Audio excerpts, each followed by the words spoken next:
The Casebook of Sherlock Holmes by Sir Arthur Conan Doyle. Preface.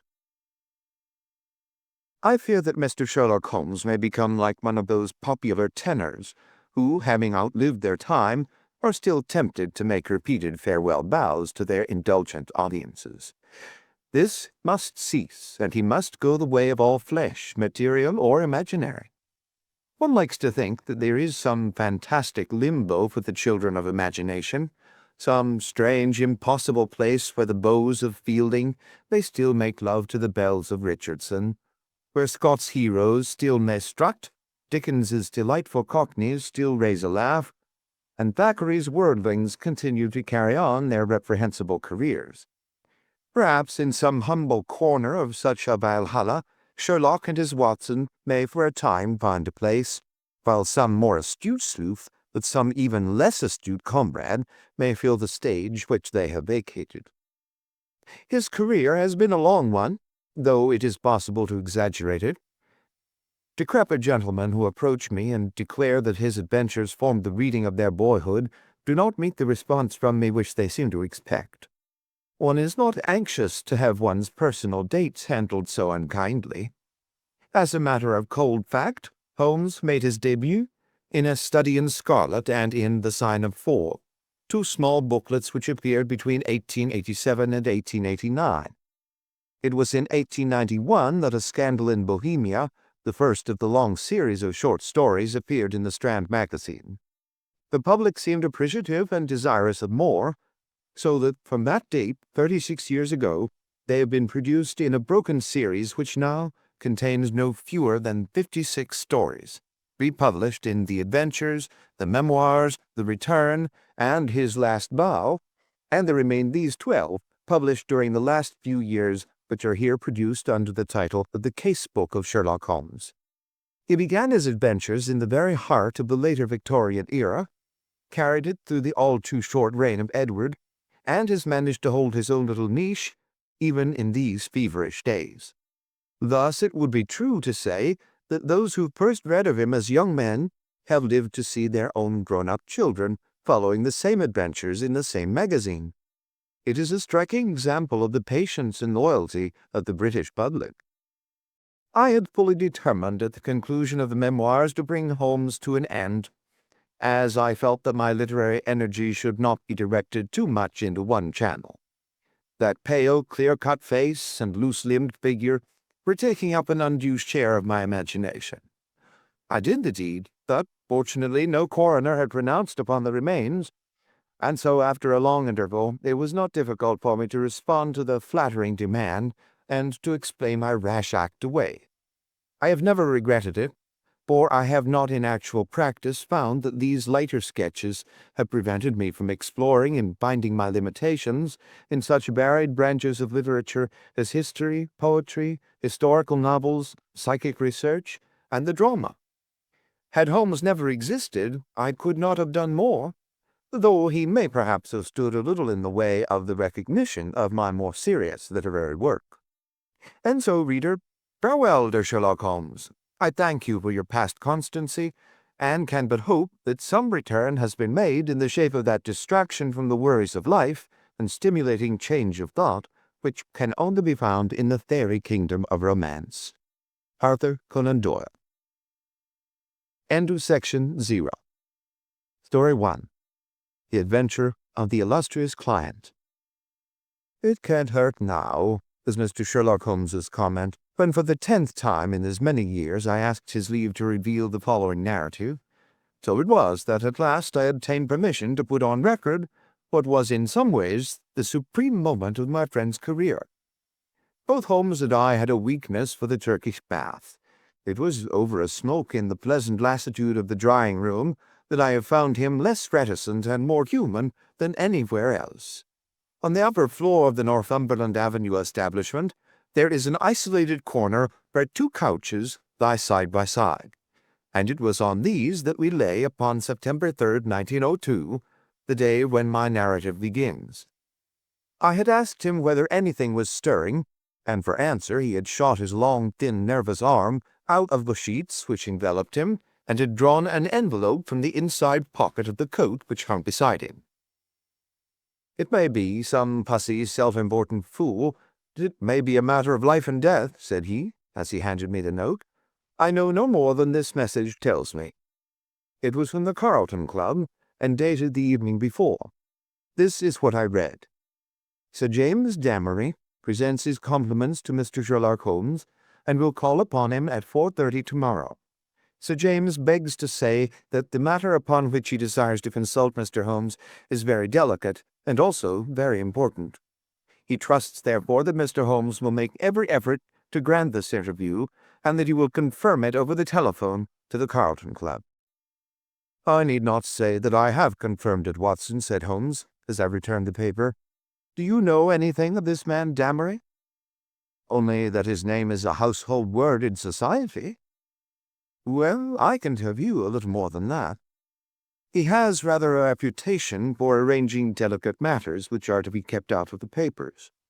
You may remember his negotiations with Sir George Lewis over the Hammerford will case. He is a man of the world with a natural turn for diplomacy. I am bound, therefore, to hope that it is not a false scent, and that he has some real need for our assistance. Our? Well, if you will be so good, Watson. I shall be honored. Then you have the hour, 4:30. Until then, we can put the matter out of our heads. I was living in my own rooms in Queen Anne Street at the time, but I was round at Baker Street before the time named. Sharp to that hour, Colonel Sir James Damery was announced. It is hardly necessary to describe him, for many will remember that large, bluff, honest personality, that broad, clean-shaven face, above all that pleasant, mellow voice. Frankness shone from his grey Irish eyes, and good humour played round his mobile, smiling lips. His loosened top hat, his dark frock coat, indeed every detail, from the pearl pin in the black satin cravat to the lavender spats over the varnished shoes, spoke of the meticulous care in dress for which he was famous. The big, masterful aristocrat dominated the little room. Of course I was prepared to find Dr. Watson, he remarked with a courteous bow.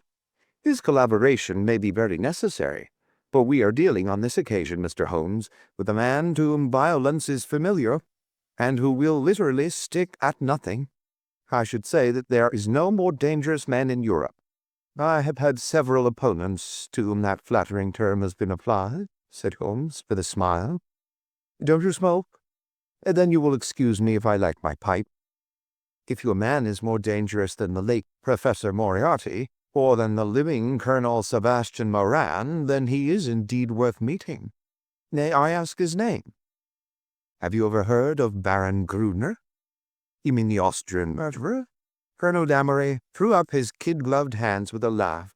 There is no getting past you, Mr. Holmes. Wonderful. So you have already sized him up as a murderer. It is my business to follow the details of continental crime. Who could possibly have read what happened at Prague and have any doubts as to the man's guilt? It was a purely technical legal point and the suspicious death of a witness that saved him. I am as sure that he killed his wife when the so-called accident happened in the Smugen Pass as if I had seen him do it. I knew also that he had come to England and had a presentiment that sooner or later he would find me some work to do. Well, what has Baron Gruner been up to? I presume it is not this old tragedy which has come up again. No, it is more serious than that. To revenge crime is important, but to prevent it is more so. It is a terrible thing, Mr. Holmes, to see a dreadful event, an atrocious situation, preparing itself before your eyes, to clearly understand whither it will lead, and yet to be utterly unable to avert it. Can a human being be placed in a more trying position? Perhaps not. Then you will sympathize with the client in whose interests I am acting. I did not understand that you were merely an intermediary. Who is the principal? Mr. Holmes, I must beg you not to press that question. It is important that I should be able to assure him that his honored name has been in no way dragged into the matter. His motives are to the last degree honorable and chivalrous, but he prefers to remain unknown.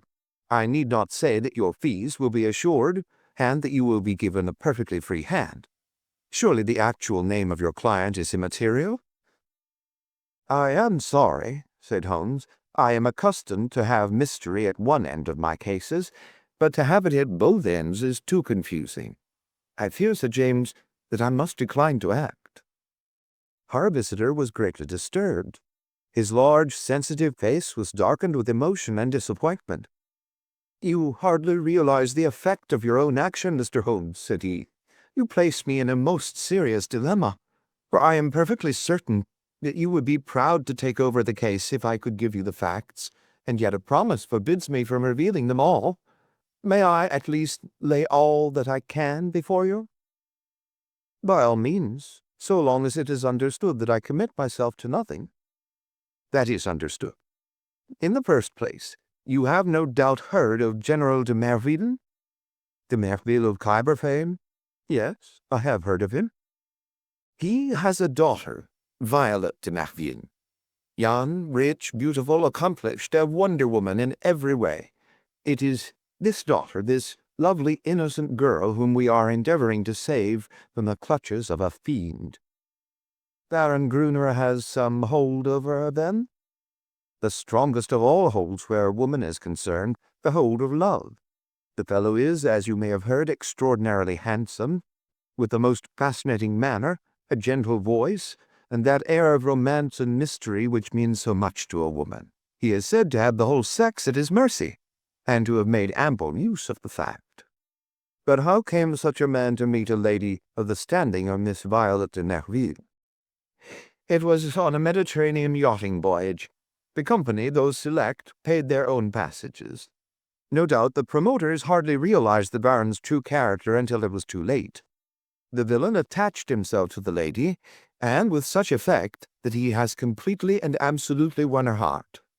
To say that she loves him hardly expresses it. She dotes upon him. She is obsessed by him. Outside of him there is nothing on earth. She will not hear one word against him. Everything has been done to cure her of her madness, but in vain. To sum up, she proposes to marry him next month. As she is of age, and has a will of iron, it is hard to know how to prevent her." "Does she know about the Austrian episode?" "The cunning devil has told her every unsavory public scandal of his past life, but always in such a way as to make himself out to be an innocent martyr. She absolutely accepts his version, and will listen to no other." "Dear me, but surely you have inadvertently let out the name of your client? It is no doubt General de Merville?" Our visitor fidgeted in his chair. "I could deceive you by saying so, Mr. Holmes, but it would not be true. De Merville is a broken man. The strong soldier has been utterly demoralized by this incident. He has lost the nerve which never failed him on the battlefield, and has become a weak, doddering old man, utterly incapable of contending with a brilliant, forceful rascal like this Austrian. My client, however, is an old friend, one who has known the general intimately for many years, and taken a paternal interest in this young girl, since she wore short frocks. He cannot see this tragedy consummated without some attempt to stop it. There is nothing in which Scotland Yard can act. It was his own suggestion that you should be called in, but it was, as I have said, on the express stipulation that he should not be personally involved in the matter. I have no doubt, Mr. Holmes, with your great powers you could easily trace my client back through me, but I must ask you, as a point of honor, to refrain from doing so, and not to break in upon his incognito." Holmes gave a whimsical smile. "I think I may safely promise that," said he. "I may add that your problem interests me, and that I shall be prepared to look into it. How shall I keep in touch with you?" "The Carlton Club will find me, but in case of emergency, there is a private telephone call, XX31. Holmes noted it down and sat, still smiling, with the open memorandum book upon his knee. "The Baron's present address, please?" "Burnham Lodge, near Kingston. It is a large house. He has been fortunate in some rather shady speculations, and is a rich man, which naturally makes him a more dangerous antagonist." "Is he at home at present?" "Yes." "Apart from what you told me, can you give me any further information about the man?" "He has expensive tastes. He is a horse fancier.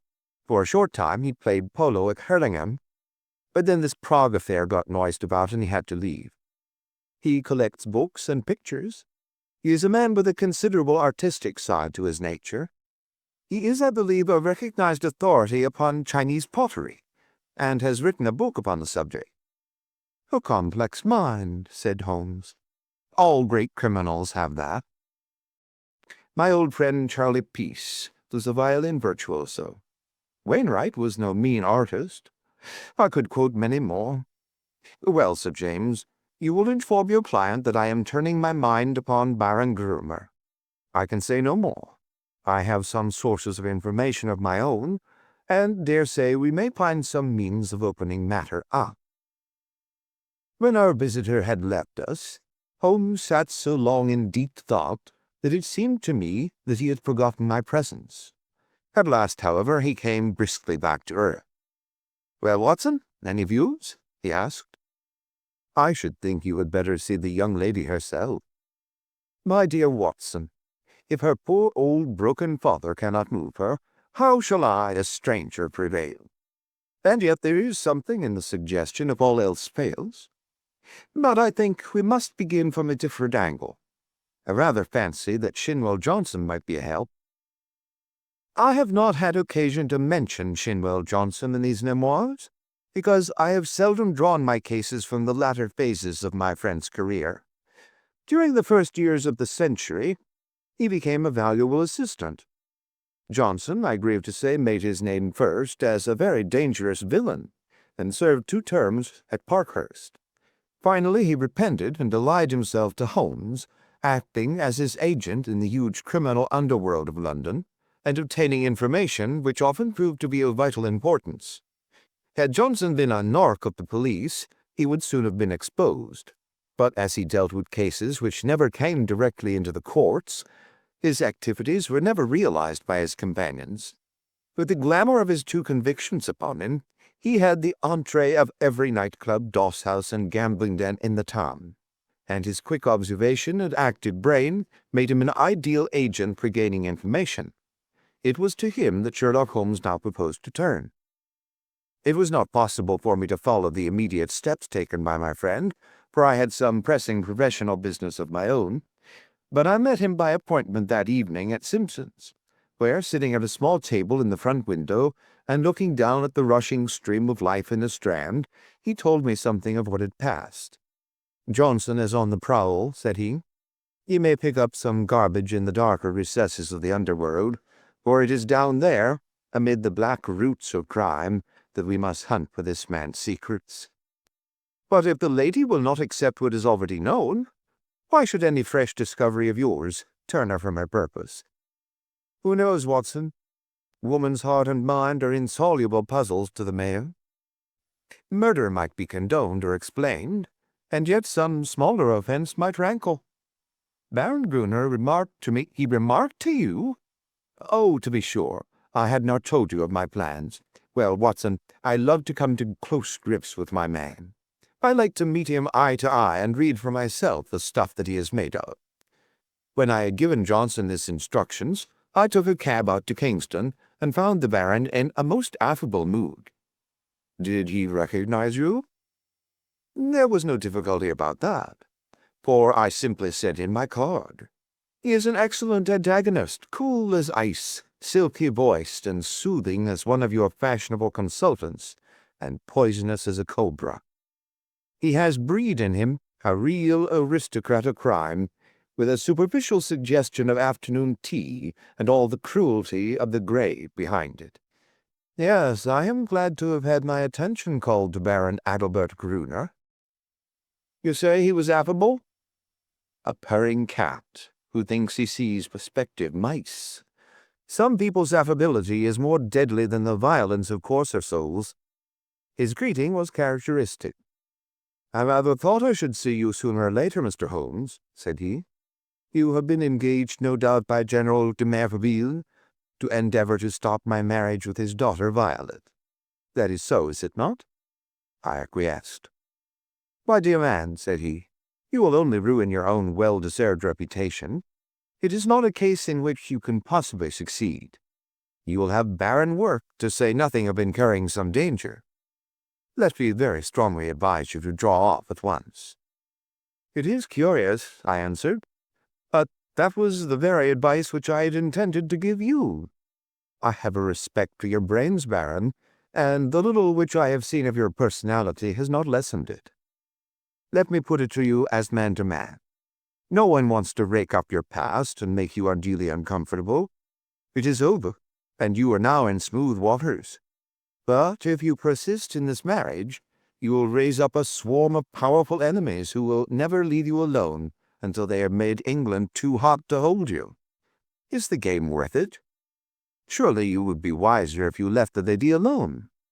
It would not be pleasant for you if these facts of your past were brought to her notice.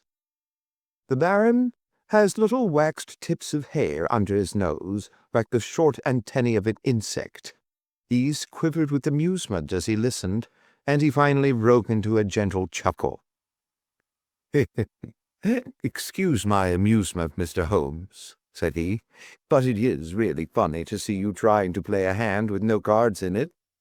I don't think anyone could do it better, but it is rather pathetic, all the same. Not a color card there, Mr. Holmes. Nothing but the smallest of the small." "So you think?" "So I know. Let me make the thing clear to you, for my own hand is so strong that I can afford to show it. I have been fortunate enough to win the entire affection of this lady. This was given to me in spite of the fact that I told her very clearly of all the unhappy incidents in my past life. I also told her that certain wicked and designing persons, I hope you recognize yourself, would come to her and tell her these things, and I warned her how to treat them. You have heard of post-hypnotic suggestion, Mr. Holmes? Well, you will see how it works, for a man of personality can use hypnotism without any vulgar passes or tomfoolery. So she is ready for you, and I have no doubt would give you an appointment, for she is quite amenable to her father's will, save only in the one little matter." Well, Watson, there seemed to be no more to say, so I took my leave with as much cold dignity as I could summon. But as I had my hand on the door-handle, he stopped me. "By the way, Mr. Holmes," said he, "did you know Lebrun, the French agent?" "Yes," said I. "Do you know what befell him?" "I heard that he was beaten by some Apaches in the Montmartre district and crippled for life." "Quite true, Mr. Holmes. By a curious coincidence, he had been inquiring into my affairs only a week before. Don't do it, Mr. Holmes. It's not a lucky thing to do. Several have found that out. My last word to you is, go your own way, and let me go mine. Goodbye." So there you are, Watson. You are up to date now. The fellow seems dangerous. Mighty dangerous. I disregard the blusterer, but this is the sort of man who says rather less than he means. Must you interfere? Does it really matter if he marries the girl? Considering that he undoubtedly murdered his last wife, I should say it mattered very much. Besides, the client. Well, we need not discuss that. When you have finished your coffee, you had best come home with me, for the blithe Shinwell will be there with his report. We found him, sure enough, a huge, coarse, red-faced, scorbutic man with a pair of vivid black eyes, which were the only external sign of the very cunning mind within. It seems that he had dived down to what was peculiarly his kingdom, and beside him, on the settee, was a brand, which he had brought up in the shape of a slim, flame-like young woman, with a pale, intense face, youthful, and yet so worn with sin and sorrow that one read the terrible years which had left their leprous mark upon her. "This is Miss Kitty Winter," said Shinwell Johnson, waving his fat hand as an introduction. "What she don't know, well, there, she'll speak for herself. Put my hand right on her, Mr. Holmes, within an hour of your message." "I'm easy to find," said the young woman. "Hell, London, gets me every time. Same address for Porky Shinwell. We're old mates, Porky, you and I. But great, there is another who ought to be down in a lower hell than we, if there was any justice in the world.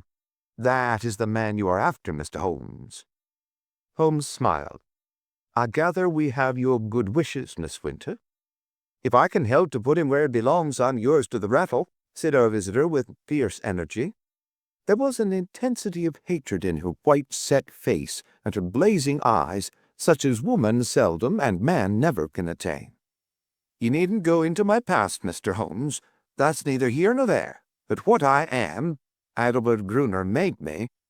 If I could pull him down—" She clutched frantically with her hands into the air. "Oh, if I could only pull him into the pit where he has pushed so many." "You know how the matter stands?" "Hawky Shinwell has been telling me. He's after some other poor fool and wants to marry her this time. You want to stop it. Well, you surely know enough about this devil to prevent any decent girl in her senses wanting to be in the same parish with him." "She's not in her senses. She is madly in love. She has been told all about him. She cares nothing." "Told about the murder?" "Yes." "My lord, she must have a nerve." "She puts them all down as slanders." "Couldn't you lay proofs before her silly eyes?" "Well, can you help us do so?" "Ain't I a proof myself? If I stood before her and told her how he used me, would you do this?" "Would I? Would I not?" "Well, it might be worth trying. But he has told her most of his sins, and had pardon from her, and I understand she will not reopen the question." "I'll lay he didn't tell her all," said Miss Winter. "I caught a glimpse of one or two murders besides the one that made such a fuss. He would speak of someone in his velvet way, and then look at me with a steady eye and say, 'He died within a month.' It wasn't hot air either. But I took little notice. You see, I loved him myself at that time. Whatever he did went with me, same as with this poor fool. There was just one thing that shook me. Yes, by grapes. If it had not been for his poisonous, lying tongue that explains and soothes, I'd have left him that very night. It's a book he has, a brown leather book with the lock, and his arms in gold on the outside. I think he was a bit drunk that night, or he would not have shown it to me." "What was it, then?" "I tell you, Mr. Holmes, this man collects women, and takes a pride in his collection, as some men collect moths or butterflies. He had it all in that book. Snapshot photographs, names, details, everything about them. It was a beastly book, a book no man, even if he had come from the gutter, could have put together. But it was Adelbert Gruner's book all the same. Souls I have ruined. He could have put that on the outside if he had been so minded. However, that's neither here nor there, for the book would not serve you. And if it would, you can't get it. Where is it?" "How can I tell where it is now? It's more than a year since I left him. I know where he kept it then. He's a precise, tidy kind of a man in many of his ways, so maybe it is still in the pigeonhole of the old bureau in the inner study. Do you know his house?" "I've been in the study," said Holmes. "Have you, though? You haven't been slow on the job if you only started this morning. Maybe dear Adelbert has met his match this time. The outer study is the one with the Chinese crockery in it, big glass cupboard between the windows. Then behind his desk is the door that leads to the inner study, a small room where he keeps papers and things." "Is he not afraid of burglars?" "Adelbert is no coward. His worst enemy couldn't say that of him. He can look after himself. There's a burglar along at night. Besides, what is there for a burglar, unless they got away with all this fancy crockery?" "No good," said Chinwell Johnson, with the decided voice of the expert. "No fence wants stuff of that sort, that you can neither melt nor sell." "Quite so," said Holmes. "Well now, Miss Winter, if you would call here tomorrow evening at 5, I would consider in the meanwhile whether your suggestion of seeing this lady personally may not be arranged. I am exceedingly obliged to you for your cooperation. I need not say that my clients will consider liberally—" "None of that, Mr. Holmes," cried the young woman. "I am not out for money. Let me see this man in the mud, and I've got all I work for. In the mud, with my foot on his cursed face. That's my price. I'm with you tomorrow or any other day so long as you are on this track." Corky here can tell you always where to find me." I did not see Holmes again until the following evening, when we dined once more at our Strand restaurant. He shrugged his shoulders when I asked him what luck he had had in his interview. Then he told the story, which I would repeat in this way. His hard, dry statement needs some little editing to soften it into the terms of real life. "There was no difficulty at all about the appointment," said Holmes. "The girl glories in showing abject filial obedience in all secondary things, in an attempt to atone for her flagrant breach of it in her engagement.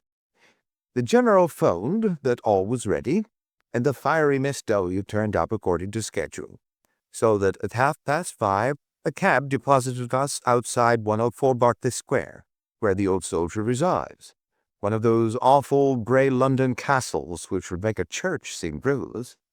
A footman showed us into a great yellow-curtained drawing-room, and there was the lady awaiting us, demure, pale, self-contained, as inflexible and remote as a snow image on a mountain. I don't quite know how to make her clear to you, Watson. Perhaps you may meet her before we are through, and you can use your own gift of words. She is beautiful, but with the ethereal other-world beauty of some fanatic whose thoughts are set on high. I have seen such faces in the pictures of the old masters of the Middle Ages. How a beast man could have laid his vile paws upon such a being of the beyond I cannot imagine. You may have noticed how extremes call to each other, the spiritual to the animal, the caveman to the angel. You never saw a worse case than this. She knew what we had come for, of course. That villain had lost no time in poisoning her mind against us. Miss Winter's advent rather amazed her, I think, but she waved us into our respective chairs like a reverend abbess receiving two rather leprous mendicants. If your head is inclined to swell, my dear Watson, take a course of Miss Violet de Merville. "Well, sir," said she, in a voice like the wind from an iceberg, "your name is familiar to me. You have called, as I understand, to malign my fiancé, Baron Grudmer. It is only by my father's request that I see you at all, and I warn you in advance that anything you can say could not possibly have the slightest effect upon my mind." I was sorry for her, Watson. I thought of her, for the moment, as I would have thought of a daughter of my own. I am not often eloquent. I use my head, not my heart. But I really did plead with her with all the warmth of words that I could find in my nature. I pictured to her the awful position of the woman who only wakes to a man's character after she is his wife, a woman who has to submit to be caressed by bloody hands and lecherous lips. I spared her nothing, the shame, the fear, the agony, the hopelessness of it all. All my hot words could not bring one tinge of color to those ivory cheeks, or one gleam of emotion to those abstracted eyes. I thought of what the rascal had said about a post-hypnotic influence. One could really believe that she was living above the earth in some ecstatic dream. Yet there was nothing indefinite in her replies. "I have listened to you with patience, Mr. Holmes," said she. "The effect upon my mind is exactly as predicted. I am aware that Adalbert, my fiancé, has had a stormy life in which he has incurred bitter hatreds and most unjust aspersions. You are only the last of a series who have brought their slanders before me. Possibly you mean well, though I learn that you are a paid agent, who would have been equally willing to act for the Baron as against him. But in any case I wish you to understand once for all that I love him, and that he loves me, and that the opinion of all the world is no more to me than the twitter of those birds outside the window. If his noble nature has ever for an instant fallen, it may be that I have been specially sent to raise it to its true and lofty level. I am not clear," here she turned her eyes upon my companion, "who this young lady may be." I was about to answer when the girl broke in like a whirlwind. If ever you saw flame and ice face to face, it was those two women. "I'll tell you who I am," she cried, springing out of her chair, her mouth all twisted with passion. "I am his last mistress. I am one of 100 that he has tempted and used and ruined and thrown into the refuse heap, as he will you also. Your refuse heap is more likely to be a grave, and maybe that's the best. I tell you, you foolish woman, if you marry this man, he'll be the death of you. It may be a broken heart, or it may be a broken neck, but he'll have you one way or the other. It's not out of love for you I'm speaking. I don't care a tinker's curse whether you live or die. It's out of hate for him and to spite him and to get back on him for what he did to me. But it's all the same, and you needn't look at me like that, my fine lady, for you may be lower than I am before you are through with it." "I should prefer not to discuss such matters," said Miss de Merville coldly. "Let me say once for all that I am aware of 3 passages in my fiancé's life in which he became entangled with designing women, and that I am assured of his hearty repentance for any evil that he may have done." "3 passages?" screamed my companion. "You fool! You unutterable fool!" "Mr. Holmes, I beg that you will bring this interview to an end," said the icy voice. "I have obeyed my father's wish in seeing you, but I am not compelled to listen to the ravings of this person." With an oath, Miss Winter darted forward, and if I had not caught her wrist, she would have clutched this maddening woman by the hair. I dragged her towards the door, and was lucky to get her back into the cab without a public scene, for she was beside herself with rage. In a cold way, I felt pretty furious myself, Watson, for there was something indescribably annoying in the calm aloofness and supreme self-complacence of the woman whom we were trying to save. So now, once again, you know exactly how we stand, and it is clear that I must plan some fresh opening move, for this gambit won't work. I'll keep in touch with you, Watson, for it is more than likely that you will have your part to play, though it is just possible that the next move may lie with them rather than with us. And it did. Their blow fell, or his blow rather, for never could I believe that the lady was privy to it. I think I could show you the very paving stone upon which I stood when my eyes fell upon the placard, and a pang of horror passed through my very soul. It was between the Grand Hotel and Charing Cross Station, where a one-legged newsvendor displayed his evening papers. The date was just 2 days after the last conversation. There, black upon yellow, was the terrible news sheet: "Murderous attack upon Sherlock Holmes." I think I stood stunned for some moments. Then I have a confused recollection of snatching at a paper, of the remonstrance of the man, whom I had not paid, and finally of standing in the doorway of a chemist's shop while I turned up the fateful paragraph. This is how it ran. "We learn with regret that Mr. Sherlock Holmes, the well-known private detective, was the victim this morning of a murderous assault which has left him in a precarious position. There are no exact details to hand, but the event seems to have occurred about 12 o'clock in Regent Street, outside the Café Royal. The attack was made by 2 men armed with sticks, and Mr. Holmes was beaten about the head and body, receiving injuries which the doctors describe as most serious. He was carried to Charing Cross Hospital, and afterwards insisted upon being taken to his rooms in Baker Street.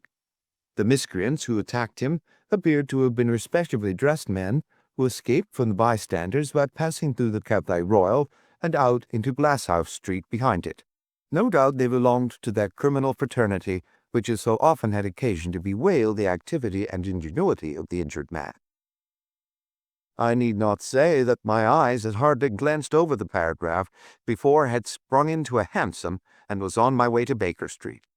I found Sir Leslie Oakshott, the famous surgeon, in the hall, and his brougham waiting at the curb. "No immediate danger," was his report. "2 lacerated scalp wounds and some considerable bruises. Several stitches have been necessary. Morphine has been injected, and quiet is essential. But an interview of a few minutes would not be absolutely forbidden." With this permission I stole into the darkened room. The sufferer was wide awake, and I heard my name in a hoarse whisper. The blind was 3/4 down, but one ray of sunlight slanted through and struck the bandaged head of the injured man.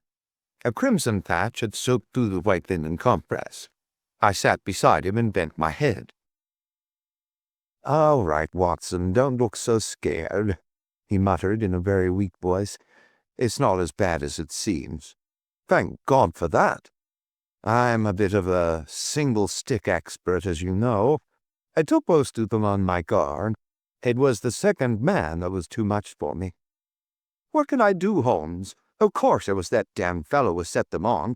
I'll go and brash the hide off him if you give the word. Good old Watson. No, we can do nothing there, unless the police lay their hands on the men. But their getaway had been well prepared. We may be sure of that. Wait a little. I have my plans. The first thing is to exaggerate my injuries. They'll come to you for news. Put it on thick, Watson. Lucky if I lived the week out. Concussion, delirium, what you like. You can't overdo it. But Sir Leslie Oakshott? Oh, he's all right. He shall see the worst side of me. I'll look after that. Anything else? Yes. Tell Shinwell Johnson to get that girl out of the way. Those beauties will be after her now. They know, of course, that she was with me in the case. If they dared to do me in, it is not likely they will neglect her. That is urgent. Do it tonight. I'll go now. Anything more? Put my pipe on the table and the tobacco slipper. Right. Come in each morning, and we will plan our campaign. I arranged with Johnson that evening to take Miss Winter to a quiet suburb and see that she lay low until the danger was past. For 6 days the public were under the impression that Holmes was at the door of death. The bulletins were very grave, and there were sinister paragraphs in the papers. My continual visits assured me that it was not so bad as that. His wiry constitution and his determined will were working wonders. He was recovering fast, and I had suspicions at times that he was really finding himself faster than he pretended, even to me. There was a curious secretive streak in the man, which led to many dramatic effects, but left even his closest friend guessing as to what his exact plans might be. He pushed to an extreme the axiom that the only safe plotter was he who plotted alone. I was nearer to him than anyone else, and yet I was always conscious of the gap between. On the 7th day the stitches were taken out, in spite of which there was a report of erysipelas in the evening papers. The same evening papers had an announcement which I was bound, sick or well, to carry to my friend. It was simply that among the passengers on the Cunard boat Ruritania, starting from Liverpool on Friday, was the Baron Adalbert Gruner, who had some important financial business to settle in the States before his impending wedding to Miss Violet de Merville, the daughter of etc., etc. Holmes listened to the news with a cold, concentrated look upon his pale face, which told me that it hit him hard. "Friday," he cried. "Only 3 clear days. I believe the rascal wants to put himself out of danger's way, but he won't, Watson. By the Lord Harry, he won't. Now, Watson, I want you to do something for me." "I'm here to be used, Holmes." "Well, then, spend the next 24 hours in an intensive study of Chinese pottery." He gave no explanations, and I asked for none. By long experience I had learned the wisdom of obedience. But when I had left his room, I walked down Baker Street, revolving in my head how on earth I was to carry out so strange an order. Finally I drove to the London Library in St. James's Square, put the matter to my friend Lomax, the sub-librarian, and departed to my rooms with a goodly volume under my arm. It is said that the barrister who crams up a case with such care that he can examine an expert witness upon the Monday has forgotten all this forced knowledge before the Saturday. Certainly I should not like now to pose as an authority upon ceramics, and yet all that evening, and all that night with a short interval for rest, and all next morning, I was sucking in knowledge and committing names to memory. There I learned of the hallmarks of the great artist-decorators, of the mystery of cyclical dates, the marks of the Hunwu and the beauties of the Yung Lo, the writings of Tang Ying, and the glories of the primitive period of the Sung and the Yuan. I was charged with all this information when I called upon Holmes next evening. He was out of bed now, though you would not have guessed it from the published reports, and he sat with his much-bandaged head resting upon his hand in the depth of his favorite armchair. "Why, Holmes," I said, "if one believed the papers, you are dying.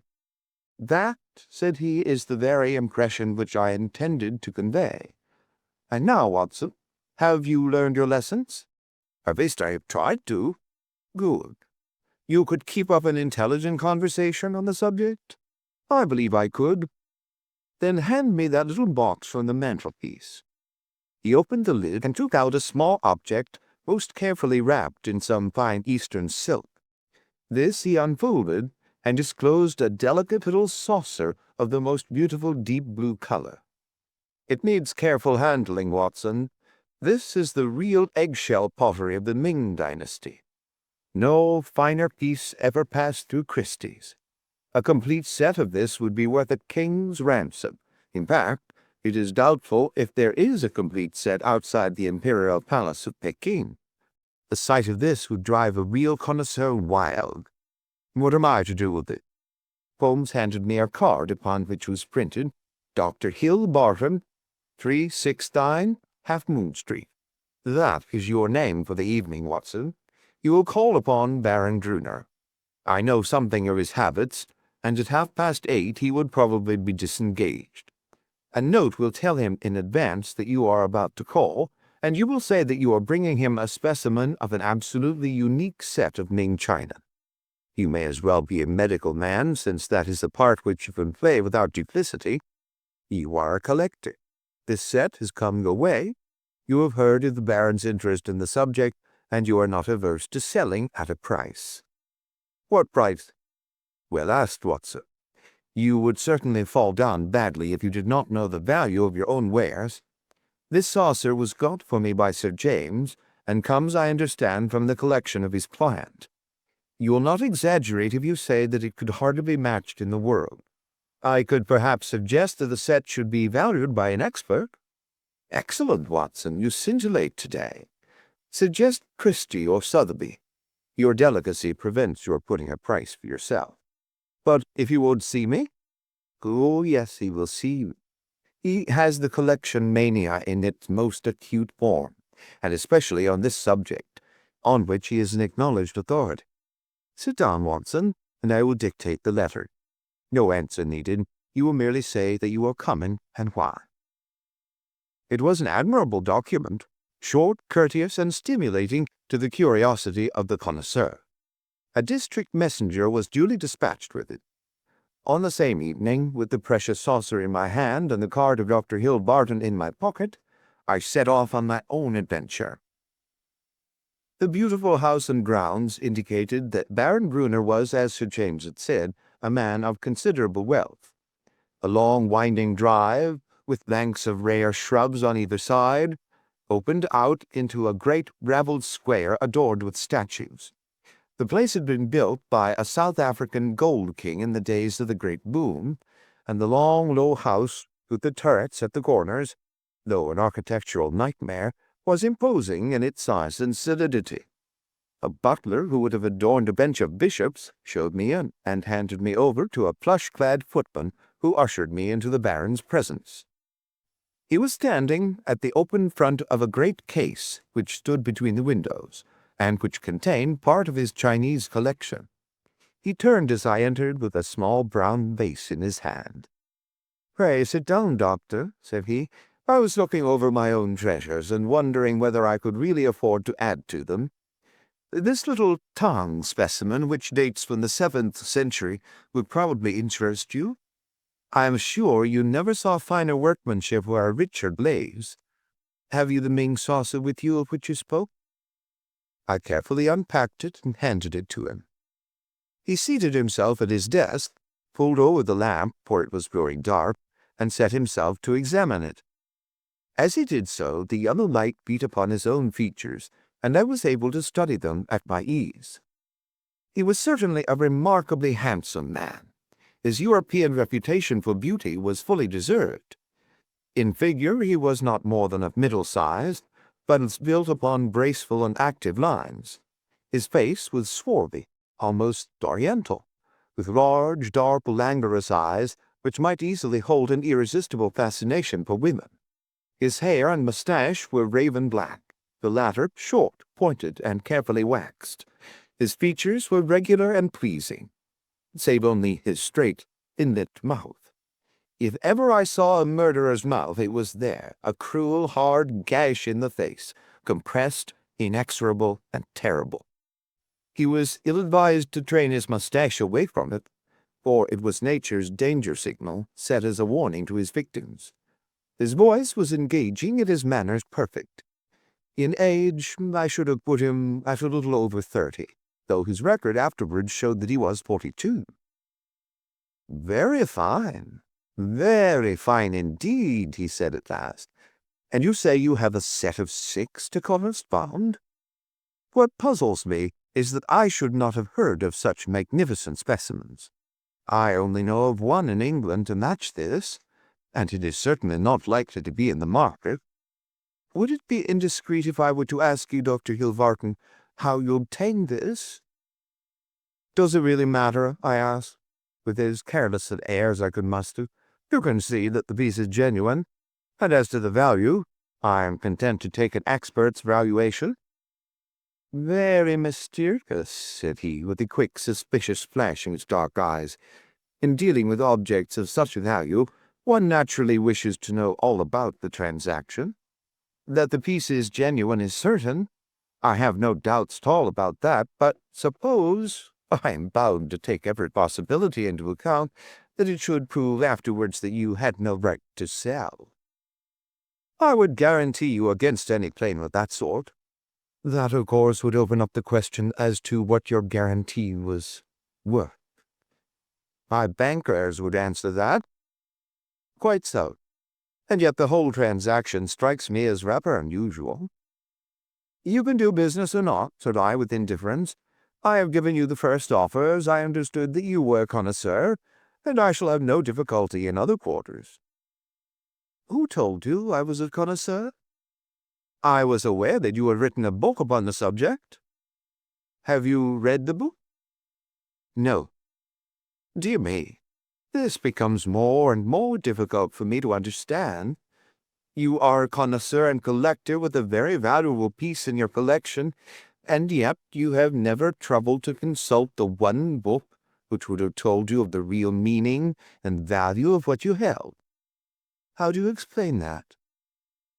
I am a very busy man. I am a doctor in practice.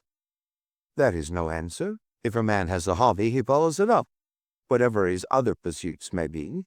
You said in your note that you were a connoisseur. So I am. Might I ask you a few questions to test you?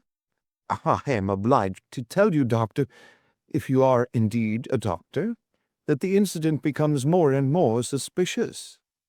I would ask you, what do you know of the Emperor Shomu, and how do you associate him with the Shoso Inn near Nara? Do me. Is that puzzling? Tell me a little about the Northern Wei dynasty and its place in the history of ceramics. I sprang from my chair and simulated anger. This is intolerable, sir, said I. I came here to do you a favor, and not to be examined as if I were a schoolboy. My knowledge on these subjects may be second only to your own, but I certainly shall not answer questions which have been put in so offensive a way. He looked at me steadily. The languor had gone from his eyes. They suddenly glared. There was a gleam of teeth from between those cruel lips. What is the game? You are here as a spy. You are an emissary of Holmes. This is a trick that you are playing upon me. The fellow is dying, I hear, so he sends his tools to keep watch upon me. You've made your way in here without leave, and by God, you may find it harder to get out than to get in. He had sprung to his feet, and I stepped back, bracing myself for an attack, for the man was beside himself with rage. He may have suspected me from the first. Certainly this cross-examination had shown him the truth, but it was clear that I could not hope to deceive him. He dived his hand into a side drawer and rummaged furiously. Then something struck upon his ear, for he stood listening intently. "Ah!" he cried. "Ah!" and dashed into the room behind him. 2 steps took me to the open door, and my mind will ever carry a clear picture of the scene within. The window leading out to the garden was wide open. Beside it looking like some terrible ghost, his head girt with bloody bandages, his face drawn and white, stood Sherlock Holmes. The next instant he was through the gap, and I heard the crash of his body among the laurel bushes outside. With a howl of rage, the master of the house rushed after him to the open window. And then it was done in an instant, and yet I clearly saw it. An arm, a woman's arm, shot out from among the leaves. At the same instant the Baron uttered a horrible cry, a yell which will always ring in my memory. He clapped his two hands to his face and rushed round the room, beating his head horribly against the walls. Then he fell upon the carpet, rolling and writhing, while scream after scream resounded through the house. "Water! For God's sake, water!" was his cry. I seized a carafe from a side table and rushed to his aid. At the same moment the butler and several footmen ran in from the hall. I remember that one of them fainted as I knelt by the injured man and turned that awful face to the light of the lamp. The vitriol was eating into it everywhere and dripping from the ears and the chin. One eye was already white and glazed. The other was red and inflamed. The features which I had admired a few minutes before were now like some beautiful painting over which the artist has passed a wet and foul sponge. They were blurred, discolored, inhuman, terrible. In a few words, I explained exactly what had occurred, so far as the vitriol attack was concerned. Some had climbed through the window, and others had rushed out onto the lawn, but it was dark, and it had begun to rain. Between his screams, the victim raged and raved against the avenger. "It was that hell-cat Kitty Winter," he cried. "Oh, the she-devil! She shall pay for it, she shall pay! Oh, God in heaven, this pain is more than I can bear!" I bathed his face in oil, put cotton wadding on the raw surfaces, and administered a hypodermic of morphia. All suspicion of me had passed from his mind in the presence of this shock, and he clung to my hands as if I might have the power even yet to clear those dead fish eyes which gazed up at me. I could have wept over the ruin had I not remembered very clearly the vile life which had led up to so hideous a change. It was loathsome to feel the pawing of his burning hands, and I was relieved when his family surgeon, closely followed by a specialist, came to relieve me of my charge. An inspector of police had also arrived, and to him I handed my real card. It would have been useless as well as foolish to do otherwise, for I was nearly as well known by sight at the yard as Holmes himself. Then I left that house of gloom and terror. Within an hour I was at Baker Street. Holmes was seated in his familiar chair, looking very pale and exhausted. Apart from his injuries, even his iron nerves had been shocked by the events of the evening, and he listened with horror to my account of the Baron's transformation.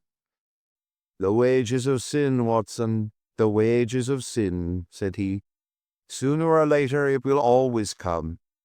God knows there was sin enough," he added, taking up a brown volume from the table. "Here is the book the woman talked of. If this will not break off the marriage, nothing ever could. But it will, Watson. It must. No self-respecting woman would stand it. It is his love diary, or his lust diary, call it what you will. The moment the woman told us of it, I realized what a tremendous weapon was there, if we could but lay our hands on it.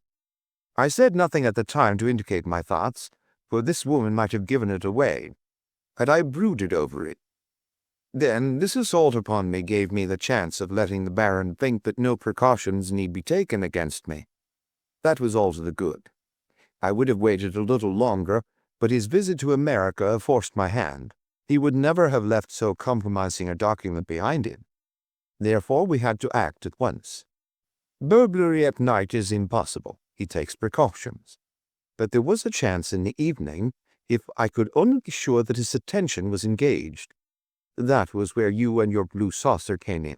But I had to be sure of the position of the book, and I knew I had only a few minutes in which to act, for my time was limited by your knowledge of Chinese pottery. Therefore I gathered the girl up at the last moment. How could I guess what the little packet was that she carried so carefully under her cloak? I thought she had come altogether on my business, but it seems she had some of her own. He guessed I came from you. I feared he would. But you held him in play just long enough for me to get the book, though not long enough for an unobserved escape. Ah, Sir James, I am very glad you have come." Our courtly friend had appeared in answer to a previous summons. He listened with the deepest attention to Holmes's account of what had occurred. "You have done wonders, wonders," he cried, when he had heard the narrative. "But if these injuries are as terrible as Dr. Watson describes, then surely our purpose of thwarting the marriage is sufficiently gained without the use of this horrible book." Holmes shook his head. "Women of the de Merville type do not act like that. She would love him the more as a disfigured martyr. No, no. It is his moral side, not his physical, which we have to destroy. That book will bring her back to earth, and I know nothing else that could. It is in his own writing. She cannot get past it." Sir James carried away both it and the precious saucer. As I was myself overdue, I went down with him into the street. A brougham was waiting for him. He sprang in, gave a hurried order to the cockaded coachman, and drove swiftly away. He flung his overcoat half out of the window to cover the armorial bearings upon the panel, but I had seen them in the glare of our fanlight none the less. I gasped with surprise. Then I turned back and ascended the stair to Holmes's room. "I have found out who our client is," I cried, bursting with my great news. "Why, Holmes, it is a loyal friend and a chivalrous gentleman," said Holmes, holding up a restraining hand. "Let that now and forever be enough for us." I do not know how the incriminating book was used. Sir James may have managed it, or it is more probable that so delicate a task was entrusted to the young lady's father. The effect, at any rate, was all that could be desired. 3 days later appeared a paragraph in the Morning Post to say that the marriage between Baron Adalbert Gruner and Miss Violet de Merville would not take place. The same paper had the first police court hearing of the proceedings against Miss Kitty Winter on the grave charge of vitriol throwing. Such extenuating circumstances came out in the trial that the sentence, as will be remembered, was the lowest that was possible for such an offense. Sherlock Holmes was threatened with the prosecution for burglary, but when an object is good and a client is sufficiently illustrious, even the rigid British law becomes human and elastic. My friend has not yet stood in the dock. End of The Adventure of the Illustrious Client. Story 3. The Adventure of the Blanched Soldier. The ideas of my friend Watson, though limited, are exceedingly pertinacious. For a long time he has worried me to write an experience of my own. Perhaps I have rather invited this persecution, since I have often had occasion to point out to him how superficial are his own accounts, and to accuse him of pandering to popular taste instead of confining himself rigidly to facts and figures. "Try it yourself, Holmes," he has retorted, and I am compelled to admit that, having taken my pen in my hand, I do begin to realize that the matter must be presented in such a way as may interest the reader. The following case can hardly fail to do so, as it is among the strangest happenings in my collection, though it chanced that Watson had no note of it in his collection. Speaking of my old friend and biographer, I would take this opportunity to remark that if I burden myself with a companion in my various little inquiries, it is not done out of sentiment or caprice, but it is that Watson has some remarkable characteristics of his own, to which in his modesty he has given small attention amid his exaggerated estimates of my own performances. A confederate who foresees your conclusions and course of action is always dangerous, but one to whom each development comes as a perpetual surprise, and to whom the future is always a closed book, is indeed an ideal helpmate. I find from my notebook that it was in January 1903, just after the conclusion of the Boer War, that I had my visit from Mr. James M. Dodd, a big, fresh, sunburned, upstanding Briton. The good Watson had at that time deserted me for a wife, the only selfish action which I recall in our association. I was alone. It is my habit to sit with my back to the window, and to place my visitors in the opposite chair, where the light falls full upon them. Mr. James M. Dodd seemed somewhat at a loss how to begin the interview, I did not attempt to help him, for his silence gave me more time for observation. I have found it wise to impress clients with a sense of power, and so I gave him some of my conclusions. "From South Africa, sir, I perceive." "Yes, sir," he answered, with some surprise. "Imperial Yeomanry, I've answered." "Exactly." "Middlesex Corps, no doubt." "That is so, Mr. Holmes, you are a wizard." I smiled at his bewildered expression. "When a gentleman of virile appearance enters my room with such tan upon his face as an English sun could never give, and with his handkerchief in his sleeve instead of in his pocket, it is not difficult to place him. You wear a short beard, which shows that you were not a regular. You have the cut of a writing man. As to Middlesex, your card has already shown me that you are a stockbroker from Throgmorton Street. What other regiment would you join?" "You see everything. I see no more than you, but I have trained myself to notice what I see. However, Mr. Dodd, it was not to discuss the science of observation that you called upon me this morning.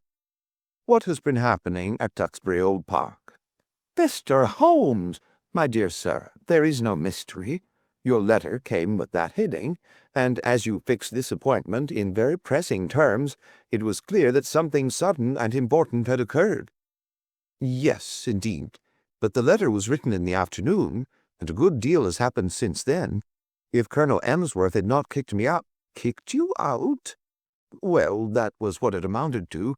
He is a hard nail, Colonel Emsworth, the greatest martinet in the army in his day, and it was a day of rough language, too. I couldn't have stuck the colonel if it had not been for Godfrey's sake." I lit my pipe and leaned back in my chair. "Perhaps you will explain what you were talking about." My client grinned mischievously. "I had got into the way of supposing that you knew everything without being told," said he. "But I will give you the facts, and I hope to God that you will be able to tell me what they mean. I've been awake all night puzzling my brain, and the more I think, the more incredible does it become. When I joined up in January 1901, just 2 years ago, young Godfrey Emsworth had joined the same squadron. He was Colonel Emsworth's only son. Emsworth, the Crimean V.C., and he had the fighting blood in him, so it is no wonder he volunteered. There was not a finer lad in the regiment. We formed a friendship, the sort of friendship which can only be made when one lives the same life and shares the same joys and sorrows. He was my mate, and that means a good deal in the army. We took the rough and the smooth together for a year of hard fighting. Then he was hit with a bullet from an elephant gun in the action near Diamond Hill, outside Pretoria. I got one letter from the hospital at Cape Town and one from Southampton. Since then, not a word, not one word, Mr. Holmes, for 6 months and more, and he my closest pal. Well, when the war was over and we all got back, I wrote to his father and asked where Godfrey was. No answer. I waited a bit and then I wrote again. This time I had a reply, short and gruff. Godfrey had gone on a voyage round the world, and it was not likely that he would be back for a year. That was all. I wasn't satisfied, Mr. Holmes. The whole thing seemed to me so damned unnatural. He was a good lad, and he would not drop a pal like that. It was not like him. Then again, I happened to know that he was heir to a lot of money, and also that his father and he did not always hit it off too well. The old man was sometimes a bully, and young Godfrey had too much spirit to stand it. No, I wasn't satisfied, and I determined that I would get to the root of the matter. It happened, however, that my own affairs needed a lot of straightening out after 2 years' absence, and so it is only this week that I have been able to take up Godfrey's case again. But since I have taken it up, I mean to drop everything in order to see it through."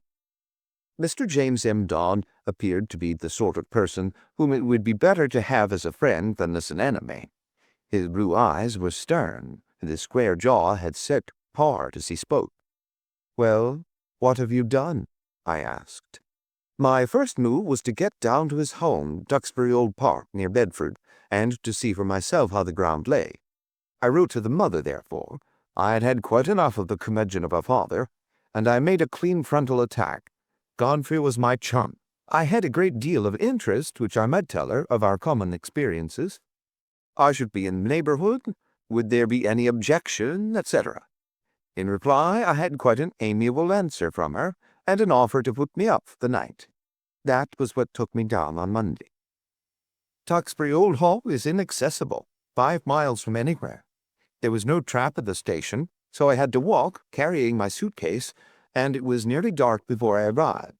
It is a great wandering house, standing in a considerable park. I should judge it was of all sorts of ages and styles, starting on a half-timbered Elizabethan foundation and ending in a Victorian portico. Inside it was all paneling and tapestry and half-effaced old pictures, a house of shadows and mystery. There was a butler, old Rafe, who seemed about the same age as the house, and there was his wife, who might have been older.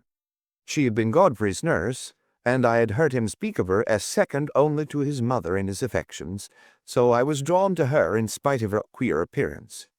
The mother I liked also, a gentle little white mouse of a woman. It was only the colonel himself whom I bored. We had a bit of Barney right away, and I should have walked back to the station if I had not felt that it might be playing his game for me to do so. I was shown straight into his study, and there I found him, a huge, bow-backed man with a smoky skin and a straggling grey beard, seated behind his littered desk.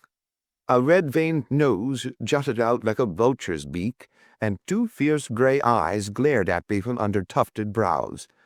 I could understand now why Godfrey seldom spoke of his father. "Well, sir," said he in a rasping voice, "I should be interested to know the real reasons for this visit." I answered that I had explained them in my letter to his wife. Yes, you said that you had known Godfrey in Africa.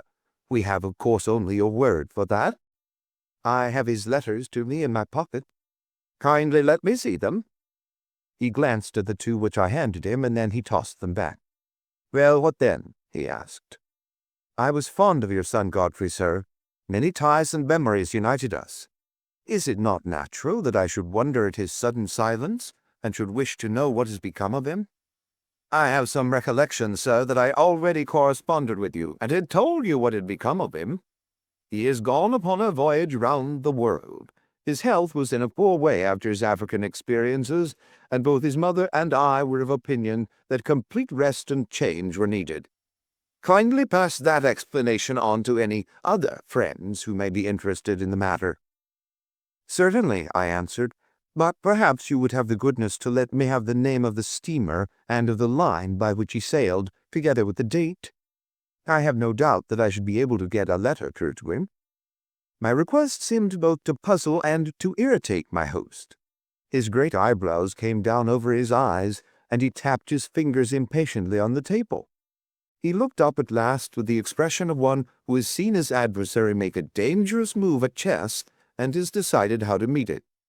"Many people, Mr. Dodd," said he, "would take offense at your infernal pertinacity, and would think that this insistence had reached the point of damned impertinence." "You must put it down, sir, to my real love for your son." "Exactly. I have already made every allowance upon that score. I must ask you, however, to drop these inquiries.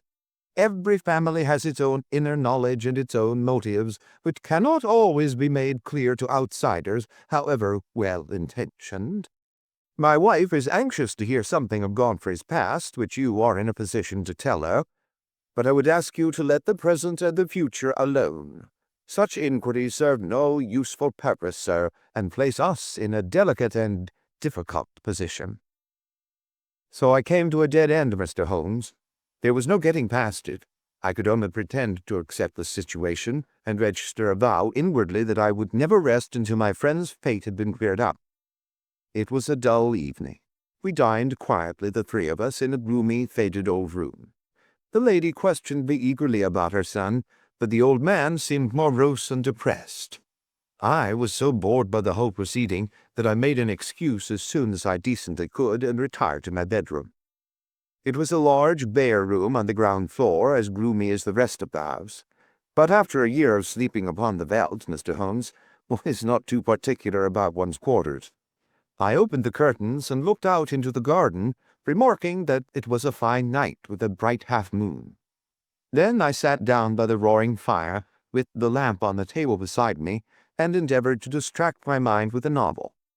I was interrupted, however, by Wraith, the old butler, who came in with a fresh supply of coals.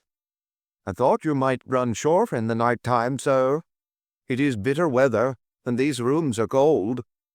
He hesitated before leaving the room, and when I looked round he was standing facing me with a wistful look upon his wrinkled face. "Beg your pardon, sir, but I could not help hearing what you said of young Master Godfrey at dinner. You know, sir, that my wife nursed him, and so I may say I am his foster father. It's natural we should take an interest. And you say he carried himself well, sir? There was no braver man in the regiment. He pulled me out once from under the rifles of the Boers, or maybe I should not be here." The old butler rubbed his skinny hands. "Yes, sir, yes, that is Master Godfrey all over. He was always courageous. There's not a tree in the park, sir, that he has not climbed. Nothing would stop him. He was a fine boy, and oh, sir, he was a fine man." I sprang to my feet. "Look here," I cried. "You say he was. You speak as if he were dead. What is all this mystery? What has become of Godfrey Emsworth?" I gripped the old man by the shoulder, but he shrank away. "I don't know what you mean, sir. Ask the master about Master Godfrey. He knows. It is not for me to interfere." He was leaving the room, but I held his arm. "Listen," I said. "You are going to answer one question before you leave if I have to hold you all night. Is Godfrey dead?" He could not face my eyes. He was like a man hypnotized.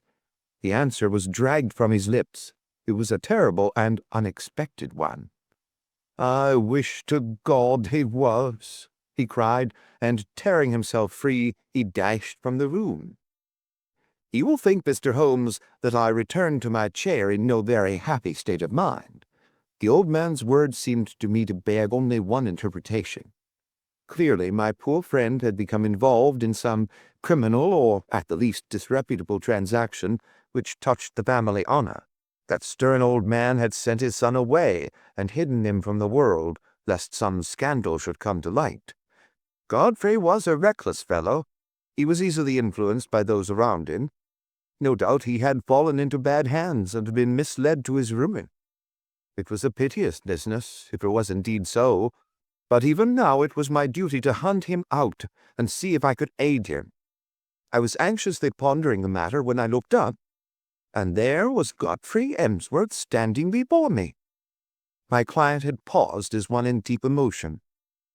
"Pray continue," I said. "Your problem presents some very unusual features."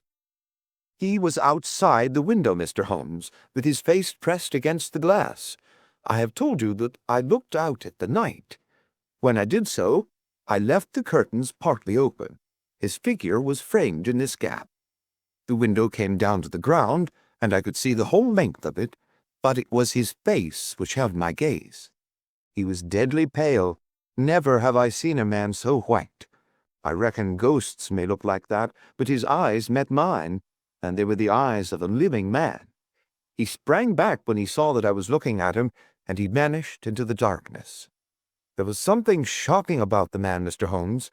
It wasn't merely that ghastly face glimmering as white as cheese in the darkness. It was more subtle than that, something slinking, something furtive, something guilty, something very unlike the frank, manly lad that I had known. It left a feeling of horror in my mind. But when a man has been soldiering for a year or two with Brother Boer as a playmate, he keeps his nerve and acts quickly. Godfrey had hardly vanished before I was at the window. There was an awkward catch, and I was some little time before I could throw it up. Then I nipped through and ran down the garden path in the direction that I thought he might have taken. It was a long path, and the light was not very good, but it seemed to me something was moving ahead of me. I ran on and called his name, but it was no use. When I got to the end of the path, there were several others branching in different directions to various outhouses. I stood hesitating, and as I did so, I heard distinctly the sound of a closing door. It was not behind me in the house, but ahead of me, somewhere in the darkness. That was enough, Mr. Holmes, to assure me that what I had seen was not a vision. Godfrey had run away from me, and he had shut a door behind him. Of that I was certain. There was nothing more I could do. and I spent an uneasy night turning the matter over in my mind and trying to find some theory which would cover the facts. Next day, I found the colonel rather more conciliatory, and as his wife remarked that there were some places of interest in the neighborhood, it gave me an opportunity to ask whether my presence for one more night would incommode them. A somewhat grudging acquiescence from the old man gave me a clear day in which to make my observations. I was already perfectly convinced that Godfrey was in hiding somewhere near, but where and why remained to be solved. The house was so large and so rambling that a regiment might be hid away in it, and no one the wiser. If the secret lay there, it was difficult for me to penetrate it. But the door which I had heard close was certainly not in the house. I must explore the garden and see what I could find. There was no difficulty in the way, for the old people were busy in their own fashion and left me to my own devices. There were several small outhouses, but at the end of the garden there was a detached building of some size, large enough for a gardener's or a gamekeeper's residence. Could this be the place whence the sound of that shutting door had come? I approached it in a careless fashion, as though I was strolling aimlessly round the grounds.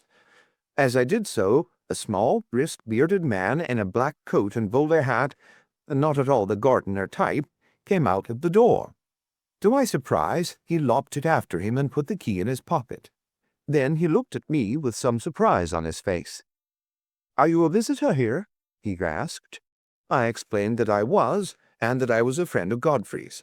"What a pity that he should be away on his travels, for he would have so liked to see me," I continued. "Quite so, exactly," said he, with a rather guilty air. "No doubt you will renew your visit at some more propitious time." He passed on, but when I turned, I observed that he was standing watching me, half concealed by the laurels at the far end of the garden. I had a good look at the little house as I passed it, but the windows were heavily curtained, and so far as one could see, it was empty. I might spoil my own game, and even be ordered off the premises if I were too audacious, for I was still conscious that I was being watched. Therefore I strolled back to the house, and waited for night before I went on with my inquiry. When all was dark and quiet, I slipped out of my window and made my way as silently as possible to the mysterious lodge. I have said that it was heavily curtained, but now I found that the windows were shuttered as well. Some light, however, was breaking through one of them, so I concentrated my attention upon this.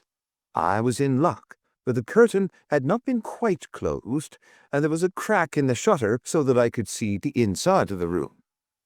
It was a cheery place enough, a bright lamp and a blazing fire. Opposite to me was seated the little man whom I had seen in the morning. He was smoking a pipe and reading a paper. "What paper?" I asked. My client seemed annoyed at the interruption of his narrative. "Can it matter?" he asked. "It is most essential." I really took no notice.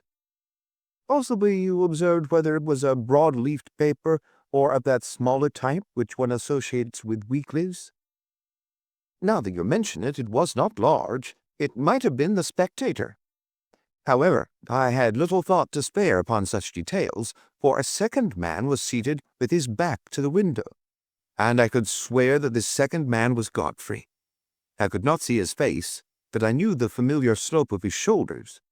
He was leaning upon his elbow in an attitude of great melancholy, his body turned towards the fire. I was hesitating as to what I should do, when there was a sharp tap on my shoulder, and there was Colonel Emsworth beside me. "This way, sir," said he in a low voice. He walked in silence to the house, and I followed him into my own bedroom. He had picked up a timetable in the hall. "There is a train to London at 8:30, said he. "The trap will be at the door at 8. He was white with rage, and indeed I felt myself in so difficult a position that I could only stammer out a few incoherent apologies, in which I tried to excuse myself by urging my anxiety for my friend. "The matter will not bear discussion," said he abruptly. "You have made a most damnable intrusion into the privacy of our family. You were here as a guest, and you have become a spy. I have nothing more to say, sir, save that I have no wish ever to see you again." At this I lost my temper, Mr. Holmes, and I spoke with some warmth. I have seen your son, and I am convinced that for some reason of your own you are concealing him from the world. I have no idea what your motives are in cutting him off in this fashion, but I am sure that he is no longer a free agent. I warn you, Colonel Emsworth, that until I am assured as to the safety and well-being of my friend, I shall never desist in my efforts to get to the bottom of the mystery, and I shall certainly not allow myself to be intimidated by anything which you may say or do." The old fellow looked diabolical, and I really thought he was about to attack me. I have said that he was a gaunt, fierce old giant, and though I am no weakling, I might have been hard put to it to hold my own against him. However, after a long glare of rage, he turned upon his heel and walked out of the room. For my part, I took the appointed train in the morning, with the full intention of coming straight to you, and asking for your advice and assistance at the appointment for which I had already written. Such was the problem which my visitor laid before me. It presented, as the astute reader will have perceived, few difficulties in its solution, for a very limited choice of alternatives must get to the root of the matter. Still, elementary as it was, there were points of interest and novelty about it which may excuse my placing it upon record. I now proceeded, using my familiar method of logical analysis, to narrow down the possible solutions. "The servants," I asked. "How many were in the house?" "To the best of my belief, there were only the old butler and his wife. They seemed to live in the simplest fashion." "There was no servant, then, in the detached house?" "None, unless the little man with the beard acted as such. He seemed, however, to be a quite superior person." "That seems very suggestive. Had you any indication that food was conveyed from the one house to the other?" "Now that you mention it, I did see old Rafe carrying a basket down the garden walk and going in the direction of this house. The idea of food did not occur to me at the moment." "Did you make any local inquiries?" "Yes, I did. I spoke to the station master and also to the innkeeper in the village. I simply asked if they knew anything of my old comrade Godfrey Emsworth. Both of them assured me that he had gone for a voyage round the world. He had come home and then had almost at once started off again. The story was evidently universally accepted." "You said nothing of your suspicions?" "Nothing." "That was very wise. The matter should certainly be inquired into. I will go back with you to Duxbury Old Park." "Today?" "It happened that at the moment I was clearing up the case which my friend Watson has described as that of the Abbey School, in which the Duke of Greyminster was so deeply involved. I had also a commission from the Sultan of Turkey, which called for immediate action, as political consequences of the gravest kind might arise from its neglect. Therefore, it was not until the beginning of the next week, as my diary records, that I was able to start forth on my mission to Bedfordshire, in company with Mr. James M. Dodd. As we drove to Euston, we picked up a grave and taciturn gentleman of iron-grey aspect, with whom I had made the necessary arrangements. 'This is an old friend,' said I to Dodd. 'It is possible that his presence may be entirely unnecessary, and on the other hand it may be essential. It is not necessary at the present stage to go further into the matter. The narratives of Watson have accustomed the reader, no doubt, to the fact that I do not waste words or disclose my thoughts while the case is actually under consideration.' Dodd seemed surprised, but nothing more was said, and the three of us continued our journey together. In the train I asked Dodd one more question which I wished our companion to hear. 'You say that you saw your friend's face quite clearly at the window, so clearly that you are sure of his identity?' 'I have no doubt about it whatever. His nose was pressed against the glass. The lamplight shone full upon it.' 'It could not have been someone resembling it?' 'No, it was he.' 'But you say he was changed?' 'Only in color. His face was, how shall I describe it? It was of a fish-belly whiteness. It was bleached.' 'Was it equally pale all over?' 'I think not. It was his brow which I saw so clearly as it was pressed against the window.' 'Did you call to him?' 'I was too startled and horrified for the moment. Then I pursued him, as I have told you, but without result.' My case was practically complete, and there was only one small incident needed to round it off. When, after a considerable drive, we arrived at the strange old rambling house which my client had described, it was Rafe, the elderly butler, who opened the door. I had requisitioned the carriage for the day, and had asked my elderly friend to remain within it unless we should summon him. Rafe, a little wrinkled old fellow, was in the conventional costume of black coat and pepper-and-salt trousers, with only one curious variant. He wore brown leather gloves, which, at sight of us, he instantly shuffled off, laying them down on the hall table as we passed in. I have, as my friend Watson may have remarked, an abnormally acute set of senses, and a faint but incisive scent was apparent. It seemed to center on the hall table. I turned, placed my hat there, and knocked it off, stooped to pick it up, and contrived to bring my nose within a foot of the gloves. Yes, it was undoubtedly from them that the curious tarry odor was oozing. I passed on into the study with my case complete. Alas, that I should have to show my hand so when I tell my own story. It was by concealing such links in the chain that Watson was enabled to produce his meretricious finales. Colonel Emsworth was not in his room, but he came quickly enough on receipt of Rafe's message. We heard his quick, heavy step in the passage. The door was flung open, and he rushed in with bristling beard and twisted features, as terrible an old man as ever I have seen. He held our cards in his hand, and he tore them up and stamped on the fragments. "Have I not told you, you infernal busybody, that you are warned off the premises? Never dare to show your damned face here again. If you enter again without my leave, I shall be within my rights if I use violence. I'll shoot you, sir, by God I will. As to you, sir," turning upon me, "I extend the same warning to you.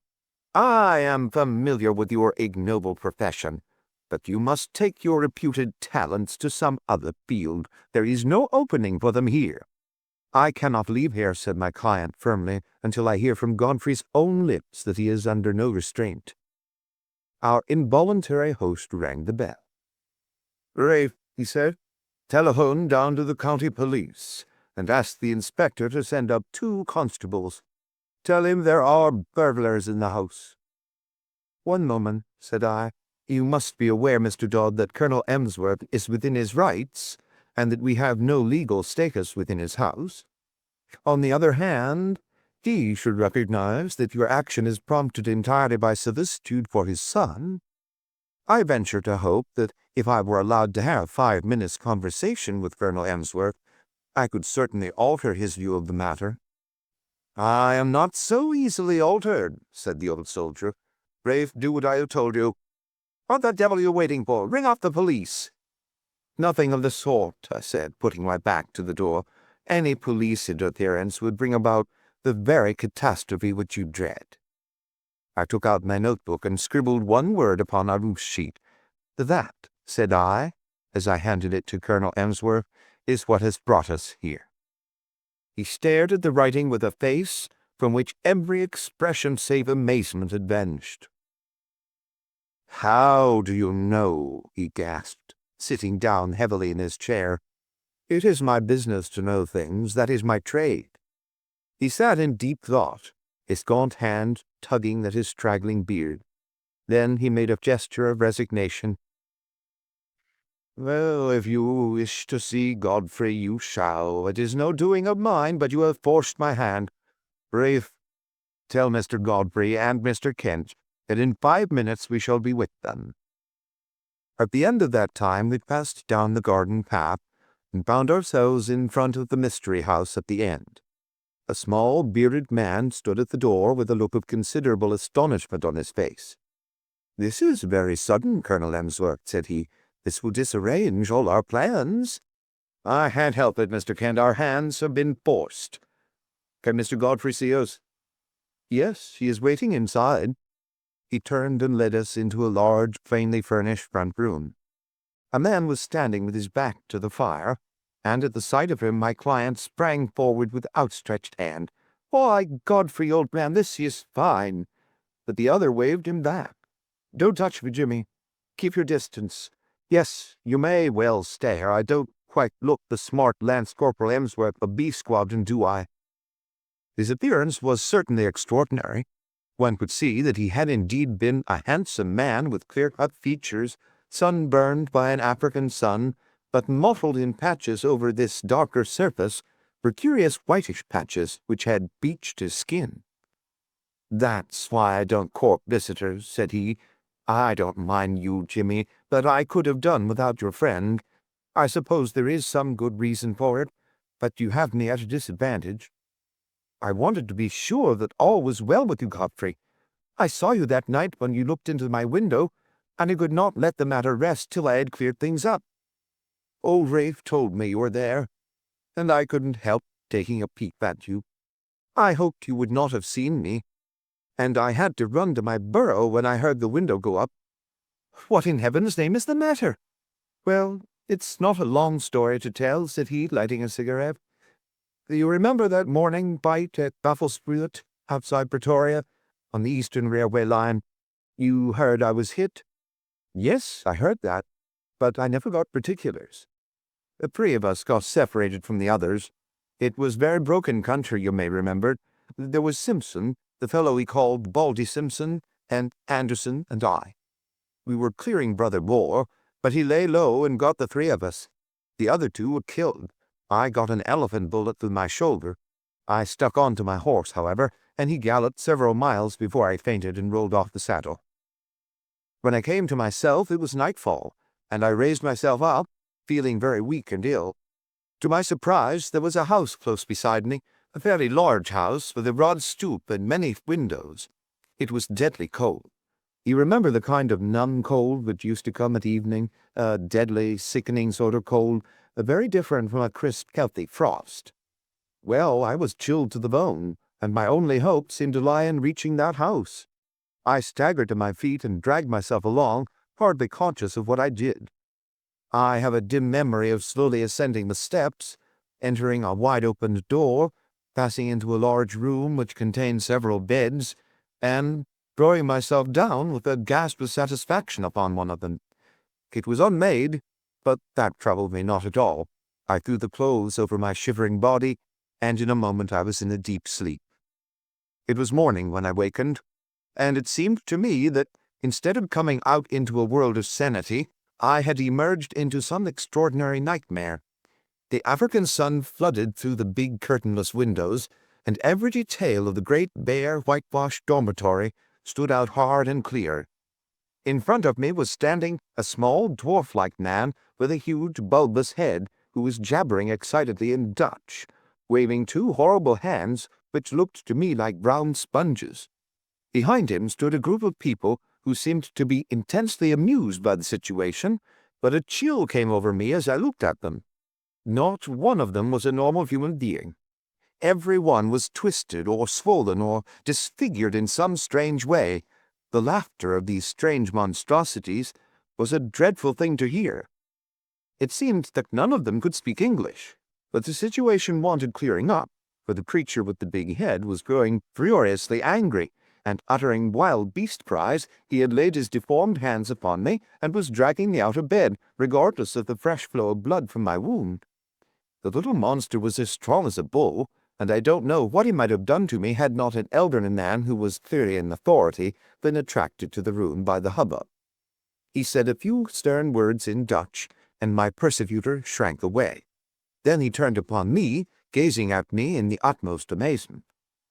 "How in the world did you come here?" he asked in amazement. "Oh, wait a bit. I see that you are tired out, and that wounded shoulder of yours wants looking after. I am a doctor, and I'll soon have you tied up.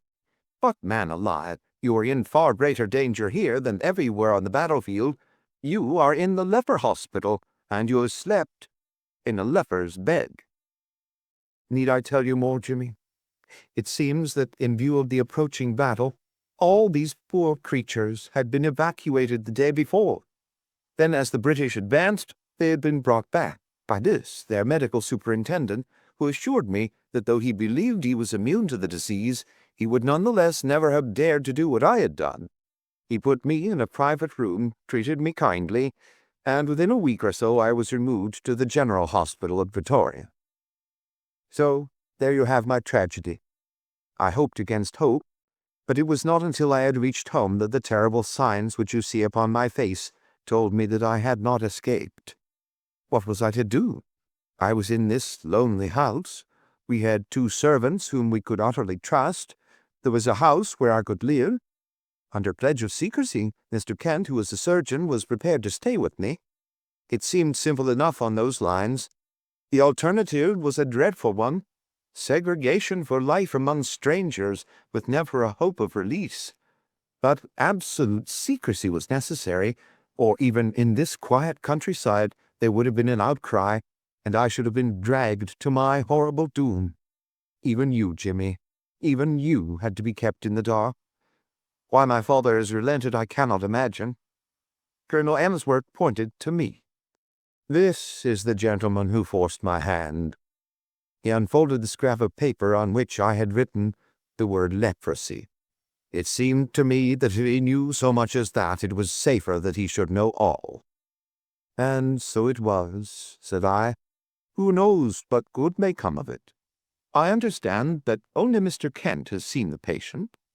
May I ask, sir, if you are an authority on such complaints, which are, I understand, tropical or semi-tropical in their nature? I have the ordinary knowledge of the educated medical man, he observed with some stiffness. I have no doubt, sir, that you are fully competent, but I am sure that you will agree that in such a case a second opinion is valuable. You have avoided this, I understand, for fear that pressure should be put upon you to segregate the patient. That is so, said Colonel Emsworth. I foresaw this situation, I explained, and I have brought with me a friend whose discretion may absolutely be trusted. I was able once to do him a professional service, and he is ready to advise as a friend rather than as a specialist. His name is Sir James Saunders. The prospect of an interview with Lord Roberts could not have excited greater wonder and pleasure in a raw subaltern than was now reflected upon the face of Mr. Kent. I shall indeed be proud, he murmured. Then I will ask Sir James to step this way. He is at present in the carriage outside the door. Meanwhile, Colonel Emsworth, we may perhaps assemble in your study, where I could give the necessary explanations. And here it is that I miss my Watson. By cunning questions and ejaculations of wonder, he could elevate my simple art, which is but systematized common sense, into a prodigy. When I tell my own story, I have no such aid, and yet I will give my process of thought, even as I gave it to my small audience, which included Godfrey's mother, in the study of Colonel Emsworth. That process, said I, starts upon the supposition that when you have eliminated all which is impossible, then whatever remains, however improbable, must be the truth. It may well be that several explanations remain, in which case one tries test after test until one or other of them has a convincing amount of support. We will now apply this principle to the case in point. As it was first presented to me, there were 3 possible explanations of the seclusion or incarceration of this gentleman in an outhouse of his father's mansion. There was the explanation that he was in hiding for a crime, or that he was mad, and that they wished to avoid an asylum, or that he had some disease which caused his segregation. I could think of no other adequate solutions. These, then, had to be sifted and balanced against each other. The criminal solution would not bear inspection. No unsolved crime had been reported from that district. I was sure of that. If there were some crime not yet discovered, then clearly it would be to the interest of the family to get rid of the delinquent and send him abroad rather than keep him concealed at home. I could see no explanation for such a line of conduct. Insanity was more plausible. The presence of the second person in the outhouse suggested a keeper. The fact that he locked the door when he came out strengthened the supposition and gave the idea of constraint. On the other hand, this constraint could not be severe, or the young man could not have got loose and come down to have a look at his friend. You will remember, Mr. Dodd, that I felt round for points, asking you, for example, about the paper which Mr. Kent was reading. Had it been the Lancet or the British Medical Journal, it would have helped me. It is not illegal, however, to keep a lunatic upon private premises, so long as there is a qualified person in attendance, and that the authorities have been duly notified. Why, then, all this desperate desire for secrecy? Once again, I could not get the theory to fit the facts. There remained the third possibility, into which, rare and unlikely as it was, everything seemed to fit. Leprosy is not uncommon in South Africa. By some extraordinary chance, this youth might have contracted it. His people would be placed in a very dreadful position, since they would desire to save him from segregation. Great secrecy would be needed to prevent rumors from getting about and subsequent interference by the authorities. A devoted medical man, if sufficiently paid, would easily be found to take charge of the sufferer. There would be no reason why the latter should not be allowed freedom after dark. Bleaching of the skin is a common result of the disease. The case was a strong one, so strong that I determined to act as if it were actually proved. When on arriving here I noticed that Rafe, who carries out the meals, had gloves which were impregnated with disinfectants, my last doubts were removed. A single word showed you, sir, that your secret was discovered, and if I wrote rather than said it, it was to prove to you that my discretion was to be trusted.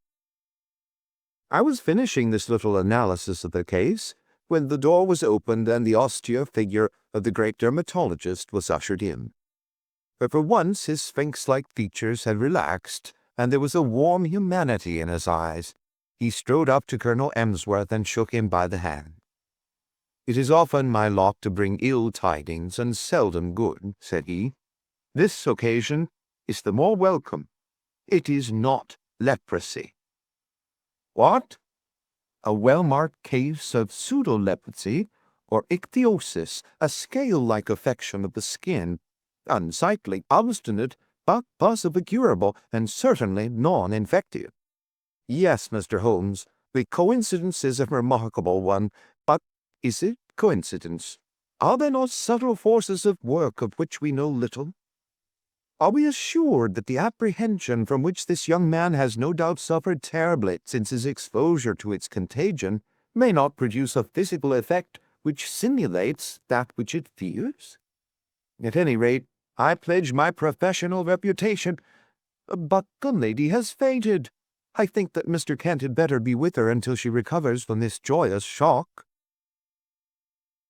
End of The Adventure of the Blanched Soldier. Story 3. The Adventure of the Mazarin Stone. It was pleasant to Dr. Watson to find himself once more in the untidy room of the first floor in Baker Street, which had been the starting point of so many remarkable adventures. He looked round him at the scientific charts upon the wall, the acid, charred bench of chemicals, the violin case leaning in the corner, the coal scuttle, which contained of old the pipes and tobacco. Finally his eyes came round to the fresh and smiling face of Billy, the young but very wise and tactful page, who had helped a little to fill up the gap of loneliness and isolation which surrounded the saturnine figure of the great detective. "It all seems very unchanged, Billy. You don't change either.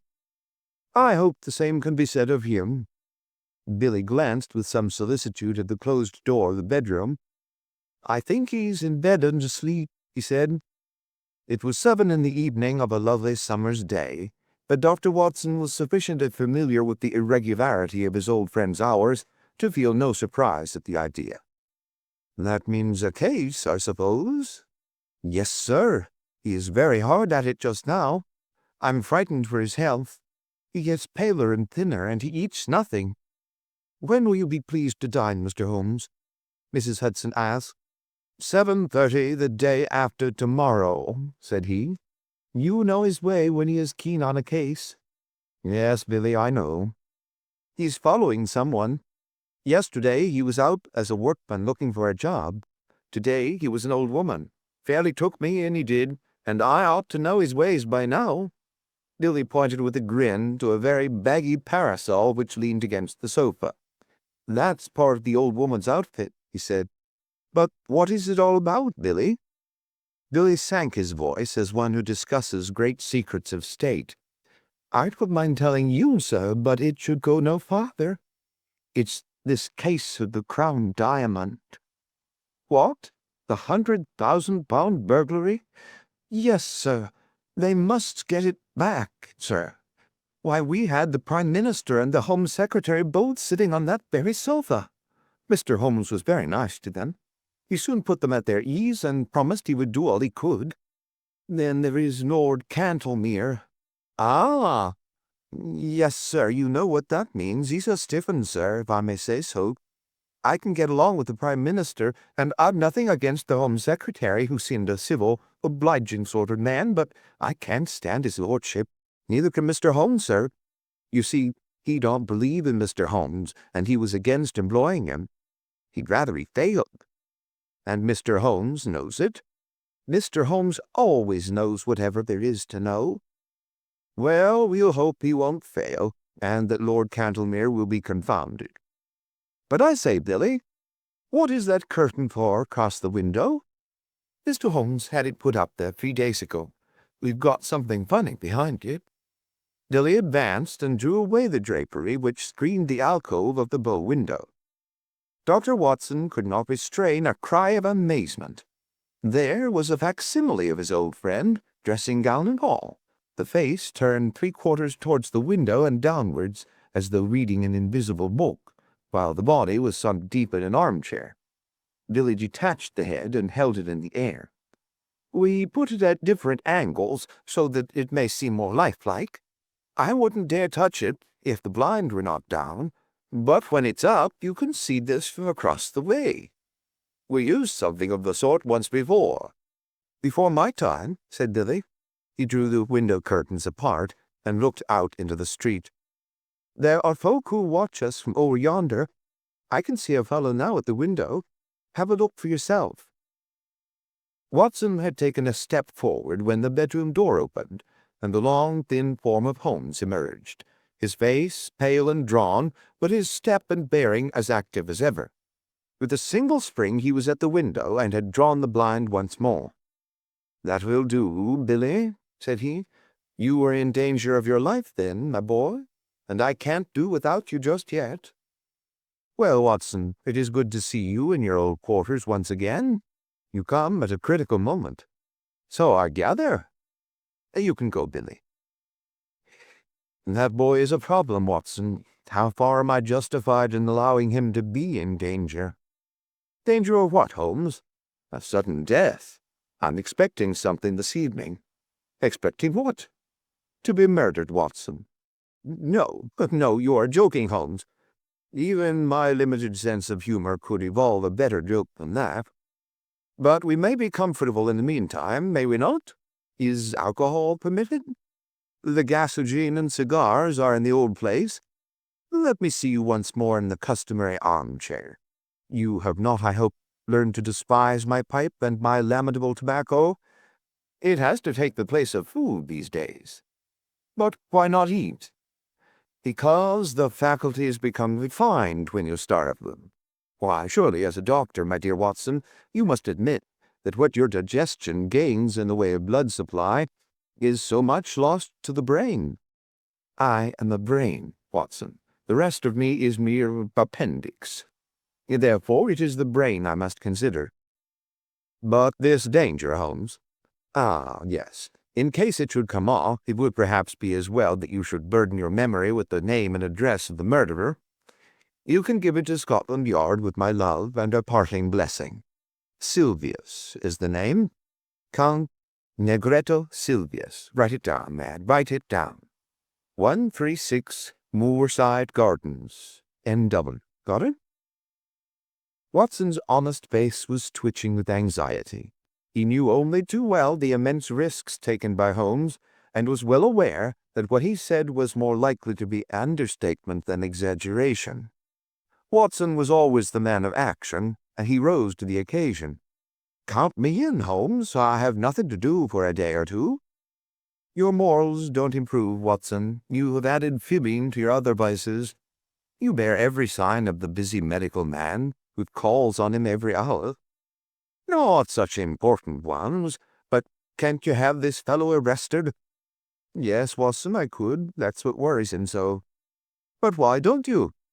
because I don't know where the diamond is. Ah, Billy told me, the missing crown jewel. Yes, the great yellow Mazarin stone. I've cast my net and I have my fish, but I have not got the stone. What is the use of taking them? We can make the world a better place by laying them by the heels, but that is not what I am out for. It's the stone I want. And is this Count Silvius one of your fish? Yes, and he's a shark. He bites. The other is Sam Merton, the boxer. Not a bad fellow, Sam, but the Count has used him. Sam's not a shark. He is a great big silly bull-headed gudgeon. But he is flopping about in my net all the same. Where is this Count Silvius? I've been at his very elbow all the morning. You've seen me as an old lady, Watson. I was never more convincing. He actually picked up my parasol for me once. By your leave, madame, said he, half Italian, you know, and with the southern graces of manner when in the mood, but a devil incarnate in the other mood. Life is full of whimsical happenings, Watson. It might have been tragedy. Well, perhaps it might. I followed him to old Strabenzi's workshop in the Minories. Strabenzi made the air gun, a very pretty bit of work as I understand, and I rather fancy it is in the opposite window at the present moment. Have you seen the dummy? Oh, of course, Billy showed it to you. Well, it may get a bullet through its beautiful head at any moment. Ah, Billy, what is it? The boy had reappeared in the room with a card upon a tray. Holmes glanced at it with raised eyebrows and an amused smile. The man himself. I had hardly expected this. Grasp the nettle, Watson, a man of nerve. Possibly you have heard of his reputation as a shooter of big game. It would indeed be a triumphant ending to his excellent sporting record if he added me to his bag. This is a proof that he feels my toe very close behind his heel. Send for the police. I probably shall, but not just yet. Would you glance carefully out of the window, Watson, and see if anyone is hanging about in the street? Watson looked warily round the edge of the curtain. Yes, there is one rough fellow near the door. That will be Sam Merton, the faithful but rather fatuous Sam. Where is this gentleman, Billy? In the waiting-room, sir. Show him up when I ring. Yes, sir. If I am not in the room, show him in all the same. Yes, sir. Watson waited until the door was closed, and then he turned earnestly to his companion. Look here, Holmes, this is simply impossible. This is a desperate man who sticks at nothing. He may have come to murder you. I should not be surprised. I insist upon staying with you. You would be horribly in the way. In his way? No, my dear fellow, in my way. Well, I can't possibly leave you. Yes, you can, Watson. And you will, for you have never failed to play the game. I am sure you will play it to the end. This man has come for his own purpose, but he may stay for mine. Holmes took out his notebook and scribbled a few lines. Take a cab to Scotland Yard and give this to Youghal at the CID. Come back with the police. The fellow's arrest will follow. I'll do that with joy. Before you return, I may have just time enough to find out where the stone is. He touched the bell. I think we will go out through the bedroom. The second exit is exceedingly useful. I rather want to see my shark without his seeing me, and I have, as you will remember, my own way of doing it. It was therefore an empty room into which Billy, a minute later, ushered Count Silvius.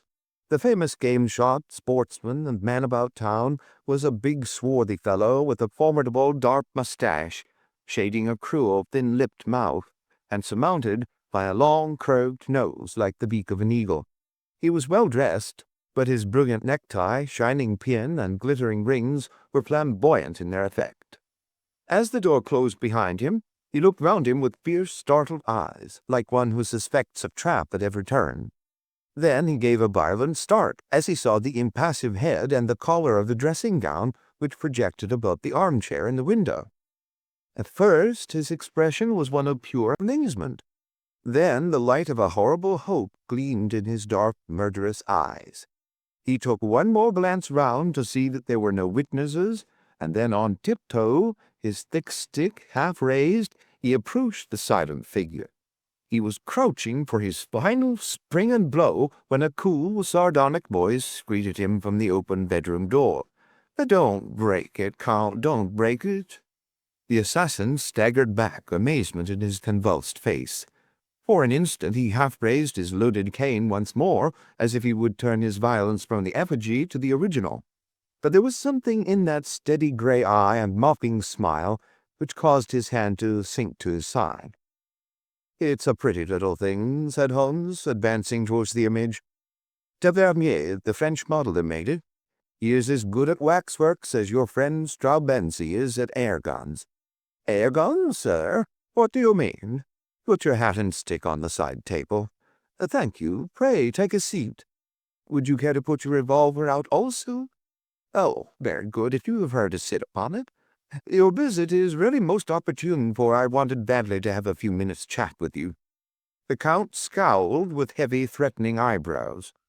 "I, too, wished to have some words with you, Holmes. That is why I am here.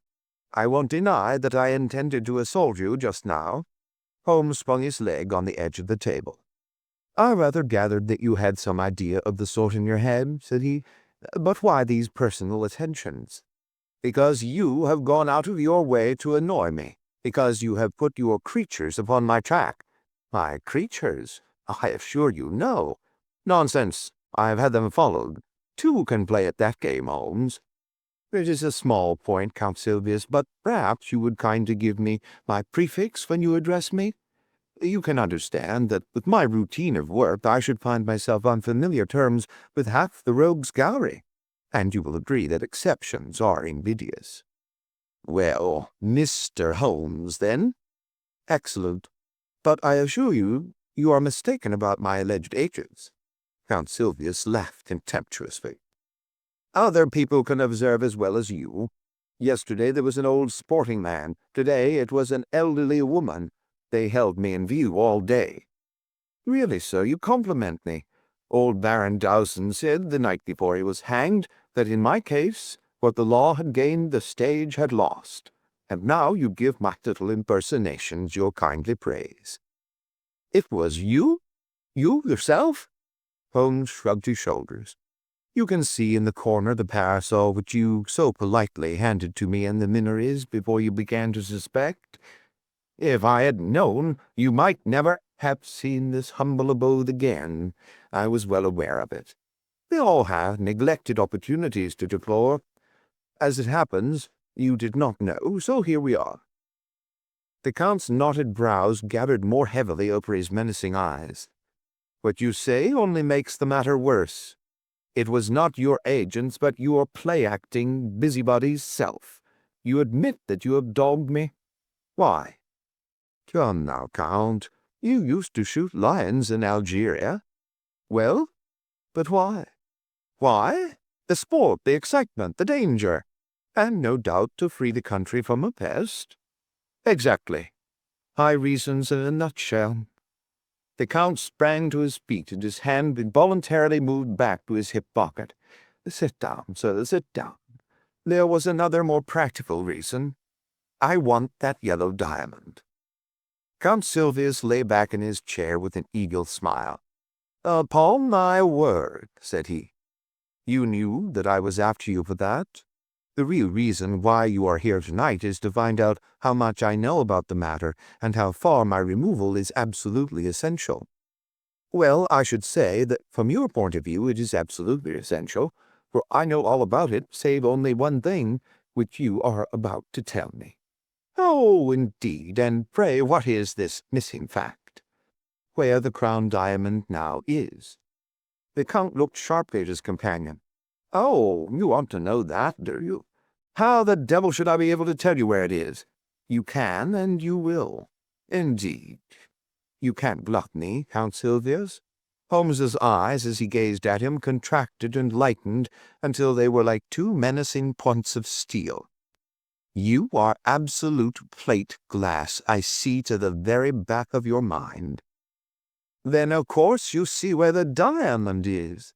Holmes clapped his hands with amusement, and then pointed a derisive finger.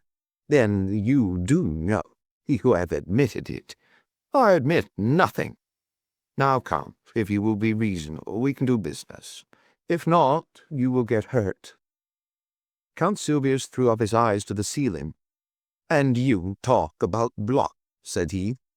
Holmes looked at him thoughtfully, like a master chess player who meditates his crowning move. Then he threw open the table drawer and drew out a squat notebook. "Do you know what I keep in this book?" "No, sir, I do not." "You." "Me?" "Yes, you, sir.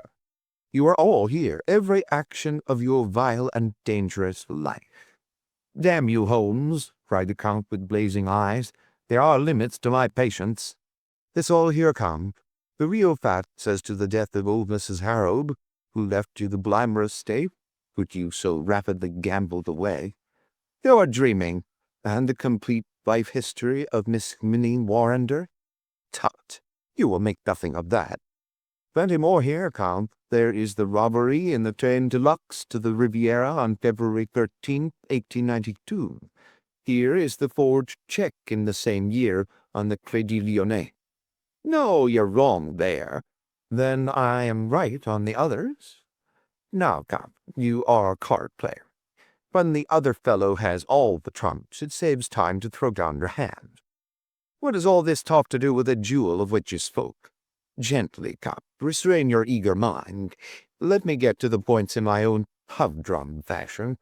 I have all this against you, but above all I have a clear case against both you and your fighting bully in the case of the Crown Diamond. Indeed. I have the cabman who took you to Whitehall, and the cabman who brought you away. I have the commissionaire who saw you near the case. I have Ikey Sanders, who refused to cut it up for you. Ikey has peached, and the game is up." The veins stood out on the Count's forehead. His dark, hairy hands were clenched in a convulsion of restrained emotion. He tried to speak, but the words would not shape themselves. "That's the hand I play from," said Holmes. "I put it all upon the table. But one card is missing. It's the King of Diamonds. I don't know where the stone is." "You never shall know." "No. Now, be reasonable, Count. Consider the situation. You are going to be locked up for 20 years. So is Sam Merton. What good are you going to get from out of your diamond? None in the world. But if you hand it over, well, I'll compound a felony.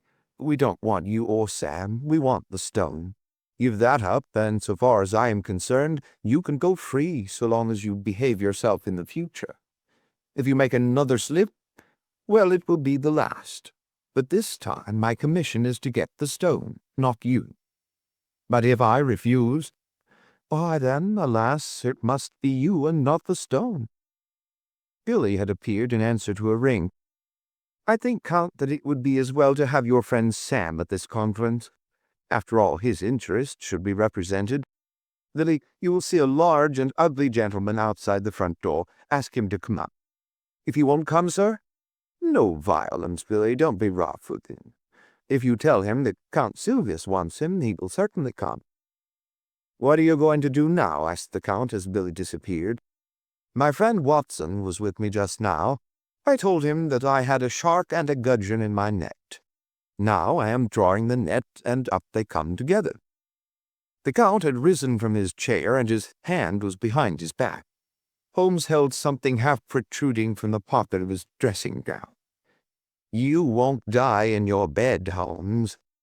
"I have often had the same idea. Does it matter very much? After all, Count, your own exit is more likely to be perpendicular than horizontal. But these anticipations of the future are morbid.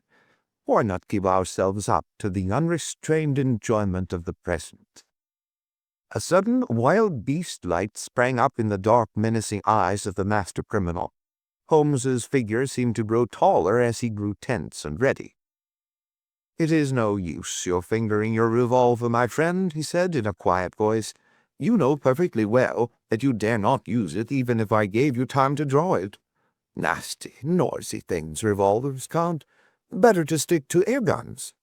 Ah, I think I hear the fairy footstep of your estimable partner. Good day, Mr. Merton." Rather dull in the street, is it not?"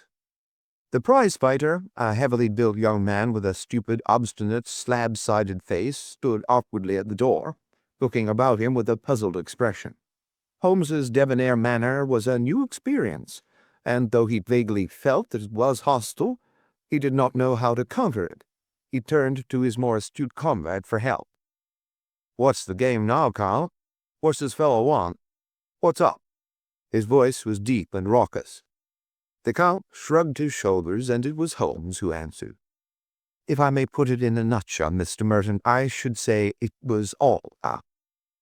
The boxer still addressed his remarks to his associate. "Is this cove trying to be funny or what? I'm not in the funny mood myself." "No, I expect not," said Holmes. "I think I can promise you that you will feel even less humorous as the evening advances. Now, look here, Count Sylvius, I'm a busy man, and I can't waste time. I'm going into that bedroom. Pray make yourselves quite at home in my absence. You can explain to your friend how the matter lies without the restraint of my presence. I shall try over the Hoffmann barcarolle upon my violin. In 5 minutes I shall return for your final answer. You quite grasp the alternative, do you not? Shall we take you, or shall we have the stone?" Holmes withdrew, picking up his violin from the corner as he passed. A few moments later, the long-drawn, wailing notes of that most haunting of tunes came faintly through the closed door of the bedroom. "What is it, then?" asked Merton anxiously as his companion turned to him. "Does he know about the stone?" "He knows a damned sight too much about it. I'm not sure that he doesn't know all about it." "Good Lord!" The boxer's sallow face turned a shade whiter. "Ikey Sanders has split on us." "He has he? I'll do him down a thick 'un for that if I swing for it. That won't help us much. We've got to make up our minds what to do." "Have a mo," said the boxer, looking suspiciously at the bedroom door. "He's a leery cove that wants watching. I suppose he's not listening. How can he be listening with that music going? That's right. Maybe somebody's behind the curtain. Too many curtains in this room." As he looked round, he suddenly saw for the first time the effigy in the window, and stood staring and pointing to amazed for words. "Dot, it's only a dummy," said the Count. "A fake, is it? Well, strike me. Madame Tussaud, ain't it? It's the living spit of him, gown and all, but them curtains, girl. Oh, confound the curtains. We are wasting our time, and there is none too much. He can lag us over this stone. The deuce he can. But he'll let us slip if we only tell him where the swag is. What? Give it up? Give up 100,000 quid? It's one or the other." Merton scratched his short, cropped pate. "He's alone in there. Let's do him in. If his light were out, we should have nothing to fear." The Count shook his head. "He's armed and ready. If we shot him, we could hardly get away in a place like this. Besides, it's likely enough that the police know whatever evidence he has got. Hello! What was that?" There was a vague sound which seemed to come from the window. Both men sprang round, but all was quiet. Save for the one strange figure seated in the chair, the room was certainly empty. "Bumping in the street," said Merton. "Now look here, Governor, you've got the brains. Surely you can think a way out of it.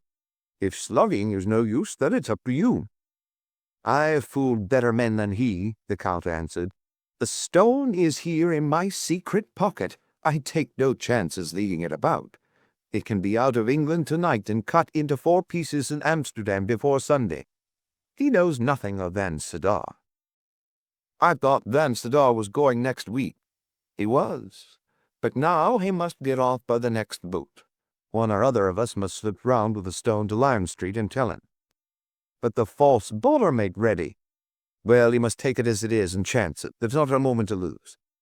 Again, with the sense of danger which becomes an instinct with a sportsman, he paused and looked hard at the window.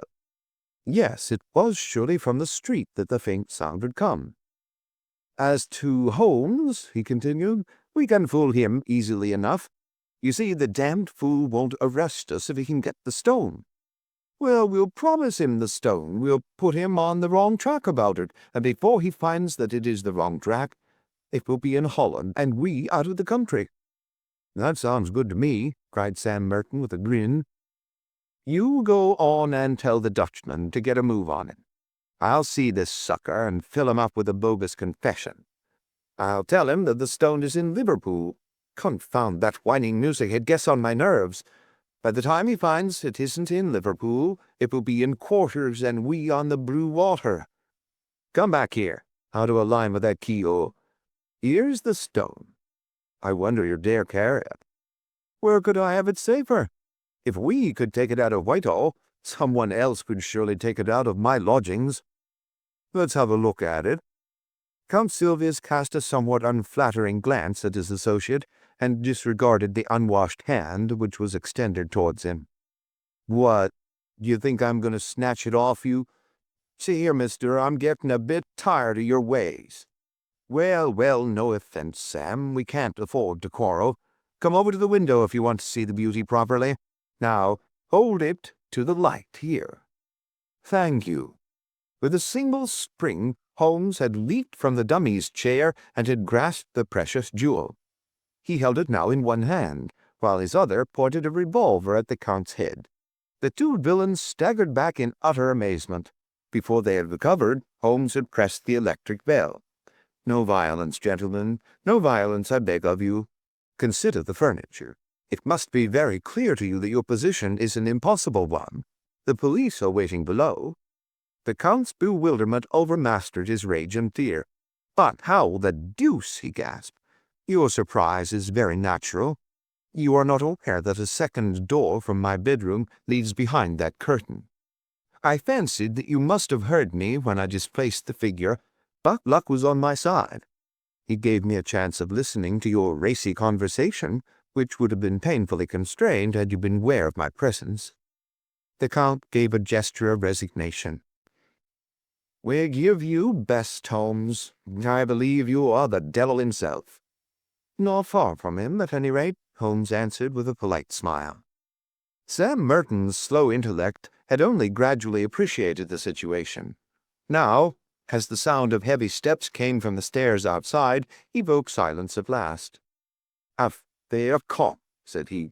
But I say, what about that bloomin' fiddle? I hear it yet. Tut, Holmes answered. You are perfectly right. Let it play. These modern gramophones are a remarkable invention. There was an inrush of police. The handcuffs clicked, and the criminals were led to the waiting cab. Watson lingered with Holmes, congratulating him upon this fresh leaf added to his laurels. Once more their conversation was interrupted by the imperturbable Billy with his card tray. Lord Cantlemere, sir. Show him up, Billy. This is the eminent peer who represents the very highest interests, said Holmes. He is an excellent and loyal person, but rather of the old regime. Shall we make him unbend? Dare we venture upon a slight liberty? He knows, we may conjecture, nothing of what has occurred. The door opened to admit a thin, austere figure with a hatchet face and drooping mid-Victorian whiskers of a glossy blackness which hardly corresponded with the rounded shoulders and feeble gait. Holmes advanced affably and shook an unresponsive hand. How do you do, Lord Cantlemere? It is chilly for the time of year, but rather warm indoors. May I take your overcoat? No, I thank you. I will not take it off. Holmes laid his hand insistently upon the sleeve. Pray allow me. My friend Dr. Watson would assure you that these changes of temperature are most insidious. His lordship shook himself free with some impatience. I am quite comfortable, sir. I have no need to stay. I have simply looked in to know how your self-appointed task was progressing. It is difficult, very difficult. I feared that you would find it so. There was a distinct sneer in the old courtier's words and manner. Every man finds his limitations, Mr. Holmes, but at least it cures us of the weakness of self-satisfaction. Yes, sir, I have been much perplexed, no doubt, especially upon one point. Possibly you could help me upon it? You apply for my advice rather late in the day. I thought that you had your own all-sufficient methods. Still, I am ready to help you. You see, Lord Cantlemere, we can no doubt frame a case against the actual thieves, when you have caught them. Exactly. But the question is, how should we proceed against the receiver? Is this not rather premature? It is as well to have our plans ready. Now, what would you regard as final evidence against the receiver? The actual possession of the stone. You would arrest him upon that? Most undoubtedly. Holmes seldom laughed, but he got as near it as his old friend Watson could remember. In that case, my dear sir, I shall be under the painful necessity of advising your arrest. Lord Cantlemere was very angry. Some of the ancient fires flickered up into his sallow cheeks. You take a great liberty, Mr. Holmes. In 50 years of official life I cannot recall such a case. I am a busy man, sir, engaged upon important affairs, and I have no time or taste for foolish jokes. I may tell you frankly, sir, that I have never been a believer in your powers, and that I have always been of the opinion that the matter was far safer in the hands of the regular police force. Your conduct confirms all my conclusions. I have the honor, sir, to wish you good evening." Holmes had swiftly changed his position and was between the pier and the door. "One moment, sir," said he. "To actually go off with the Mazarin stone would be a more serious offense than to be found in temporary possession of it. Sir, this is intolerable. Let me pass." "Put your hand in the right pocket of your overcoat." "What do you mean, sir?" Come, do what I ask." An instant later the amazed peer was standing, blinking and stammering, with the great yellow stone on his shaking palm. What? How is this, Mr. Holmes?" "Too bad, Lord Cantlemere, too bad," cried Holmes. "My old friend here will tell you that I have an impish habit of practical joking. Also, that I can never resist a dramatic situation. I took the liberty, the very great liberty, I admit, of putting the stone into your pocket at the beginning of our interview." The old peer stared from the stone to the smiling face before him. "Sir, I am bewildered. But yes, it is indeed the Mazarin stone. We are greatly your debtors, Mr. Holmes. Your sense of humor may, as you admit, be somewhat perverted, and its exhibition remarkably untimely, but at least I withdraw any reflection I have made upon your amazing professional powers. But how? The case is but half finished. The details can wait. No doubt, Lord Cantlemere, your pleasure in telling of this successful result in the exalted circle to which you return will be some small atonement for my practical joke. Billy, will you show his lordship out, and tell Mrs. Hudson that I should be glad if she would send up dinner for 2 as soon as possible." End of The Adventure of the Mazarin Stone. Story 4. The Adventure of the Three Gables. I don't think that any of my adventures with Mr. Sherlock Holmes opened quite so abruptly or so dramatically as that which I associate with the Three Gables. I had not seen Holmes for some days, and had no idea of the new channel into which his activities had been directed. He was in a chatty mood that morning, however, and had just settled me into the well-worn low armchair on one side of the fire, while he had curled down with his pipe in his mouth upon the opposite chair, when our visitor arrived. If I had said that a mad bull had arrived, it would give a clearer impression of what occurred. The door had flown open, and a huge negro had burst into the room. He would have been a comic figure if he had not been terrific, for he was dressed in a very loud grey check suit with a flowing salmon-colored tie. His broad face and flattened nose were thrust forward, as his sullen dark eyes, with a smouldering gleam of malice in them, turned from one of us to the other. "Which of you gentlemen is Master Holmes?" he asked. Holmes raised his pipe with a languid smile. "Oh, it's you, is it?" said our visitor, coming with an unpleasant, stealthy step round the angle of the table. "See here, Master Holmes, you keep your hands out of other folks' business. Leave folks to manage their own affairs. Got that, Master Holmes?" "Keep on talking," said Holmes. "It's fine." "Oh, it's fine, is it?" growled the savage. "It won't be so damn fine if I have to trim you up a bit. I've handled your kind before, and they didn't look fine when I was through with them. Look at that, Master Holmes. He swung a huge knotted lump of a fist under my friend's nose. Holmes examined it closely with an air of great interest. "Were you born so?" he asked, "or did it come by degrees?" It may have been the icy coolness of my friend, or it may have been the slight clatter which I made as I picked up the poker. In any case, our visitor's manner became less flamboyant. "Well, I've given you fair warning," said he.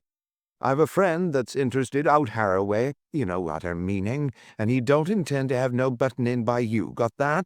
You ain't the law, and I ain't the law either, and if you come in, I'll be on hand also. Don't you forget it." "I've wanted to meet you for some time," said Holmes. "I won't ask you to sit down, for I don't like the smell of you. But aren't you Steve Dixie the bruiser?"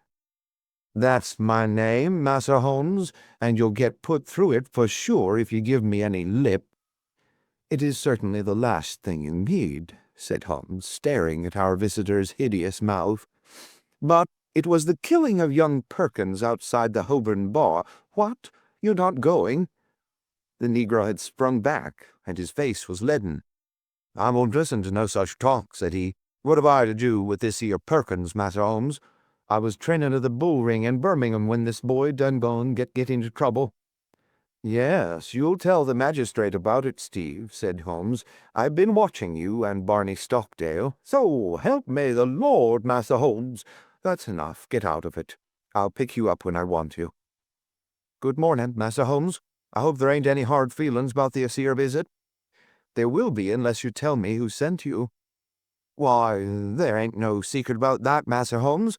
It was the same gentleman that you just got done mention." "And who set him on to it?" "S'help me, I don't know, Master Holmes. He just say, 'Steve, you go see Master Holmes, and tell him his life ain't safe if he go down Harroway. That's the whole truth.'" Without waiting for any further questioning, our visitor bolted out of the room almost as precipitately as he had entered. Holmes knocked out the ashes of his pipe with a quiet chuckle. "I am glad you were not forced to break his woolly head, Watson.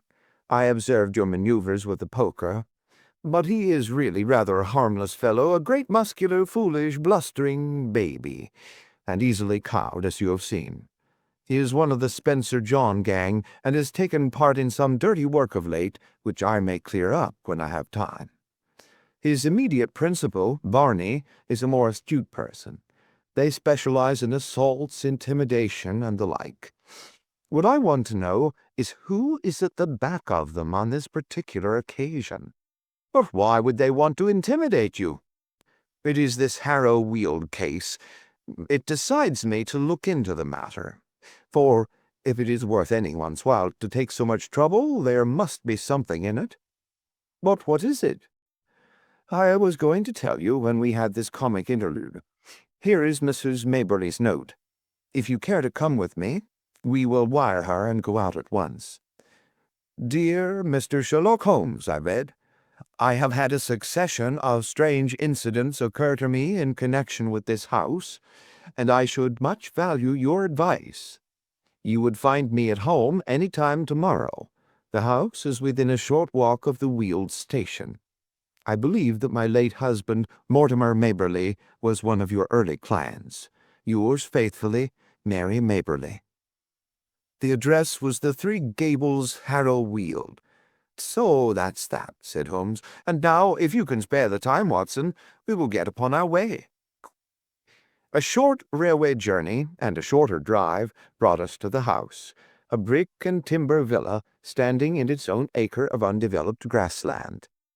3 small projections above the upper windows made a feeble attempt to justify its name. Behind was a grove of melancholy half-grown pines, and the whole aspect of the place was poor and depressing.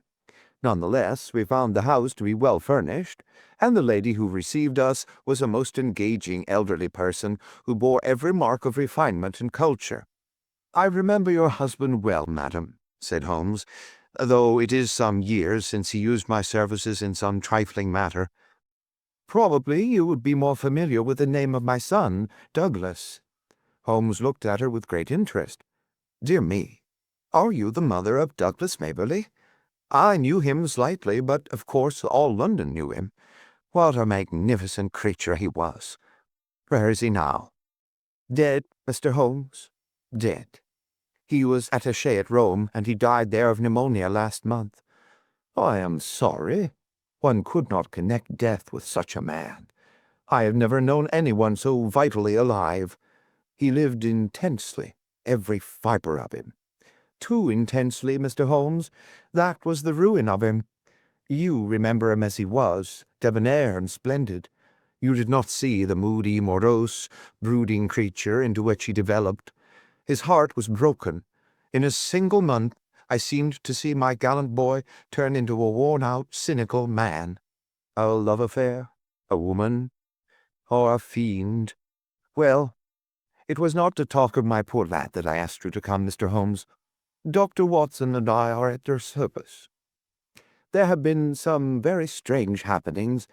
I have been in this house more than a year now, and as I wish to lead a retired life, I have seen little of my neighbors. 3 days ago, I had a call from a man who said that he was a house agent. He said that this house would exactly suit a client of his, and that if I would part with it, money would be no object. It seemed to me very strange, as there are several empty houses on the market which appear to be equally eligible, but naturally I was interested in what he said. I therefore named a price which was £500 more than I gave. He at once closed with the offer, but added that his client desired to buy the furniture as well, and would I put a price upon it. Some of this furniture is from my old home, and it is, as you see, very good, so that I named a good round sum. To this also he at once agreed. I had always wanted to travel, and the bargain was so good a one that it really seemed that I should be my own mistress for the rest of my life. Yesterday the man arrived with the agreement all drawn out. Luckily I showed it to Mr. Suttra, my lawyer, who lives in Harrow. He said to me, "This is a very strange document. Are you aware that if you sign it, you could not legally take anything out of the house, not even your own private possessions?" When the man came again in the evening, I pointed this out, and said that I meant only to sell the furniture. "No, no, everything," said he. "But my clothes, my jewels?" "Well, well, some concession might be made for your personal effects, but nothing shall go out of the house unchecked. My client is a very liberal man, but he has his fads and his own way of doing things. It is everything or nothing with him." "Then it must be nothing," said I, and there the matter was left. But the whole thing seemed to me so unusual that I thought— Here we had a very extraordinary interruption. Holmes raised his hand for silence. Then he strode across the room, flung open the door, and dragged in a great gaunt woman whom he had seized by the shoulder. She entered with ungainly struggles like some huge awkward chicken, torn squawking out of its coop. "Leave me alone. What are you doing of?" she screeched. "Why, Susan, what is this?" "Well, ma'am, I was coming in to ask if the visitors was staying for lunch when this man jumped out at me." I have been listening to her for the last 5 minutes, but did not wish to interrupt your most interesting narrative. Just a little wheezy, Susan, are you not? You breathe too heavily for that kind of work." Susan turned a sulky but amazed face upon her captor. "Who be you, anyhow, and what right have you a-pulling me about like this?" "It was merely that I wished to ask a question in your presence. Did you, Mrs. Neighbourly, mention to anyone that you were going to write to me and consult me?" "No, Mr. Holmes, I did not." "Who posted your letter?" "Susan did." "Exactly. Now, Susan, to whom was it that you wrote or sent a message to say that your mistress was asking advice from me?" "It's a lie. I sent no message." "Now, Susan, wheezy people may not live long, you know. It's a wicked thing to tell fibs. Whom did you tell?" "Susan," cried her mistress, "I believe you are a bad, treacherous woman. I remember now that I saw you speaking to someone over the hedge." "That was my own business," said the woman sullenly. "Suppose I tell you that it was Barney Stockdale to whom you spoke," said Holmes. "Well, if you know, what do you want to ask for?" "I was not sure, but I know now. Well, now, Susan, it will be worth £10 to you if you will tell me who is at the back of Barney. Someone that could lay down £1,000 for every 10 you have in the world. So, a rich man. No, you smiled. A rich woman. Now we have got so far, you may as well give me the name and earn the tenner. I'll see you in hell first. Oh, Susan, language. I'm clearing out of here. I've had enough of you all. I'll send for a box tomorrow. She flounced for the door. Goodbye, Susan. Categoric as the stuff. Now, he continued, turning suddenly from lively to severe when the door had closed behind the flushed and angry woman, this gang means business. Look how close they play the game.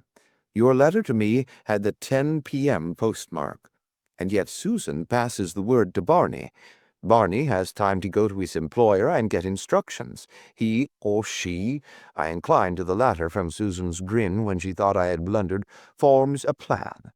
Black Steve is called in, and I am warned off by 11 o'clock next morning. That's quick work, you know. But what do they want? Yes, that's the question. Who had the house before you? A retired sea captain called Ferguson. Anything remarkable about him? Not that I ever heard of. I was wondering whether he could have buried something. Of course, when people bury treasure nowadays, they do it in the post office bank. But there are always some lunatics about. It would be a dull world without them. At first I thought of some buried valuable, but why in that case should they want your furniture?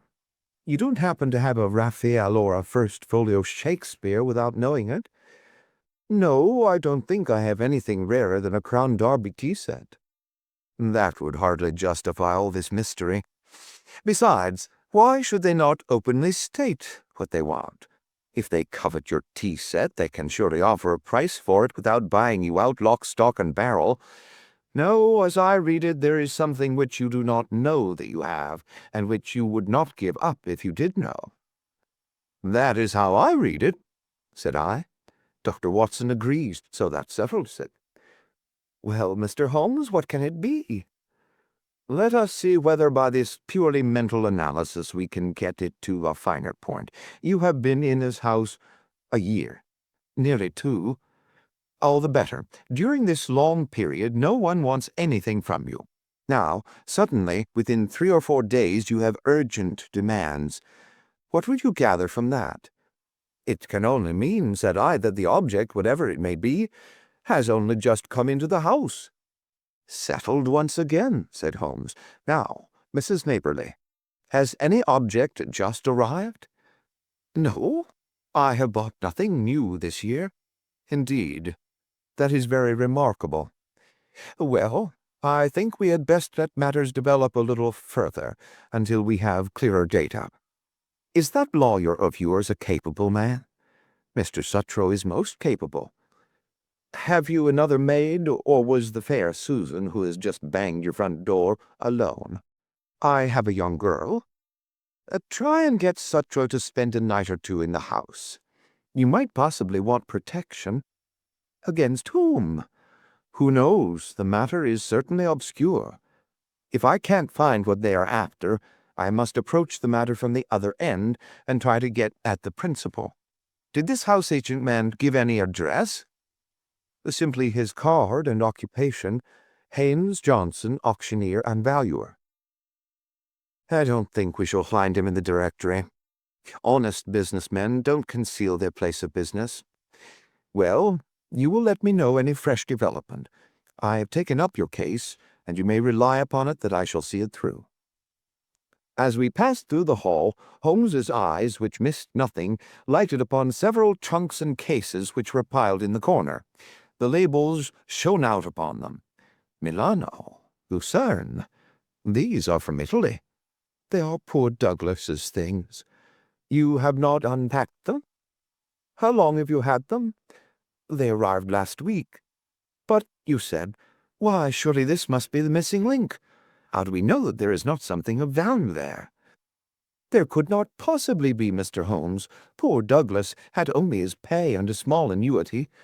What could he have of value? Holmes was lost in thought. Delay no longer, Mrs. Maberly, he said at last. Have these things taken upstairs to your bedroom. Examine them as soon as possible and see what they contain. I will come tomorrow and hear your report.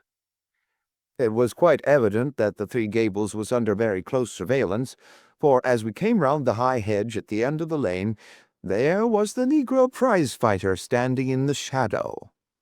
We came upon him quite suddenly, and a grim and menacing figure he looked in that lonely place. Holmes clapped his hand to his pocket. "Looking for your gun, Massa Holmes?" "No, for my scent bottle, Steve." "You are funny, Massa Holmes, ain't you?" "It won't be funny for you, Steve, if I get after you. I gave you fair warning this morning." "Well, Massa Holmes, I done think over what you said, and I don't want no more talk about that affair of Master Perkins. Suppose I can help you, Massa Holmes? I will." "Well, then, tell me who is behind you on this job." "So help me the Lord, Massa Holmes, I told you the truth before. I don't know. My boss Barney gives me orders, and that's all." "Well, just bear in mind, Steve, that the lady in that house and everything under that roof is under my protection. Don't you forget it." "All right, Massa Holmes, I'll remember." "I've got him thoroughly frightened for his own skin, Watson," Holmes remarked as we walked on. "I think he would double-cross his employer if he knew who he was. It was lucky I had some knowledge of the Spencer John crowd, and that Steve was one of them. Now, Watson, this is a case for Langdale Pike, and I am going to see him now. When I get back, I may be clearer in the matter." I saw no more of Holmes during the day, but I could well imagine how he spent it, for Langdale Pike was his human book of reference upon all matters of social scandal. This strange, languid creature spent his waking hours in the bow window of a St. James's Street club, and was the receiving station as well as the transmitter for all the gossip of the metropolis. He made, it was said, a 4-figure income by the paragraphs which he contributed every week to the garbage papers which cater at poor and inquisitive public. If ever far down in the turbid depths of London life there was some strange swirl or eddy, it was marked with automatic exactness by this human dial upon the surface. Holmes discreetly helped Langdale to knowledge, and on occasion was helped in turn. When I met my friend in his room early next morning, I was conscious from his bearing that all was well, but nonetheless a most unpleasant surprise was awaiting us. It took the shape of the following telegram: "Please come out at once. Client's house burgled in the night. Police in possession. Sutro." Holmes whistled. "The drama has come to a crisis, and quicker than I had expected. There is a great driving power at the back of this business, Watson, which does not surprise me after what I have heard. This Sutro, of course, is her lawyer. I made a mistake, Arthur, in not asking you to spend the night on guard. This fellow has clearly proved a broken reed. Well, there is nothing for it but another journey to Harrow Weald." We found the Three Gables a very different establishment to the orderly household of the previous day. A small group of idlers had assembled at the garden gate, while a couple of constables were examining the windows and the geranium beds. Within, we met a grey old gentleman who introduced himself as the lawyer, together with a bustling, rubicund inspector who greeted Holmes as an old friend. "Well, Mr. Holmes, no chance for you in this case, I'm afraid. Just a common, ordinary burglary, and well within the capacity of the poor old police. No experts need apply." "I am sure the case is in very good hands," said Holmes. "Merely a common burglary, you say?" "Quite so. We know pretty well who the men are and where to find them. It is that gang of Barney Stockdale, with the big nigger in it. They've been seen about here." "Excellent. What did they get?" "Well, they don't seem to have got much. Mrs. Maberly was chloroformed, and the house was— here's the lady herself." Our friend of yesterday, looking very pale and ill, had entered the room, leaning upon a little maid-servant. "You gave me good advice, Mr. Holmes," said she, smiling ruefully. "Alas, I did not take it. I did not wish to trouble Mr. Sutro, and so I was unprotected. I only heard of it this morning," the lawyer explained. "Mr. Holmes advised me to have some friend in the house. I neglected his advice, and I have paid for it." "You look wretchedly ill," said Holmes. "Perhaps you are hardly equal to telling me what occurred." "It is all here," said the inspector, tapping a bulky notebook. "Still, if the lady is not too exhausted, there is really so little to tell. I have no doubt that wicked Susan had planned an entrance for them. They must have known the house to an inch. I was conscious for a moment of the chloroform rag which was thrust over my mouth, but I have no notion how long I may have been senseless. When I woke, one man was at the bedside and another was rising, with a bundle in his hand from among my son's baggage, which was partially opened and littered over the floor. Before he could get away, I sprang up and seized him." "You took a big risk," said the inspector. "I clung to him, but he shook me off, and the other may have struck me, for I can remember no more. Mary the maid heard the noise and began screaming out of the window. That brought the police, but the rascals had got away." "What did they take?" "Well, I don't think there is anything of value missing. I am sure there was nothing in my son's trunks." "Did the men leave no clue?" "There was one sheet of paper which I may have torn from the man that I grasped. It was lying all crumpled on the floor. It is in my son's handwriting." "Which means that it is not of much use," said the inspector. "Now, if it had been in the burglar's—" "Exactly," said Holmes. "What rugged common sense. None the less, I should be curious to see it." The inspector drew a folded sheet of foolscap from his pocket-book. "I never pass anything, however trifling," said he with some pomposity. "That is my advice to you, Mr. Holmes. In 25 years' experience I have learned my lesson. There is always the chance of finger marks or something." Holmes inspected the sheet of paper. "What do you make of it, Inspector?" "Seems to be the end of some queer novel, so far as I can see." "It may certainly prove to be the end of a queer tale," said Holmes. "You have noticed the number on the top of the page. It is 245. Where are the 244 pages?" "Well, I suppose the burglars got those. Much good may it do them." "It seems a queer thing to break into a house in order to steal such papers as that. Does it suggest anything to you, Inspector?" "Yes, sir, it suggests that in their hurry the rascals just grabbed what first came to hand. I wish them joy of what they got." "Why should they go to my son's things?" asked Mrs. Maberly. "Well, they found nothing valuable downstairs, so they tried their luck upstairs. That is how I read it. What do you make of it, Mr. Holmes?" "I must think it over, Inspector. Come to the window, Watson." Then, as we stood together, he read over the fragment of paper. It began in the middle of a sentence and ran like this. Face bled considerably from the cuts and blows, but it was nothing to the bleeding of his heart, as he saw that lovely face, the face for which he had been prepared to sacrifice his very life, looking out at his agony and humiliation. She smiled, yes, by heaven she smiled, like the heartless fiend she was, as he looked up at her. It was at that moment that love died, and hate was born. Man must live for something. If it is not for your embrace, my lady, then it shall surely be for your undoing and my complete revenge." "Queer grammar," said Holmes with a smile as he handed the paper back to the inspector. "Did you notice how the he suddenly changed to my?" The writer was so carried away by his own story that he imagined himself at the supreme moment to be the hero. "It seemed mighty poor stuff," said the inspector as he replaced it in his book. "What, are you off, Mr. Holmes?" "I don't think there is anything more for me to do, now that the case is in such capable hands. By the way, Mrs. Maberly, did you say you wished to travel?" "It has always been my dream, Mr. Holmes." "Where would you like to go? Cairo, Adira, the Riviera?" "Oh, if I had the money, I would go round the world." "Quite so, round the world. Well, good morning. I may drop you a line in the evening." As we passed the window, I caught a glimpse of the inspector's smile and shake of the head. These clever fellows have always a touch of madness." "That was what I read in the inspector's smile." "Now, Watson, we are at the last lap of our little journey," said Holmes, when we were back in the roar of central London once more. "I think we had best clear the matter up at once, and it would be well that you should come with me, for it is safer to have a witness when you are dealing with such a lady as Isadora Klein." We had taken a cab and were speeding to some address in Grosvenor Square.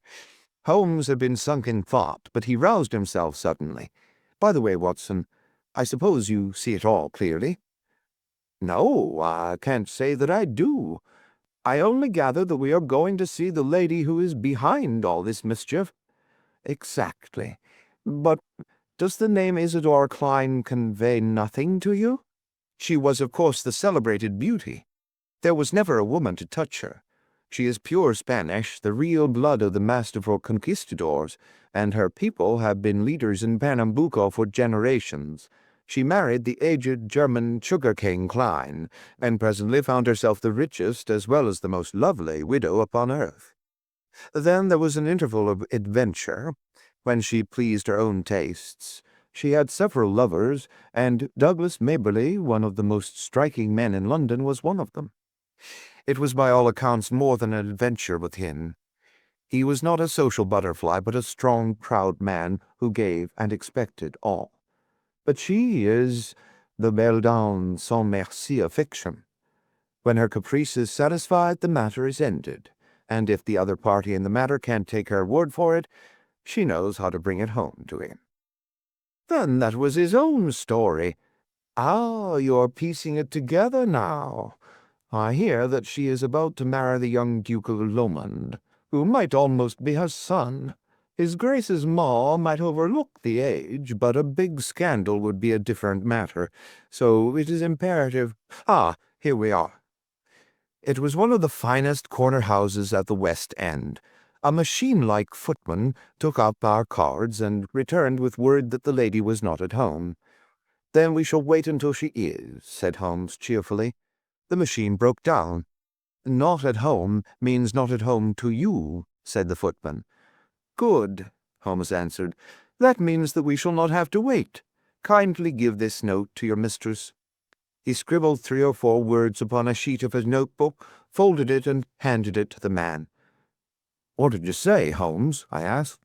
"I simply wrote, 'Shall it be the police, then?' I think that should pass us in." It did, with amazing celerity. A minute later we were in an Arabian Nights drawing-room, vast and wonderful, in a half-gloom, picked out with an occasional pink electric light. The lady had come, I felt, to that time of life when even the proudest beauty finds the half-light more welcome.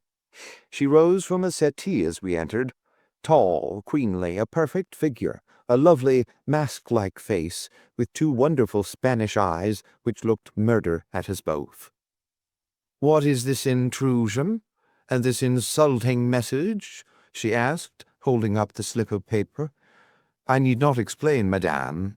I have too much respect for your intelligence to do so, though I confess that intelligence has been surprisingly at fault of late." "How so, sir?" "By supposing that your hired bullies could frighten me from my work. Surely no man would take up my profession if it were not that danger attracts him. It was you, then, who forced me to examine the case of young Maberly?" "I have no idea what you are talking about. What have I to do with hired bullies?" Holmes turned away wearily. "Yes, I have underrated your intelligence. Well, good afternoon. Stop.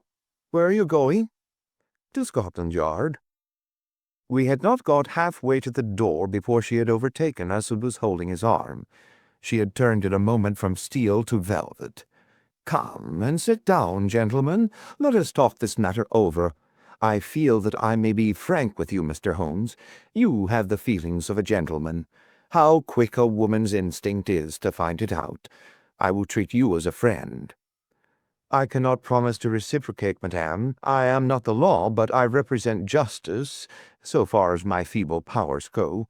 I am ready to listen, and then I will tell you how I will act. No doubt it was foolish of me to threaten a brave man like yourself." What was really foolish, madame, is that you have placed yourself in the power of a band of rascals who may blackmail or give you away. No, no, I am not so simple. Since I have promised to be frank, I may say that no one save Barney Stockdale and Susan, his wife, have the least idea who their employer is. As to them, well, it is not the first. She smiled and nodded with a charming coquettish intimacy. I see, you tested them before. They are good hounds who run silent. Such hounds have a way, sooner or later, of biting the hand that feeds them. They will be arrested for this burglary. The police are already after them. They will take what comes to them. That is what they are paid for. I shall not appear in the matter, unless I bring you into it. No, no, you would not. You are a gentleman. It is a woman's secret. In the first place, you must give back this manuscript. She broke into a ripple of laughter and walked to the fireplace. There was a calcined mass which she broke up with the poker. "Shall I give this back?" she asked. So roguish and exquisite did she look, as she stood before us with a challenging smile, that I felt of all Holmes's criminals this was the one whom he would find it hardest to face. However, he was immune from sentiment. "That seals your fate," he said coldly. "You are very prompt in your actions, madame, but you have overdone it on this occasion." She threw the poker down with a clatter. "How hard you are," she cried. "May I tell you the whole story?" "I fancy I could tell it to you. But you must look at it with my eyes, Mr. Holmes. You must realize it from the point of view of a woman who sees all her life's ambition about to be ruined at the last moment. Is such a woman to be blamed if she protects herself?" "The original sin was yours." Yes, yes, I admit it. He was a dear boy, Douglas, but it so chanced that he could not fit into my plans. He wanted marriage, Mr. Holmes, with a penniless commoner. Nothing less would serve him. Then he became pertinacious. Because I had given, he seemed to think that I still must give, and to him only. It was intolerable. At last I had to make him realize it, by hiring ruffians to beat him under your own window." "You do indeed seem to know everything. Well, it is true. Barney and the boys drove him away, and were, I admit, a little rough in doing so. But what did he do then?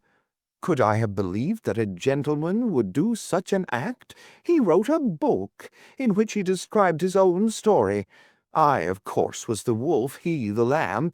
It was all there. Under different names, of course, but who in all London would have failed to recognize it?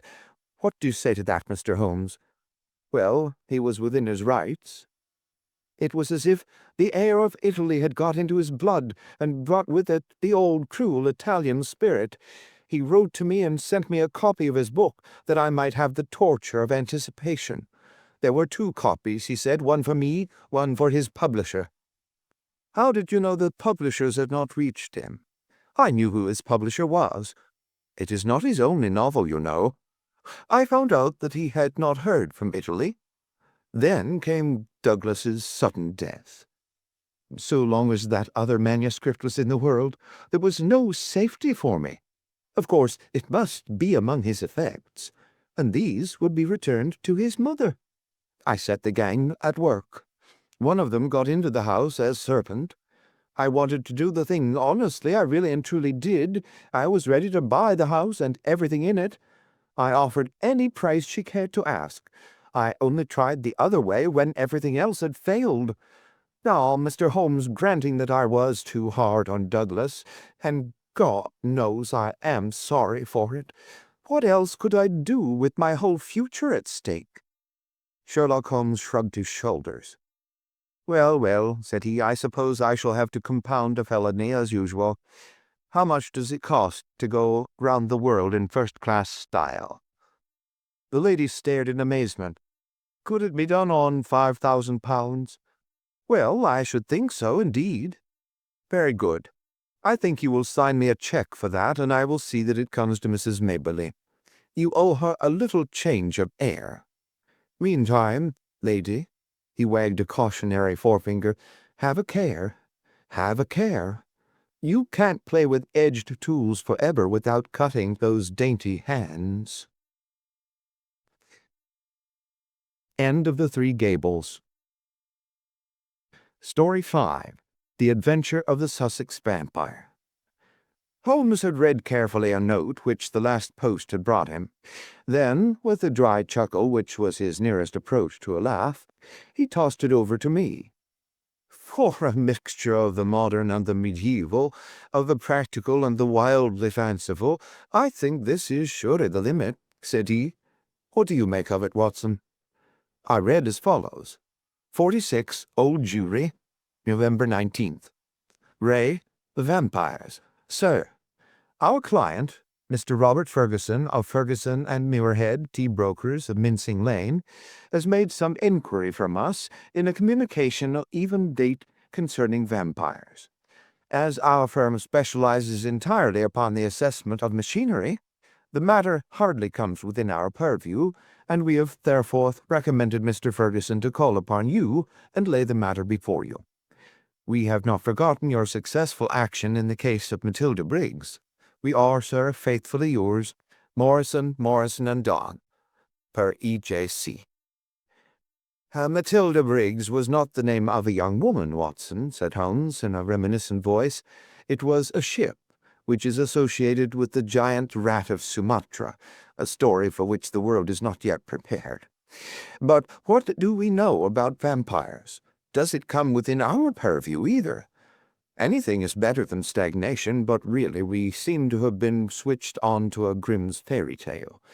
Make a long arm, Watson, and see what V has to say."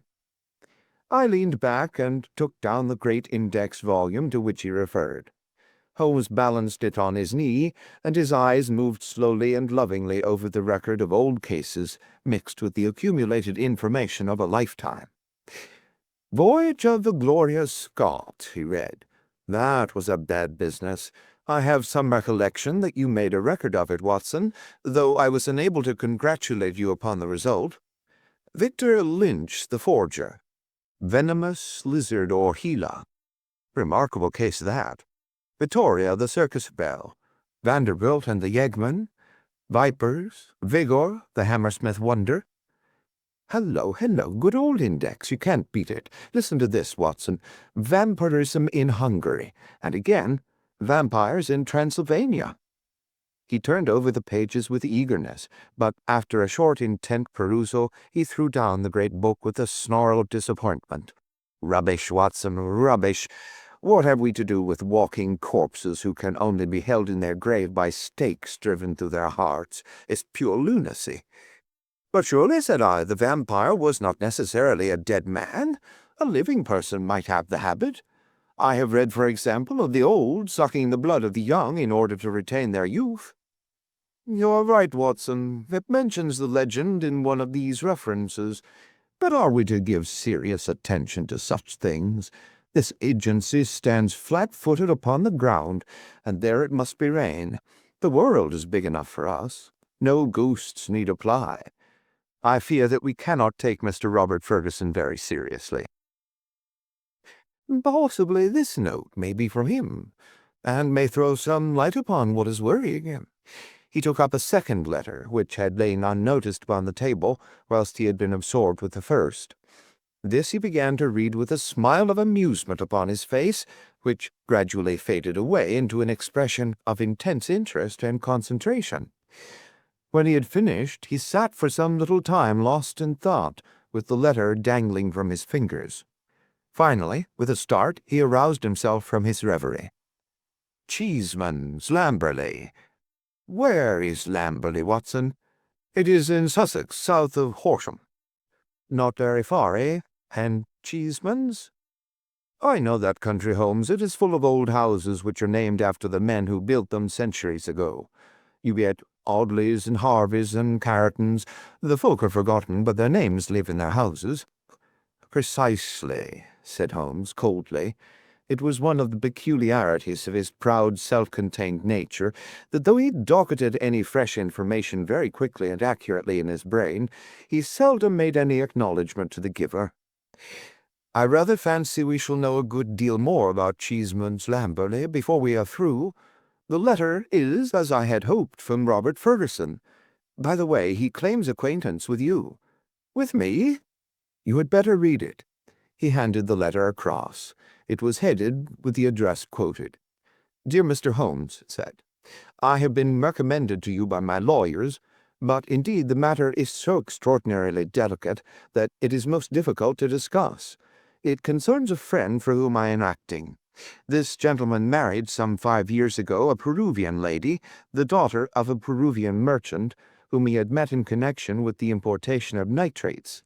The lady was very beautiful, but the fact of her foreign birth and of her alien religion always caused a separation of interests and of feelings between husband and wife, so that after a time his love may have cooled towards her, and he may have come to regard their union as a mistake.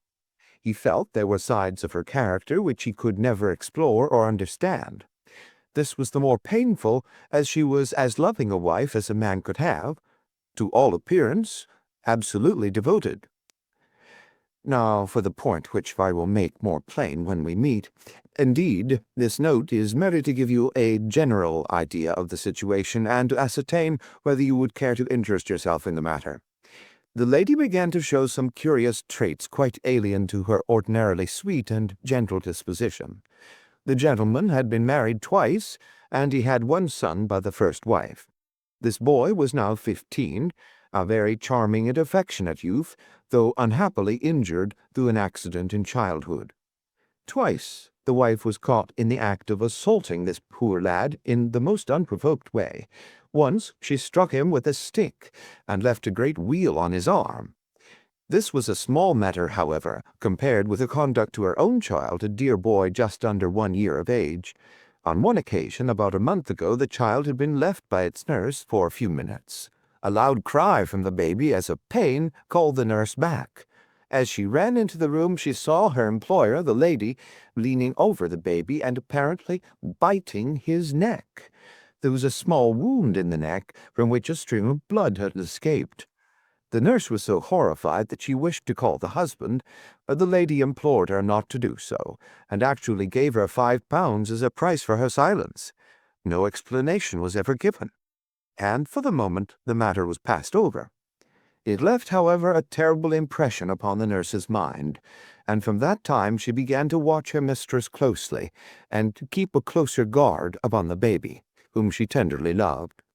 It seemed to her that even as she watched the mother, so the mother watched her, and that every time she was compelled to leave the baby alone, the mother was waiting to get at it. Day and night the nurse covered the child, and day and night the silent, watchful mother seemed to be lying in wait, as a wolf waits for a lamb. It must read most incredible to you, and yet I beg you to take it seriously, for a child's life and a man's sanity may depend upon it. At last there came one dreadful day when the facts could no longer be concealed from the husband. The nurse's nerve had given way. She could stand the strain no longer, and she made a clean breast of it all to the man. To him it seemed as wild a tale as it may now seem to you. He knew his wife to be a loving wife, and, save for the assaults upon her stepson, a loving mother. Why, then, should she wound her own dear little baby? He told the nurse that she was dreaming, that her suspicions were those of a lunatic, and that such libels upon her mistress were not to be tolerated. Whilst they were talking, a sudden cry of pain was heard. Nurse and master rushed together to the nursery. Imagine his feelings, Mr. Holmes, as he saw his wife rise from a kneeling position beside the cot, and saw blood upon the child's exposed neck, and upon the sheet. With a cry of horror he turned his wife's face to the light, and saw blood all round her lips. It was she, beyond all question, who had drunk the poor baby's blood. So the matter stands. She is now confined to her room. There has been no explanation. The husband is half demented. He knows, and I know, little of vampirism beyond the name. We had thought it was some wild tale of foreign parts, And yet here in the very heart of the English Sussex, well, all this can be discussed with you in the morning. Will you see me? Will you use your great powers in aiding a distracted man? If so, kindly wire to Ferguson, Cheeseman's, Lamberley, and I will be at your rooms by 10 o'clock. Yours faithfully, Robert Ferguson. P.S. I believe your friend Watson played rugby for Blackheath when I was 3/4 for Richmond. It is the only personal introduction which I can give. Of course, I remember him, said I, as I laid down the letter. Big Bob Ferguson, the finest 3/4 Richmond ever had. He was always a good-natured chap. It's like him to be so concerned over a friend's case. Holmes looked at me thoughtfully and shook his head. I never get your limits, Watson, said he. There are unexplored possibilities about you. Take a wire down, like a good fellow. We'll examine your case with pleasure. Your case? We must not let him think that this agency is a home for the weak-minded. Of course it is his case. Send him that wire, and let the matter rest till morning. Promptly at 10 o'clock next morning, Ferguson strode into our room. I had remembered him as a long, slab-sided man with loose limbs and a fine turn of speed, which had carried him round many an opposing back. There is surely nothing in life more painful than to meet the wreck of a fine athlete whom one has known in his prime. His great frame had fallen in, his flaxen hair was scanty, and his shoulders were bowed. I fear that I roused corresponding emotions in him. "Hullo, Watson," said he, and his voice was still deep and hearty. "You don't look quite the man you did when I threw you over the ropes into the crowd at the old deer park. I expect I have changed a bit also. But it's this last day or two that has aged me. I see by your telegram, Mr. Holmes, that it is no use my pretending to be anyone's deputy." "It is simpler to deal direct," said Holmes. "Of course it is. But you can imagine how difficult it is when you are speaking of the one woman whom you are bound to protect and help. What can I do? How am I to go to the police with such a story? And yet the kiddies have got to be protected.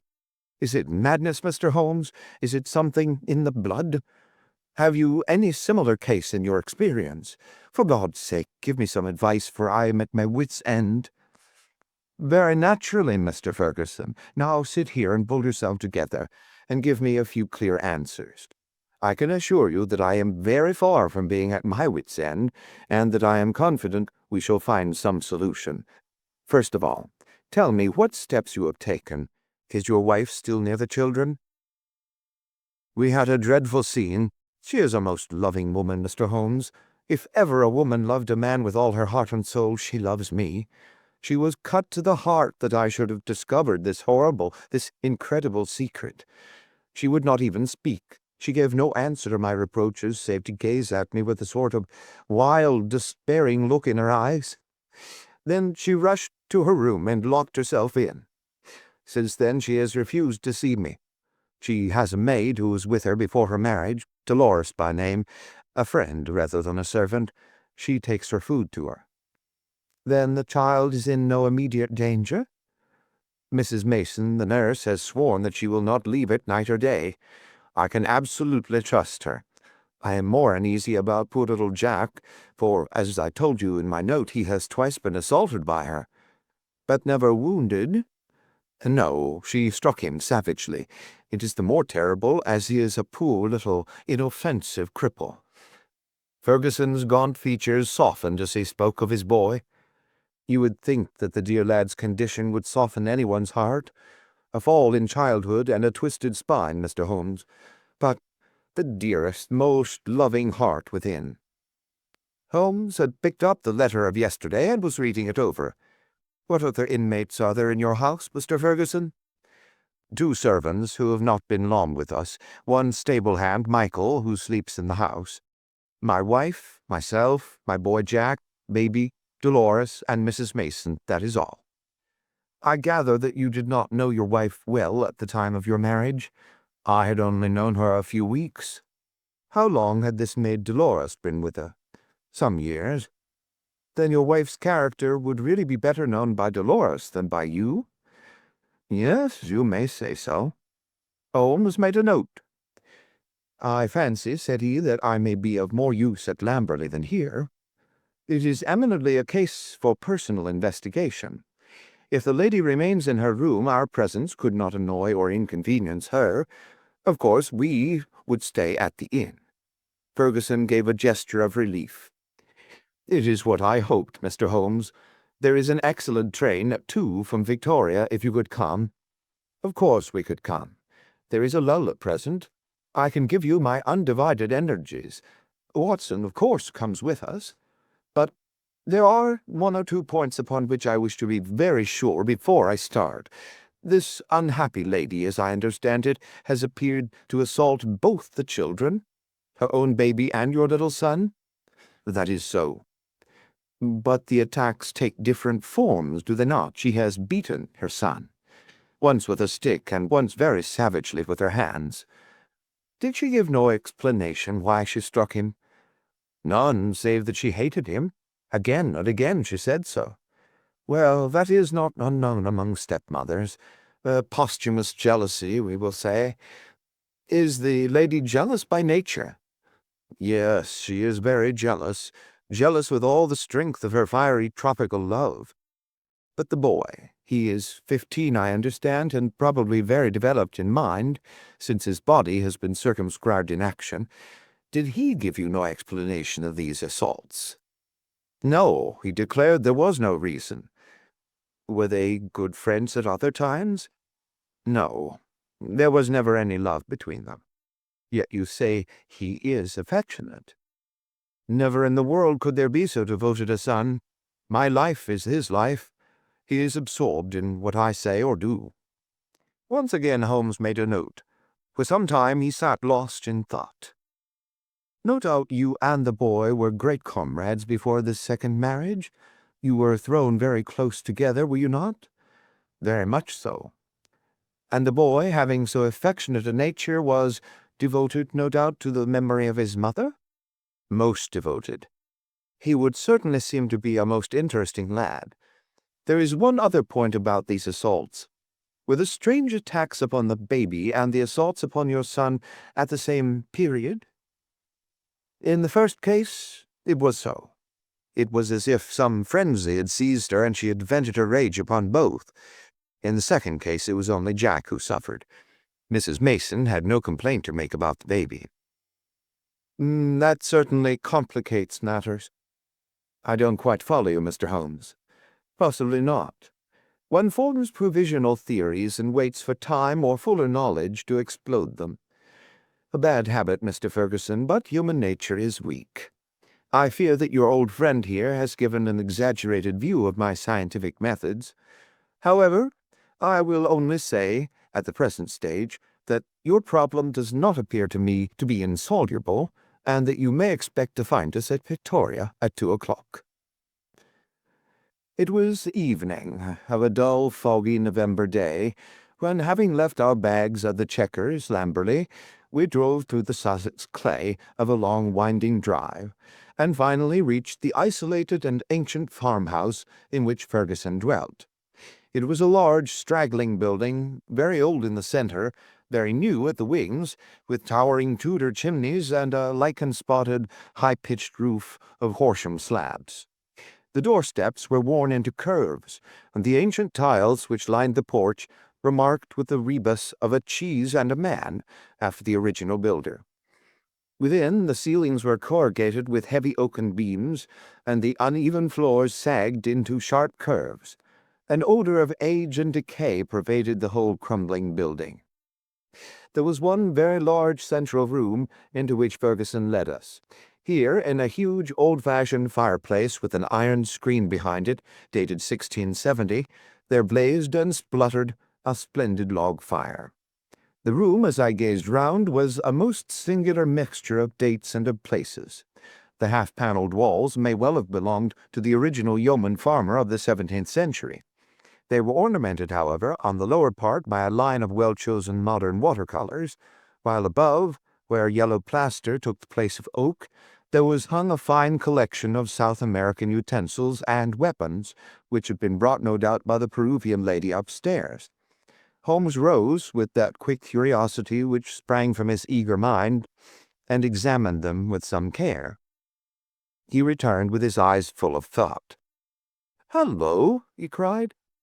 "Hello!" A spaniel had lain in a basket in the corner. It came slowly forwards towards its master, walking with difficulty. Its hind legs moved irregularly, and its tail was on the ground. It licked Ferguson's hand. "What is it, Mr. Holmes?" "The dog. What's the matter with it?" That's what puzzled the vet. A sort of paralysis, spinal meningitis, he thought. But it is passing. He'll be all right soon, won't you, Carlo? A shiver of assent passed through the drooping tail. The dog's mournful eyes passed from one of us to the other. He knew that we were discussing his case. "Did it come on suddenly?" "In a single night." "How long ago?" "It may have been 4 months ago." "Very remarkable. Very suggestive. What do you see in it, Mr. Holmes?" "A confirmation of what I had already thought." "For God's sake, what do you think, Mr. Holmes? It may be a mere intellectual puzzle to you, but it is life and death to me. My wife, a would-be murderer, my child in constant danger. Don't play with me, Mr. Holmes. It is too terribly serious." The big Rugby 3/4 was trembling all over. Holmes put his hand soothingly upon his arm. "I fear that there is pain for you, Mr. Ferguson, whatever the solution may be," said he. "I would spare you all I can. I cannot say more for the instant, but before I leave this house, I hope I may have something definite." "Please God you may. If you will excuse me, gentlemen, I will go up to my wife's room and see if there has been any change." He was away some minutes, during which Holmes resumed his examination of the curiosities upon the wall. When our host returned, it was clear from his downcast face that he had made no progress. He brought with him a tall, slim, brown-faced girl. "The tea is ready, Dolores," said Ferguson. "See that your mistress has everything she can wish." "She very ill," cried the girl, looking with indignant eyes at her master. "She no ask for food. She very ill. She need doctor. I frightened stay alone with her without doctor." Ferguson looked at me with a question in his eyes. "I should be so glad if I could be of use. Would your mistress see Dr. Watson?" "I'd take him. I no ask leave. She needs doctor." "Then I'll come with you at once." I followed the girl, who was quivering with strong emotion, up the staircase and down an ancient corridor. At the end was an iron-clamped and massive door. It struck me as I looked at it that if Ferguson tried to force his way to his wife, he would find it no easy matter. The girl drew a key from her pocket, and the heavy oaken planks creaked upon their old hinges. I passed in, and she swiftly followed, fastening the door behind her. On the bed, a woman was lying who was clearly in a high fever. She was only half conscious, but as I entered she raised a pair of frightened but beautiful eyes and glared at me in apprehension. Seeing a stranger, she appeared to be relieved, and sank back with a sigh upon the pillow. I stepped up to her with a few reassuring words, and she lay still while I took her pulse and temperature. Both were high, and yet my impression was that the condition was rather that of mental and nervous excitement than of any actual seizure. "She lie like that 1 day, 2 day. I 'fraid she die," said the girl. The woman turned her flushed and handsome face towards me. "Where is my husband?" "He is below, and would wish to see you." "I will not see him. I will not see him." Then she seemed to wander off into delirium. "A fiend!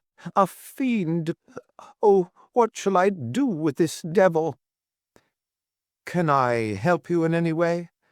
"No, no one can help. It is finished. All is destroyed. Do what I will, all is destroyed."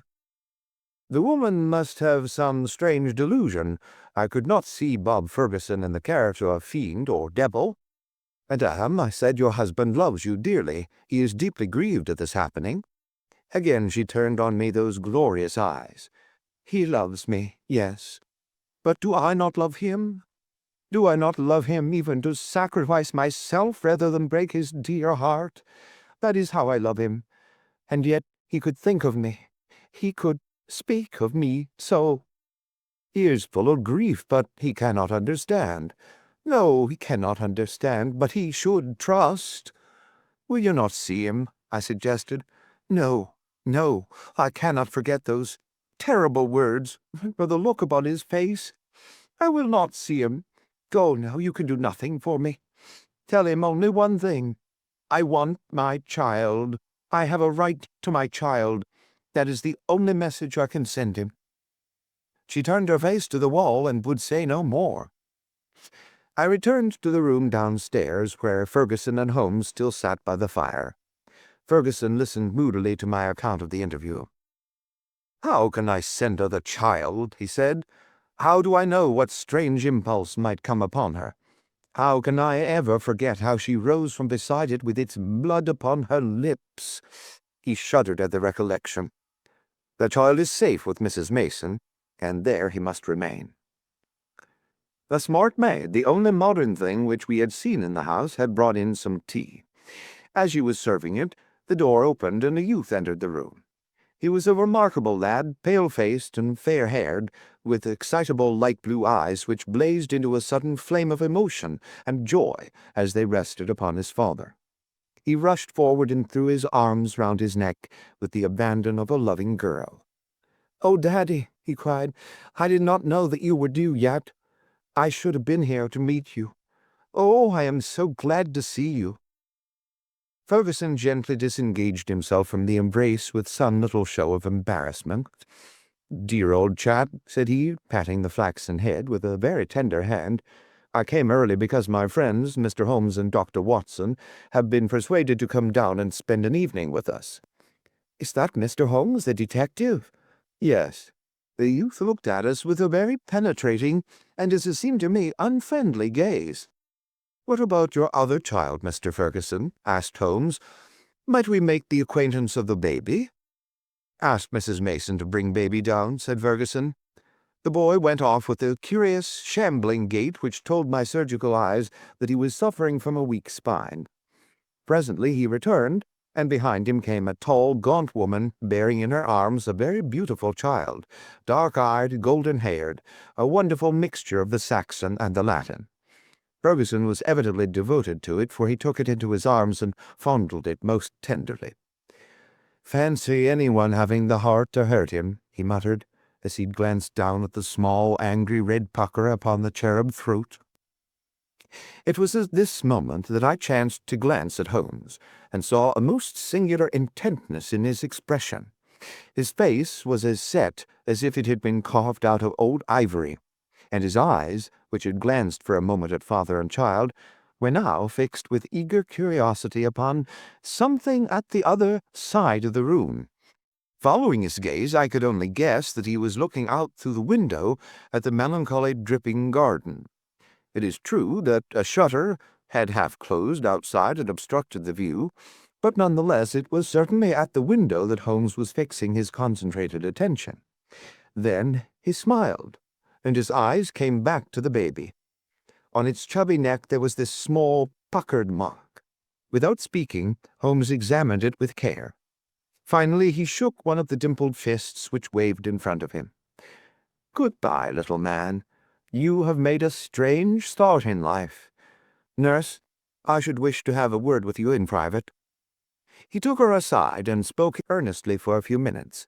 I only heard the last words, which were, "Your anxiety will soon, I hope, be set at rest." The woman, who seemed to be a sour, silent kind of creature, withdrew with the child. "What is Mrs. Mason like?" asked Holmes. "Not very prepossessing externally, as you can see, but a heart of gold and devoted to the child." "Do you like her, Jack?" Holmes turned suddenly upon the boy. His expressive, mobile face shadowed over, and he shook his head. "Jackie has very strong likes and dislikes," said Ferguson, putting his arm round the boy. "Luckily, I am one of his likes." The boy cooed and nestled his head upon his father's breast. Ferguson gently disengaged him. "Run away, little Jackie," said he, and he watched his son with loving eyes until he disappeared. "Now, Mr. Holmes," he continued when the boy was gone, "I really feel that I have brought you on a fool's errand, for what can you possibly do save give me your sympathy? It must be an exceedingly delicate and complex affair from your point of view." "It is certainly delicate," said my friend with an amused smile, "but I have not been struck up till now with its complexity. It has been a case for intellectual deduction. But when this original intellectual deduction is confirmed point by quite a number of independent incidents, then the subjective becomes objective, and we can say confidently that we have reached our goal. I had in fact reached it before we left Baker Street, and the rest has merely been observation and confirmation." Ferguson put his big hand to his furrowed forehead. "For heaven's sake, Holmes," he said hoarsely, "if you could see the truth in this matter, do not keep me in suspense. How do I stand? What shall I do? I care nothing as to how you have found your facts so long as you have really got them." "Certainly I owe you an explanation, and you shall have it. But you will permit me to handle the matter in my own way?" "Is the lady capable of seeing us, Watson?" "She is ill, but she is quite rational." "Very good. It is only in her presence that we can clear the matter up. Let us go up to her." "She will not see me," cried Ferguson. "Oh, yes, she will," said Holmes. He scribbled a few lines upon a sheet of paper. "You, at least, have the entree, Watson. Will you have the goodness to give the lady this note?" I ascended again and handed the note to Dolores, who cautiously opened the door. A minute later, I heard a cry from within, a cry in which joy and surprise seemed to be blended. Dolores looked out. "She will see them. She will listen," said she. At my summons, Ferguson and Holmes came up. As we entered the room, Ferguson took a step or two towards his wife, who had raised herself in the bed, but she held out her hand to repulse him. He sank into an armchair, while Holmes seated himself beside him, after bowing to the lady, who looked at him with wide-eyed amazement. "I think we can dispense with Dolores," said Holmes. "Oh, very well, madame. If you would rather she stayed, I can see no objection. Now, Mr. Ferguson, I am a busy man with many calls, and my methods have to be short and direct. The swiftest surgery is the least painful. Let me first say what will ease your mind. Your wife is a very good, a very loving, and a very ill-used woman." Ferguson sat up with a cry of joy. "Prove that, Mr. Holmes, and I am your debtor forever." "I will do so, but in doing so I must wound you deeply in another direction." "I care nothing so long as you clear my wife.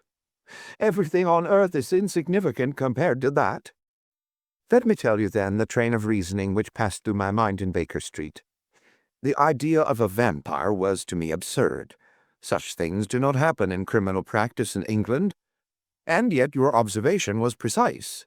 You had seen the lady rise from beside the child's cot with the blood upon her lips." "I did." "Did it not occur to you that a bleeding wound may be sucked for some other purpose than to draw the blood from it? Was there not a queen in English history who sucked such a wound to draw poison from it?" "Poison?" "A South American household. My instinct felt the presence of those weapons upon the wall before my eyes ever saw them. It might have been other poison, but that was what occurred to me. When I saw that little empty quiver beside the small bird bow, it was just what I expected to see. If the child were pricked with one of those arrows dipped in curare or some other devilish drug, it would mean death if the venom were not sucked out. And the dog. If one were to use such a poison, would one not try it first in order to see that it had not lost its power? I did not foresee the dog, but at least I understood him, and he fitted into my reconstruction. Now do you understand? Your wife feared such an attack. She saw it made, and saved the child's life, and yet she shrank from telling you all the truth, for she knew how you loved the boy, and feared lest it break your heart. Jackie!" I watched him as you fondled the child just now. His face was clearly reflected in the glass of the window where the shutter formed a background. I saw such jealousy, such cruel hatred, as I have seldom seen in a human face. "My Jackie!" You have to face it, Mr. Ferguson. It is the more painful because it is a distorted love, a maniacal, exaggerated love for you, and possibly for his dead mother, which has prompted his action. His very soul is consumed with hatred for this splendid child, whose health and beauty are a contrast to his own weakness. Good God! It is incredible. Have I spoken the truth, madame? The lady was sobbing, with her face buried in the pillows. Now she turned to her husband. How could I tell you, Bob? I felt the blow it would be to you. It was better that I should wait, and that it should come from some other lips than mine. When this gentleman, who seems to have powers of magic, wrote that he knew all, I was glad. I think a year at sea would be my prescription for Master Jackie, said Holmes, rising from his chair. Only one thing is still clouded, madame. We can quite understand your attacks upon Master Jackie. There is a limit to a mother's patience. But how did you dare to leave the child these last 2 days? I had told Mrs. Mason. She knew. Exactly, so I imagined. Ferguson was standing by the bed, choking, his hands outstretched and quivering. This, I fancy, is the time for our exit, Watson, said Holmes in a whisper. If you will take one elbow of the too faithful Dolores, I will take the other. There now, he added, as he closed the door behind him, I think we may leave them to settle the rest among themselves. I have only one further note of this case. It is the letter which Holmes wrote in final answer to that with which the narrative begins. It ran thus. Baker Street, November 21st. Ray, Vampires. Sir, referring to your letter of the 19th, I beg to state that I have looked into the inquiry of your client, Mr. Robert Ferguson, of Ferguson and Weirhead, tea brokers of Mincing Lane, and that the matter has been brought to a satisfactory conclusion. With thanks for your recommendation, I am, sir, faithfully yours, Sherlock Holmes. End of The Adventure of the Sussex Vampire. Story 6. The Adventure of the Three Garedebs. It may have been a comedy, or it may have been a tragedy. It cost one man his reason, it cost me a bloodletting, and it cost yet another man the penalties of the law. Yet there was certainly an element of comedy. Well, you shall judge for yourselves. I remember the date very well, for it was in the same month that Holmes refused a knighthood for services which may perhaps some day be described. I only refer to the matter in passing, for in my position of partner and confidant, I am obliged to be particularly careful to avoid any indiscretion. I repeat, however, that this enables me to fix the date, which was the latter end of June 1902, shortly after the conclusion of the South African War. Holmes had spent several days in bed, as was his habit from time to time, but he emerged that morning with a long foolscap document in his hand and a twinkle of amusement in his austere gray eyes. "There is a chance for you to make some money, friend Watson," said he. "Have you ever heard the name of Garedeb?" I admitted that I had not. "Well, if you can lay your hand upon a Garedeb, there's money in it." "Why?" "Ah, that's a long story. Rather a whimsical one, too. I don't think in all our explorations of human complexities we have ever come upon anything more singular. The fellow will be here presently for cross-examination, so I won't open the matter up until he comes. But meanwhile, that's the name we want." The telephone directory lay on the table beside me, and I turned over the pages in a rather hopeless quest. But to my amazement, there was this strange name in its due place. I gave a cry of triumph. "Here you are, Holmes. Here it is." Holmes took the book from my hand. "Garedeb, N," he read. 136 Little Rider Street, W. "Sorry to disappoint you, my dear Watson, but this is the man himself. That is the address upon his letter. We want another to match him." Mrs. Hudson had come in with her card upon a tray. I took it up and glanced at it. "Why, here it is," I cried in amazement. "This is a different initial. John Garedeb, Consular at Law, Moorville, Kansas, USA. Holmes smiled as he looked at the card. "I'm afraid you must make yet another effort, Watson," said he. "This gentleman is also in the plot already. though I certainly did not expect to see him this morning. However, he is in a position to tell us a good deal, which I want to know." A moment later he was in the room. Mr. John Garrideb, Counsellor at Law, was a short, powerful man, with the round, fresh, clean-shaven face characteristic of so many American men of affairs. The general effect was chubby and rather childlike, so that one received the impression of quite a young man, with a broad, set smile upon his face. His eyes, however, were arresting. Seldom in any human head have I seen a pair which bespoke a more intense inward life, so bright were they, so alert, so responsive to every change of thought. His accent was American, but was not accompanied by any eccentricity of speech. "Mr. Holmes?" he asked, glancing from one to the other. "Ah, yes. Your pictures are not unlike you, sir, if I may say so. I believe you have had a letter from my namesake, Mr. Nathan Garrideb, have you not?" "Pray sit down," said Sherlock Holmes. "We shall, I fancy, have a good deal to discuss." He took up his sheets of foolscap. "You are, of course, the Mr. John Garrideb mentioned in this document, but surely you have been in England some time?" "Why do you say that, Mr. Holmes?" I seemed to read sudden suspicion in those expressive eyes. "Your whole outfit is English." Mr. Garrideb forced a laugh. "I've read of your tricks, Mr. Holmes, but I never thought I would be the subject of them. Where do you read that?" "The shoulder cut of your coat, the toes of your boots. Could anyone doubt it?" Well, I had no idea I was so obvious a Britisher. But business brought me over here some time ago, and so, as you say, my outfit is nearly all London. However, I guessed your time is of value, and we did not meet to talk about the cut of my socks. What about getting down to that paper you hold in your hand?" Holmes had in some way ruffled our visitor, whose chubby face had assumed a far less amiable expression. "Patience, patience, Mr. Garrideb," said my friend in a soothing voice. "Dr. Watson would tell you that these little digressions of mine sometimes prove in the end to have some bearing on the matter. But why did Mr. Nathan Garrideb not come with you?" "Why did he ever drag you into it at all?" asked our visitor with a sudden outflame of anger. "What in thunder had you to do with it?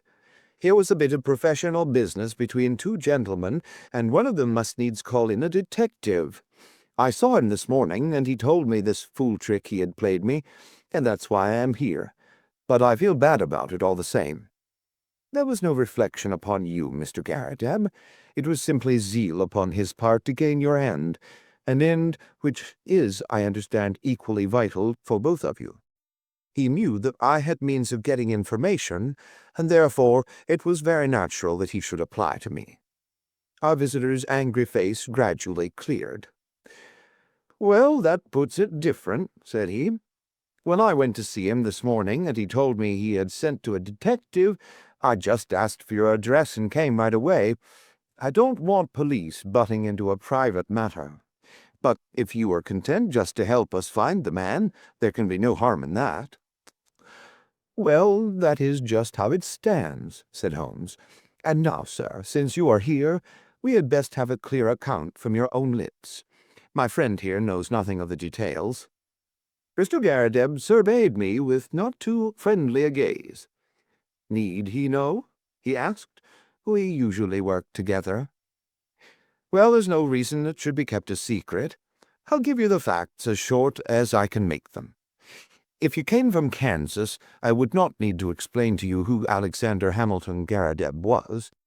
He made his money in real estate and afterwards in the wheat pit at Chicago, but he spent it in buying up as much land as would make one of your countries, lying along the Arkansas River west of Fort Dodge. It's grazing land and lumber land and arable land and mineralized land, and just every sort of land that brings dollars to the man that owns it. He had no kith nor kin, or if he had, I never heard of it, but he took a kind of pride in the queerness of his name. That was what brought us together. I was in the law at Topeka, and one day I had a visit from the old man, and he was tickled to death to meet another man with his own name. It was his pet fad, and he was dead set to find out if there were any more Garridebs in the world. "Bind me another," said he. I told him I was a busy man and could not spend my life hiking round the world in search of Garridebs. "None the less," said he, "that is just what you will do if things pan out as I planned them." I thought he was joking, but there was a powerful lot of meaning in the words, as I was soon to discover. For he died within a year of saying them, and he left a will behind him. It was the queerest will that has ever been filed in the state of Kansas. His property was divided into 3 parts, and I was to have one on condition that I found 2 Garridebs who would share the remainder. It's $5 million for each if it is a cent, but we can't lay a finger on it until we all 3 stand in a row. It was so big a chance that I just let my legal practice slide, and I set forth looking for Garridebs. There is not one in the United States. I went through it, sir, with a fine-toothed comb, and never a Garrideb could I catch. Then I tried the old country. Sure enough, there was the name in the London telephone directory. I went after him 2 days ago and explained the whole matter to him. But he is a lone man like myself, with some women relations, but no men. It says 3 adult men in the will. So, you see, we still have a vacancy, and if you can help to fill it, we will be very ready to pay your charges." "Well, Watson," said Holmes with a smile, "I said it was rather whimsical, did I not? I should have thought, sir, that your obvious way was to advertise in the agony columns of the papers." "I have done that, Mr. Holmes. No replies." "Dear me. Well, it is certainly a most curious little problem. I may take a glance at it in my leisure. By the way, it is curious that you should have come from Topeka. I used to have a correspondent, he is dead now, old Lysander Starr, who was mayor in 1890. "Good old Starr," said our visitor. "His name is still honored. Well, Mr. Holmes, I suppose all we can do is to report to you and let you know how we progress. I reckon you will hear within a day or 2. With this assurance, our American bowed and departed. Holmes lit his pipe, and he sat for some time with a curious smile upon his face. "Well?" I asked at last. "I'm wondering, Watson, just wondering." "At what?" Holmes took his pipe from his lips. "I was wondering, Watson, what on earth could be the object of this man in telling us such a rigmarole of lies. I nearly asked him so, for there are times when a brutal frontal attack is the best policy. But I judged it better to let him think he had fooled us. Here is a man with an English coat frayed at the elbow and trousers bagged at the knee, with a year's wear, and yet by this document and by his own account he is a provincial American, lately landed in London. There have been no advertisements in the agony columns. You know that I miss nothing there. They are my favorite covert for putting up a bird, and I would never have overlooked such a cock pheasant as that. I never knew a Dr. Lysander Starr up Topeka. Touch him where you would, he is false. I think the fellow is really an American, but he has worn his accent smooth with years of London. What is his game, then, and what motive lies behind this preposterous search for Garridebs? It's worth our attention, for granting that the man is a rascal, he is certainly a complex and ingenious one. We must now find out if our other correspondent is a fraud also. Just ring him up, Watson." I did so, and heard a thin, quavering voice at the other end of the line. Yes, I am Mr. Nathan Garrideb. Is Mr. Holmes there? I should very much like to have a word with Mr. Holmes." My friend took the instrument, and I heard the usual syncopated dialogue. "Yes, he has been here. I understand that you don't know him?" "How long?" "Only 2 days." Yes, of course. It is a most captivating prospect. Will you be at home this evening? I suppose your namesake will not be there?" "Very good. We will come then, for I would rather have a chat without him. Dr. Watson will come with me." "I understood from your note that you did not go out often." "Well, we shall be round about 6. You need not mention it to the American lawyer." "Very good. Goodbye."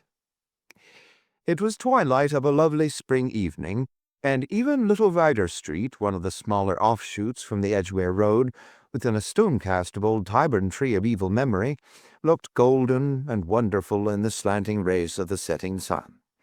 The particular house to which we were directed was a large, old-fashioned, early Georgian edifice with a flat brick face, broken only by two deep bay windows on the ground floor. It was on this ground floor that our client lived, and indeed the low windows proved to be the front of the huge room in which he spent his waking hours. Holmes pointed, as we passed, to the small brass plate which bore the curious name. "Up some years, Watson," he remarked, indicating its discolored surface. "It's his real name, anyhow, and that is something to note." The house had a columned stair, and there were a number of names painted in the hall, some indicating offices and some private chambers. It was not a collection of residential flats, but rather the abode of bohemian bachelors. Our client opened the door for us himself, and apologized by saying that the woman in charge left at 4 o'clock.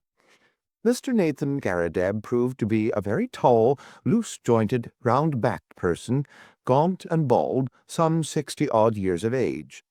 He had a cadaverous face, with the dull, dead skin of a man to whom exercise was unknown. Large, round spectacles and a small, projecting goat's beard combined with his stooping attitude to give him an expression of peering curiosity. The general effect, however, was amiable, though eccentric. The room was as curious as its occupant. It looked like a small museum. It was both broad and deep, with cupboards and cabinets all round, crowded with specimens, geological and anatomical. Cases of butterflies and moths flanked each side of the entrance. A large table in the center was littered with all sorts of debris, while the tall brass tube of a powerful microscope bristled up amongst them. As I glanced round, I was surprised at the universality of the man's interests. Here was a case of ancient coins, there was a cabinet of flint instruments. Behind his central table was a large cupboard of fossil bones. Above was a line of plaster skulls with such names as Neanderthal, Heidelberg, Cro-Magnon printed beneath them. It was clear that he was a student of many subjects. As he stood in front of us now, he held a piece of chamois leather in his right hand, with which he was polishing a coin. "Syracusan of the best period," he explained, holding it up. "They degenerated greatly towards the end. At their best, I hold them supreme, though some prefer the Alexandrian school. You will find a chair here, Mr. Holmes. Pray allow me to clear these bones. And you, sir? Ah, yes, Dr. Watson. If you would have the goodness to put the Japanese face to one side. You see round me my little interests in life. My doctor lectures me about never going out, but why should I go out when I have so much to hold me here? I can assure you that the adequate cataloguing of one of these cabinets would take me 3 good months." Holmes looked around him with curiosity. "But do you tell me you never go out?" he said. "Now and again I drive down to Sotheby's or Christie's. Otherwise I very seldom leave my room.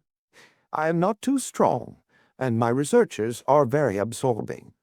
But you can imagine, Mr. Holmes, what a terrific shock. Pleasant, but terrific it was for me when I heard of this unparalleled good fortune. It only needs one more Garrideb to complete the matter, and surely we can find one. I had a brother, but he is dead, and female relatives are disqualified. But there must surely be others in the world. I had heard that you handled strange cases, and that was why I sent for you. Of course, this American gentleman is quite right, and I should have taken his advice first, but I acted for the best." "I think you acted very wisely indeed," said Holmes. "But are you really anxious to acquire an estate in America?" "Certainly not, sir. Nothing would induce me to leave my collection. But this gentleman has assured me that he will buy me out as soon as we have established our claim. $5 million was the sum named." There are a dozen specimens in the market at the present moment which fill gaps in my collection, and which I am unable to purchase for want of a few £100.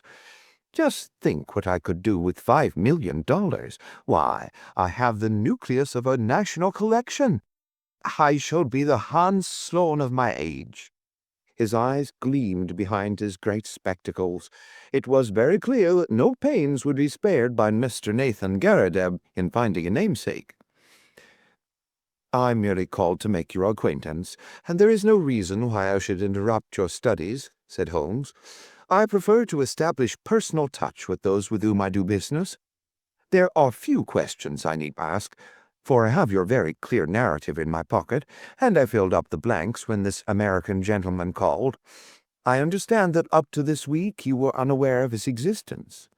"That is so. He called last Tuesday."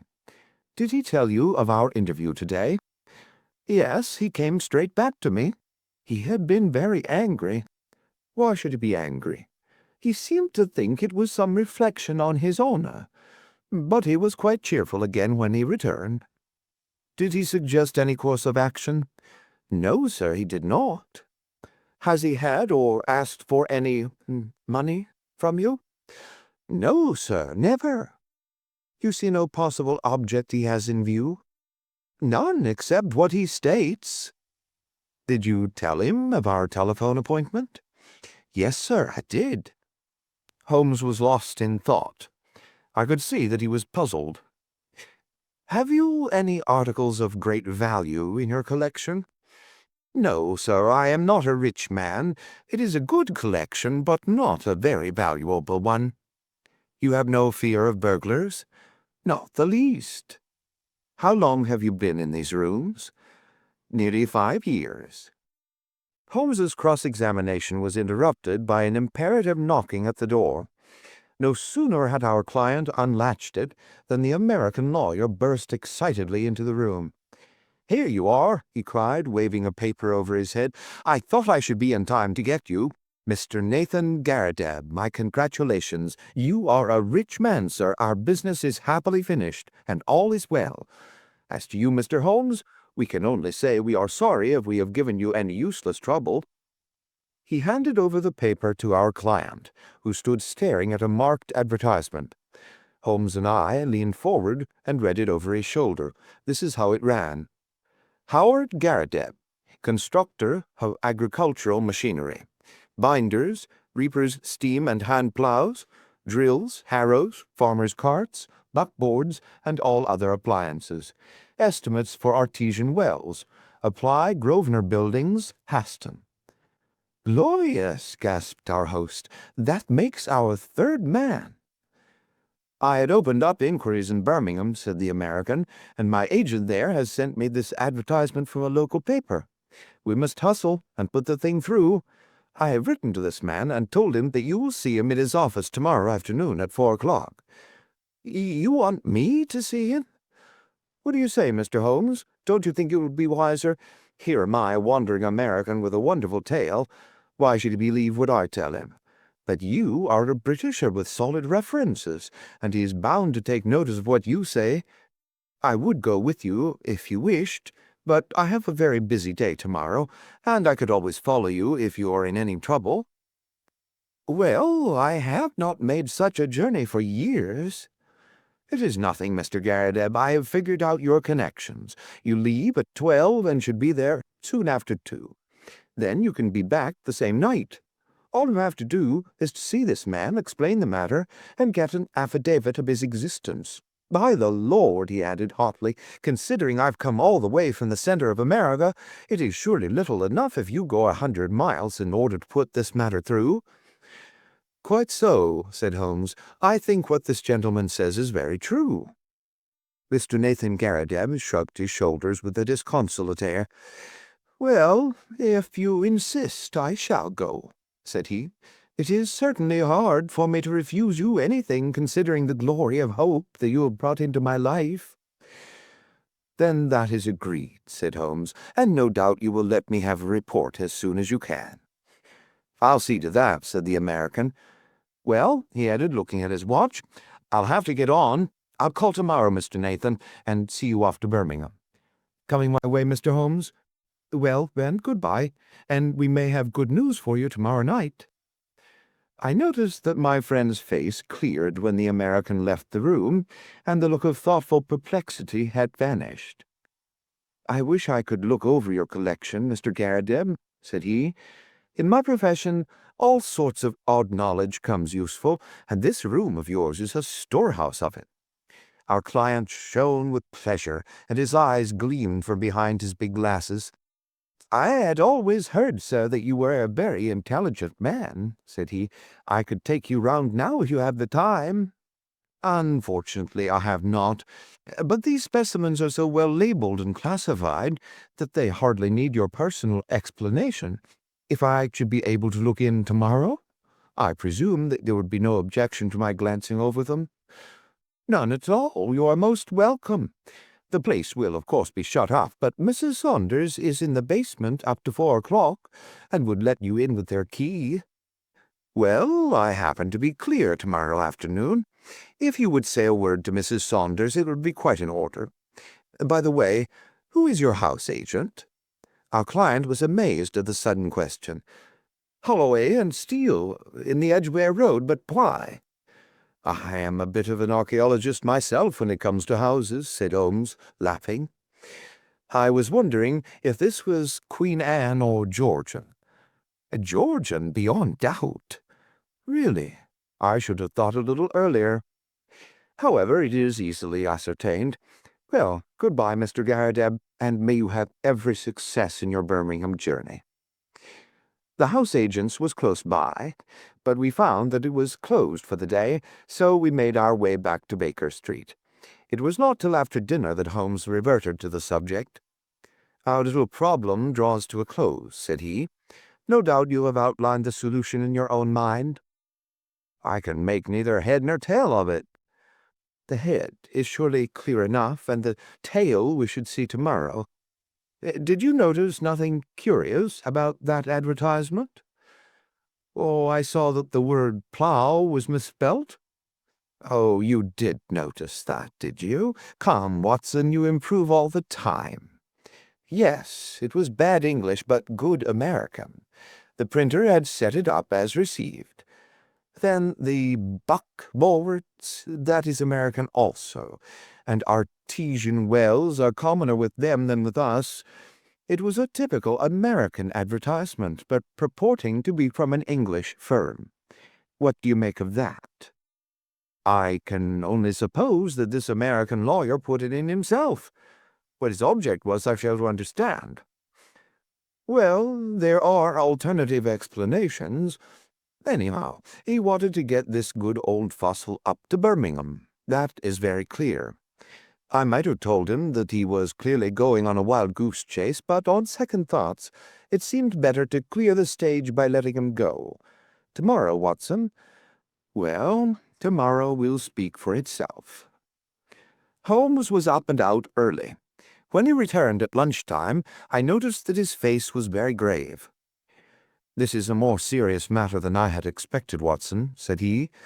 "It is fair to tell you so, though I know it will only be an additional reason to you for running your head into danger. I should know my Watson by now, but there is danger, and you should know it." "Well, it is not the first we have shared, Holmes. I hope it may not be the last. What is the particular danger this time?" "We are up against a very hard case. I have identified Mr. John Garrideb, Consular at Law. He is none other than Killer Evans, of sinister and murderous reputation." "I fear I am none the wiser." "Ah, it is not part of your profession to carry about a portable Newgate calendar in your memory. I have been down to see friend Lestrade at the Yard. There may be an occasional want of imaginative intuition down there, but they lead the world for thoroughness and method. I had an idea that we might get on the track of our American friend in their records. Sure enough, I found his chubby face smiling up at me from the Rose Portrait Gallery.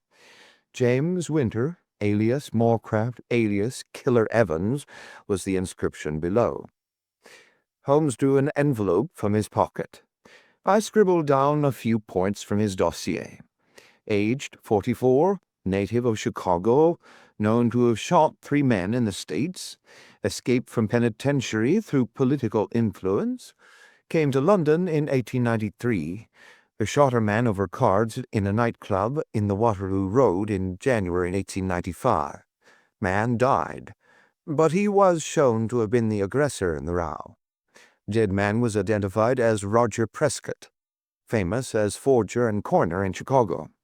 Killer Evans, released in 1901, has been under police supervision since, but so far as known, has led an honest life. A very dangerous man. Usually carries arms and is prepared to use them. That is our bird, Watson, a sporting bird, as you must admit. But what is his game? Well, it begins to define itself. I have been to the house agents. Our client, as he told us, has been there 5 years. It was unlet for a year before then. The previous tenant was a gentleman at large named Waldron. Waldron's appearance was well remembered at the office. He had suddenly vanished, and nothing more had been heard of him. He was a tall, bearded man with very dark features. Now, Prescott, the man whom Killer Evans had shot, was, according to Scotland Yard, a tall, dark man with a beard. As a working hypothesis, I think we may take it that Prescott, the American criminal, used to live in the very room which our innocent friend now devotes to his museum. So at last we see a link, you see. And the next link? Well, we must go now and look for that. He took a revolver from the drawer and handed it to me. I have my old favorite with me. If our Wild West friend tries to live up to his nickname, we may be ready for him. I'll give you an hour for a siesta, Watson, and then I think it will be time for our Ryder Street adventure. It was just 4 o'clock when we reached the curious apartment of Nathan Garrideb. Mrs. Saunders, the caretaker, was about to leave, but she had no hesitation in admitting us, for the door shut with a spring lock, and Holmes promised to see that all was safe before we left. Shortly afterwards the outer door closed, her bonnet passed the bow window, and we knew that we were alone in the lower floor of the house. Holmes made a rapid examination of the premises. There was one cupboard in a dark corner which stood out a little from the wall. It was behind this that we eventually crouched, while Holmes in a whisper outlined his intentions. He wanted to get our amiable friend out of his room, that is very clear. And as the collector never went out, it took some planning to do it. The whole of this Garrideb invention was apparently for no other end. I must say, Watson, that there is a certain devilish ingenuity about it, even if the queer name of the tenant did give him an opening which he could hardly have expected. He wove his plot with remarkable cunning. But what did he want? Well, that is what we are here to find out. It has nothing whatever to do with our client, so far as I can read the situation. It is something connected with the man he murdered, the man who may have been his confederate in crime. There is some guilty secret in the room. That is how I read it. At first, I thought our friend might have something in his collection more valuable than in you, something worth the attention of a big criminal. But the fact that Roger Prescott of evil memory inhabited these rooms points to some deeper reason. Well, Watson, we can but possess our souls of patience and see what the hour may bring. That hour was not long in striking. We crouched closer in the shadow as we heard the outer door open and shut. Then came the sharp metallic snap of a key, and the American was in the room. He closed the door softly behind him, took a sharp glance around him to see that all was safe, threw off his overcoat, and walked up to the central table with the brisk manner of one who knows exactly what he has to do and how to do it. He pushed the table to one side, tore up the square of carpet on which it rested, rolled it completely back, and then, drawing a jemmy from his inside pocket, he knelt down and worked vigorously upon the floor. Presently we heard the sound of sliding boards, and an instant later a square had opened in the blanks. Killer Evans struck a match, lit a stump of candle, and vanished from our view. Clearly our moment had come. Holmes touched my wrist as a signal, and together we stole across to the open trap-door. Gently as we moved, however, the old floor must have creaked under our feet, for the head of our American, peering anxiously round, emerged suddenly from the open space. His face turned upon us with a glare of baffled rage, which gradually softened into a rather shamefaced grin as he realized that 2 pistols were pointed at his head. "Well, well," said he, coolly, as he scrambled to the surface, "I guess you have been one too many for me, Mr. Holmes. Saw through my game, I suppose, and played me for a sucker from the first. Well, sir, I hand it to you. You have me beat, and in an instant he had whisked out a revolver from his breast and had fired 2 shots. I felt a sudden hot sear as if a red-hot iron had been pressed to my thigh. There was a crash as Holmes's pistol came down on the man's head. I had a vision of him sprawling upon the floor with blood running down his face, while Holmes rummaged him for weapons. Then my friend's wiry arms were around me, and he was leading me to a chair. "You're not hurt, Watson. For God's sake, say that you are not hurt." It was worth a wound. It was worth many wounds to know the depth of loyalty and love which lay behind that cold mask. The clear, hard eyes were dimmed for a moment, and the firm lips were shaking. For the one and only time I caught a glimpse of a great heart as well as of a great brain. All my years of humble but single-minded service culminated in that moment of revelation. "It's nothing, Holmes. It's a mere scratch." He had ripped up my trousers with his pocket-knife. "You're right," he cried, with an immense sigh of relief. "It is quite superficial." His face set like flint as he glared at our prisoner, who was sitting up with a dazed face. "By the Lord, it is as well for you. If you had killed Watson, you would not have got out of this room alive. Now, sir, what have you to say for yourself?" He had nothing to say for himself. He only lay and scowled. I leaned on Holmes's arm, and together we looked down into the small cellar which had been disclosed by the secret flap. It was still illuminated by the candle which Evans had taken down with him. Our eyes fell upon a mass of rusted machinery, great rolls of paper, a litter of bottles, and, neatly arranged upon a small table, a number of neat little bundles. "A printing press, a counterfeiter's outfit," said Holmes. "Yes, sir," said our prisoner, staggering slowly to his feet and then sinking into the chair. "The greatest counterfeiter London ever saw. That's Prescott's machine. And those bundles on the table are 2,000 of Prescott's notes, worth 100 each, and fit to pass anywhere. Help yourselves, gentlemen. Call it a deal and let me read it." Holmes laughed. "We don't do things like that, Mr. Evans. There is no bolt-hole for you in this country. You shot this man Prescott, did you not?" "Yes, sir, and got 5 years for it, though it was he who pulled on me. 5 years, when I should have had a medal the size of a soup plate. No living man could tell a Prescott from a Bank of England, and if I hadn't put him out, he would have flooded London with them. I was the only one in the world who knew where he made them. Can you wonder that I wanted to get to the place? And can you wonder that when I found this crazy boob of a bug hunter with the queer name squatting right on top of it and never quitting his room, I had to do the best I could to shift him? Maybe I would have been wiser if I had put him away. It would have been easy enough, but I'm a soft-hearted guy that can't begin shooting unless the other man has a gun also. The same, Mr. Holmes. What have I done wrong, anyhow? I've not used this plant. I've not hurt this old stiff. Where do you get me?" "Only attempted murder, so far as I can see," said Holmes. "But that's not our job. They take that at the next stage. What we wanted at present was just your sweet self.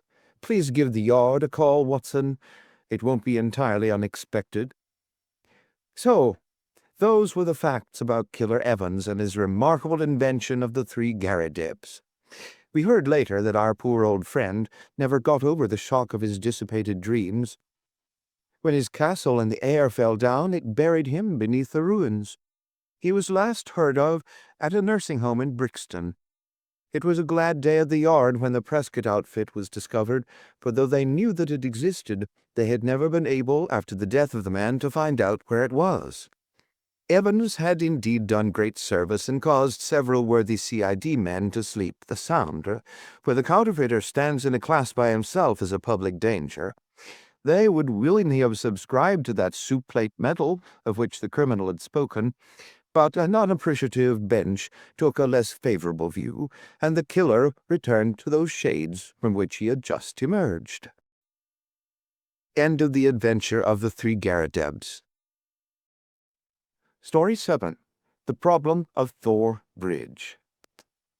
Somewhere in the vaults of the Bank of Cox and Company at Charing Cross, there is a travel-worn and battered tin dispatch box with my name, John H. Watson, M.D., late Indian Army, painted on the lid.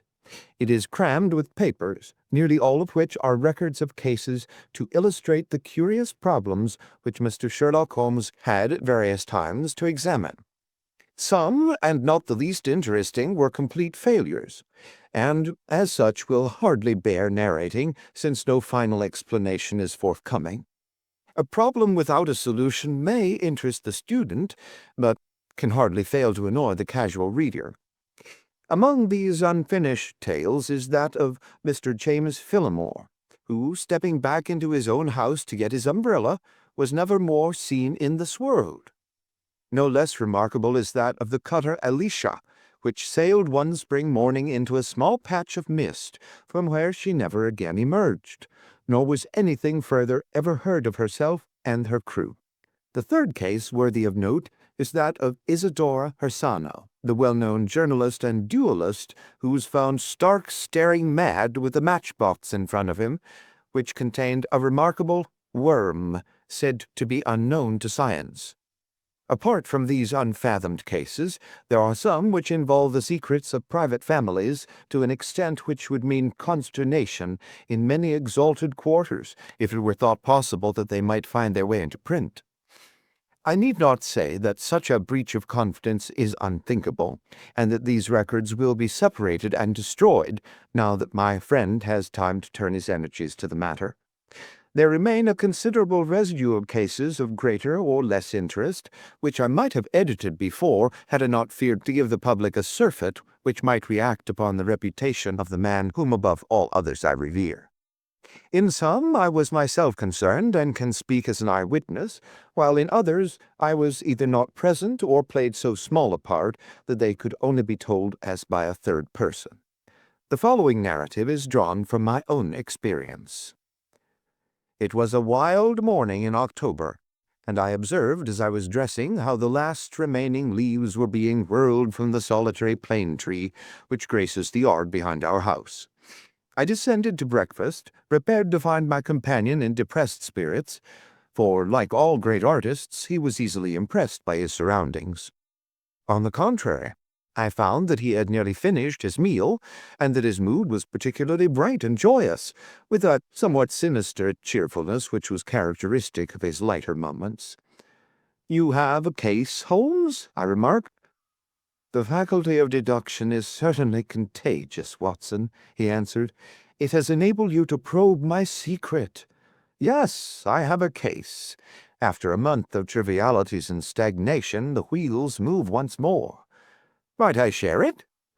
"There is little to share, but we may discuss it when you have consumed the 2 hard-boiled eggs with which our new cook has favored us. Their condition may not be unconnected with the copy of the Family Herald, which I observed yesterday upon the hall table. Even so trivial a matter as cooking an egg demands an attention which is conscious of the passage of time, and incompatible with the love romance in that excellent periodical." A quarter of an hour later the table had been cleared, and we were face to face. He had drawn a letter from his pocket. "You have heard of Neil Gibson, the Gold King?" he said. "You mean the American senator?" "Well, he was once senator for some western state, but is better known as the greatest gold-mining magnate in the world." "Yes, I know of him. He has surely lived in England for some time. His name is very familiar." "Yes. He bought a considerable estate in Hampshire some 5 years ago. Possibly you have already heard of the tragic end of his wife? Of course, I remember it now. That is why the name is familiar, but I really know nothing of the details." Holmes waved his hand toward some papers on a chair. "I had no idea that the case was coming my way, or I should have had my extracts ready," said he. "The fact is that the problem, though exceedingly sensational, appeared to present no difficulty. The interesting personality of the accused does not obscure the clearness of the evidence. That was the view taken by the coroner's jury, and also in the police court proceedings. It is now referred to the assizes at Winchester. I fear it is a thankless business. I can discover facts, Watson, but I cannot change them. Unless some entirely new and unexpected ones come to light, I do not see what my client can hope for." "Your client?" "Ah, I forgot I had not told you. I am getting into your involved habit, Watson, of telling a story backwards. You had best read this first."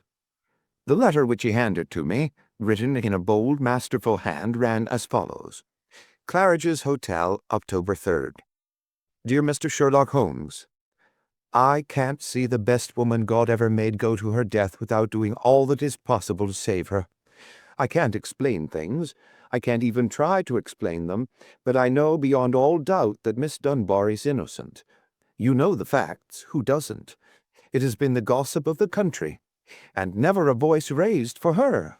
It's the damned injustice of it all that makes me crazy. That woman has a heart that wouldn't let her kill a fly. Well, I'll come at 11 tomorrow and see if you can get some ray of light in the dark. Maybe I have a clue and don't know it. Anyhow, all I know and all I have and all I am are for your use if only you can save her. If ever in your life you showed your powers, put them now into this case.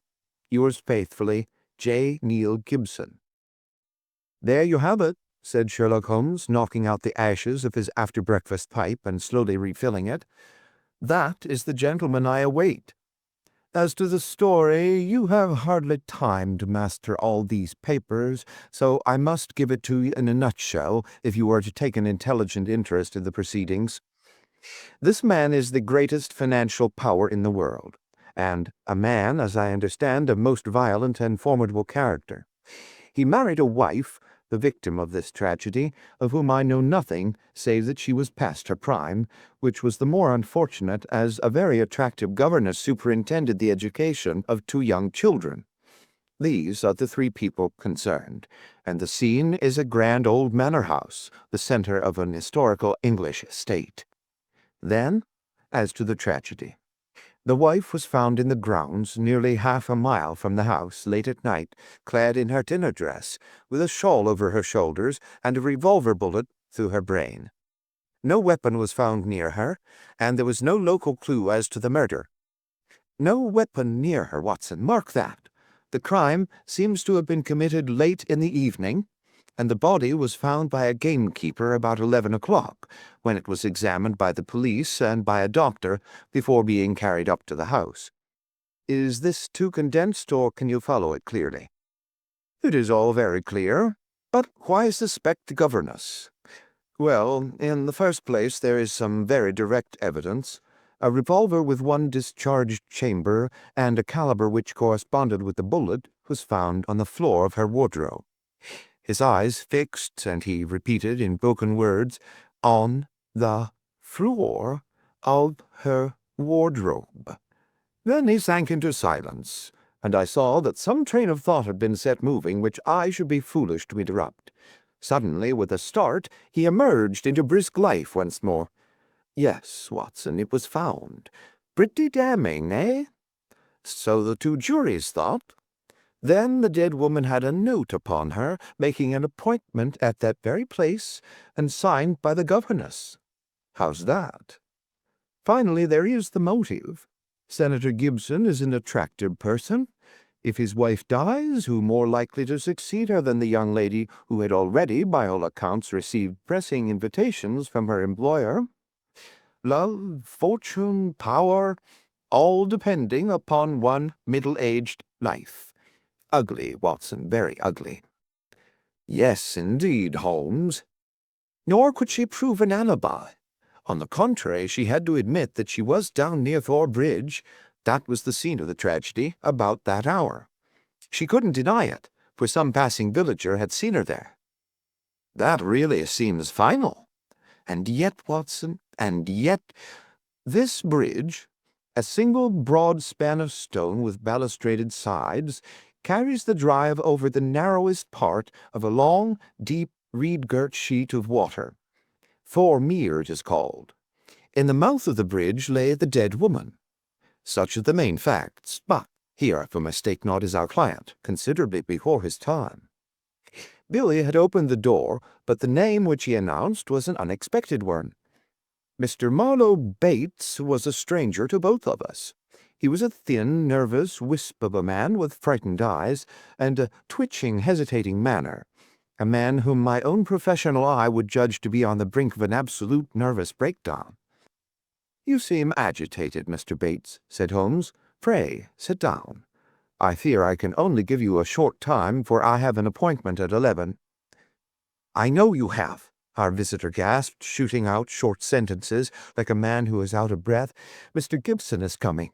Mr. Gibson is my employer. I am manager of his estate.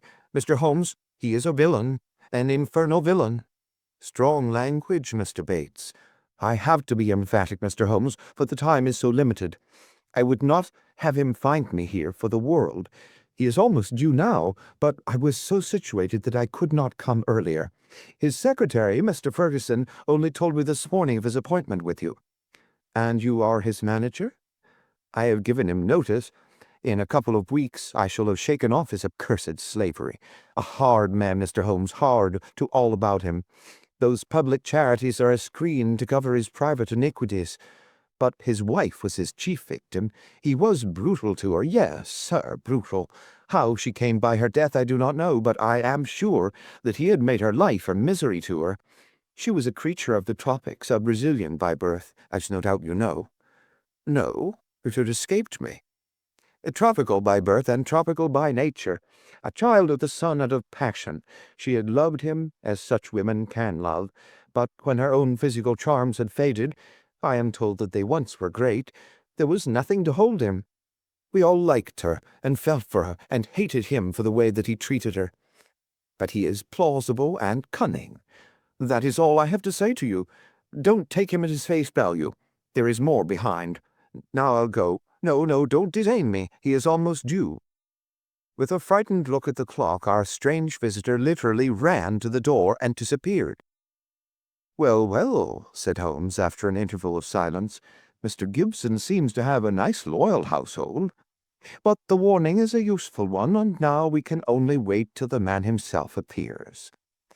Sharp at the hour, we heard a heavy step upon the stairs, and the famous millionaire was shown into the room.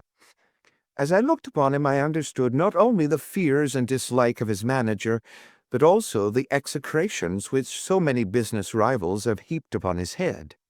If I were a sculptor and desired to idealize the successful man of affairs, iron of nerve and leathery of conscience, I should choose Mr. Neil Gibson as my model. His tall, gaunt, craggy figure had a suggestion of hunger and rapacity. Then Abraham Lincoln, keyed to base uses instead of high ones, would give some idea of the man. His face might have been chiseled in granite, hard set, craggy, remorseless, with deep lines upon it, the scars of many a crisis. Cold grey eyes, looking shrewdly out from under bristling brows, surveyed us each in turn. He bowed in perfunctory fashion as Holmes mentioned my name, and then, with a masterful air of possession, he drew a chair up to my companion and seated himself with his bony knees almost touching him. "Let me say right here, Mr. Holmes," he began, "that money is nothing to me in this case. You can burn it if it's any use enlightening you to the truth. This woman is innocent, and this woman has to be cleared, and it's up to you to do it. Name your figure." "My professional charges are upon a fixed scale," said Holmes coldly. "I do not vary them, save when I remit them altogether." "Well, if dollars make no difference to you, think of the reputation. If you pull this off, every paper in England and America will be booming you. You'll be the talk of 2 continents. Thank you, Mr. Gibson. I do not think that I am in need of booming. It may surprise you to know that I prefer to work anonymously, and that it is the problem itself which attracts me. But we are wasting time. Let us get down to the facts. I think that you will find all the main ones in the press reports. I don't know that I can add anything which will help you, but if there is anything you would wish more light upon, well, I am here to give it. Well, there is just one point. What is it? What were the exact relations between you and Miss Dunbar? The Gold King gave a violent start and half rose from his chair. Then his massive calm came back to him. I suppose you are within your rights, and maybe doing your duty in asking such a question, Mr. Holmes. We will agree to suppose so, said Holmes. Then I can assure you that our relations were entirely and always those of an employer towards a young lady whom he never conversed with or ever saw save when she was in the company of his children. Holmes rose from his chair. I am a rather busy man, Mr. Gibson, said he, and I have no time or taste for aimless conversations. I wish you good morning. Our visitor had risen also, and his great loose figure towered above Holmes. There was an angry gleam from under those bristling brows, and a tinge of colour in the sallow cheeks. What the devil you mean by this, Mr. Holmes? Do you dismiss my case? Well, Mr. Gibson, at least I dismiss you. I should have thought my words were plain. Plain enough, but what's at the back of it? Raising the price on me, or afraid to tackle it, or what? I have a right to a plain answer. Well, perhaps you have, said Holmes. I'll give you one. This case is quite sufficiently complicated to start with without the further difficulty of false information, meaning that I lie. Well, I was trying to express it as delicately as I could, but if you insist upon the word, I will not contradict you. I sprang to my feet, for the expression upon the millionaire's face was fiendish in its intensity, and he had raised his great knotted fist. Holmes smiled languidly and reached his hand out for his pipe. Don't be noisy, Mr. Gibson. I find that after breakfast even the smallest argument is unsettling. I suggest that a stroll in the morning air and a little quiet thought will be greatly to your advantage. With an effort, the Gold King mastered his fury. I could not but admire him, for by a supreme self-command he had turned in a minute from a hot flame of anger to a frigid and contemptuous indifference. Well, it's your choice. I guess you know how to run your own business. I can't make you touch the case against your will. You've done yourself no good this morning, Mr. Holmes, for I have broken stronger men than you. No man ever crossed me and was the better for it.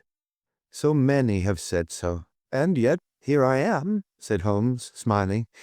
Well, good morning, Mr. Gibson. You have a good deal yet to learn. Our visitor made a noisy exit, but Holmes smoked in imperturbable silence, with dreamy eyes fixed upon the ceiling. Any views, Watson? He asked at last. Well, Holmes, I must confess that when I consider that this is a man who would certainly brush any obstacle from his path, and when I remember that his wife may have been an obstacle and an object of dislike, as that man Bates plainly told us, it seems to me— Exactly, and to me also. But what were his relations with the governess, and how did you discover them? Bluff, Watson, bluff. When I considered the passionate, unconventional, unbusinesslike tone of his letter, and contrasted it with his self-contained manner and appearance, it was pretty clear that there was some deep emotion which centered upon the accused woman, rather than upon the victim. We've got to understand the exact relations of those 3 people if we are to reach the truth. You saw the frontal attack which I made upon him, and how imperturbably he received it. Then I bluffed him by giving him the impression that I was absolutely certain, when in reality I was only extremely suspicious. Perhaps he will come back? He is sure to come back. He must come back. He can't leave it where it is. Ha! Isn't that a ring? Yes, there is his footstep. Well, Mr. Gibson, I was just saying to Dr. Watson that you were somewhat overdue. The Gold King had re-entered the room in a more chastened mood than he had left it. His wounded pride still showed in his resentful eyes, but his common sense had shown him that he must yield if he would attain his end. "I've been thinking it over, Mr. Holmes, and I feel that I have been hasty in taking your remarks amiss. You're justified in getting down to the facts, whatever they may be, and I think the more of you for it. I can assure you, however, that the relations between Miss Dunbar and me don't really touch this case. That is for me to decide, is it not?" "Yes, I guess that is so. You're like a surgeon who wants every symptom before he can give his diagnosis." "Exactly. That expresses it. And it is only a patient who has an object in deceiving his surgeon who would conceal the facts of his case." "That may be so. But you will admit, Mr. Holmes, that most men would shy off a bit when they are asked point-blank what their relations with a woman may be, if there is really some serious feeling in the case. I guess most men have a little private reserve of their own, in some corner of their souls, where they don't welcome intruders. And you burst suddenly into it. But the object excuses you, since it was to try and save her. Well, the stakes are down, and the reserve open, and you can explore where you will. What is it you want?" "The truth." The Gold King paused for a moment as one who marshals his thoughts. His grim, deep-lined face had become even sadder and more grave. "I can give it to you in a very few words, Mr. Holmes," he said at last. "There are some things that are painful as well as difficult to say, so I won't go deeper than is needful. I met my wife when I was gold hunting in Brazil. Maria Pinto was the daughter of a government official in Manaus, and she was very beautiful. I was young and ardent in those days, but even now, as I look back with colder blood and a more critical eye, I can see that she was rare and wonderful in her beauty. It was a deep, rich nature, too, passionate, whole-hearted, tropical, ill-balanced, very different from the American women whom I had known. Well, to make a long story short, I loved her, and I married her. It was only when the romance had passed, and it lingered for years, that I realized that we had nothing, absolutely nothing in common. My love faded. If hers had faded also, it might have been easier. But you know the wonderful way of women. Do what I might, nothing could turn her from me. If I have been harsh to her, even brutal, as some have said, it has been because I knew that if I could kill her love, or if it turned to hate, it would be easier for both of us. But nothing changed her. She adored me in those English woods as she had adored me 20 years ago on the banks of the Amazon. Do what I might, she was as devoted as ever. And then came Miss Grace Dunbar. She answered our advertisement and became governess to our 2 children. Perhaps you have seen her portrait in the papers? The whole world has proclaimed that she also is a very beautiful woman. Now, I make no pretense to be more moral than my neighbors, and I will admit to you that I could not live under the same roof with such a woman, and in daily contact with her without feeling a passionate regard for her. Do you blame me, Mr. Holmes? I do not blame you for feeling it. I should blame you if you expressed it, since this young lady was, in a sense, under your protection. Well, maybe so, said the millionaire, though for a moment the reproof had brought the old angry gleam into his eyes. I'm not pretending to be any better than I am. I guess all my life I've been a man that reached out his hand for what he wanted, and I never wanted anything more than the love and possession of that woman. I told her so. Oh, you did you? Holmes could look very formidable when he was moved. I said to her that if I could marry her, I would, but that it was out of my power. I said that money was no object, and that all I could do to make her happy and comfortable would be done." "Very generous, I am sure," said Holmes, with a sneer. "See here, Mr. Holmes, I came to you on a question of evidence, not on a question of morals. I'm not asking for your criticism. "It is only for the young lady's sake that I touch your case at all," said Holmes, sternly. "I don't know that anything she is accused of is really worse than what you have yourself admitted, that you have tried to ruin a defenseless girl who is under your roof. Some of you rich men have to be taught that all the world cannot be bribed into condoning your offences." To my surprise, the Gold King took the reproof with equanimity. "That's how I feel myself about it now. I thank God that my plans did not work out as I intended. She would have none of it, and she wanted to leave the house instantly." "Why did she not?" "Well, in the first place, others were dependent upon her, and it was no light matter for her to let them all down by sacrificing her living. When I had sworn, as I did, that she should never be molested again, she consented to remain. But there was another reason. She knew the influence she had over me, and that it was stronger than any other influence in the world.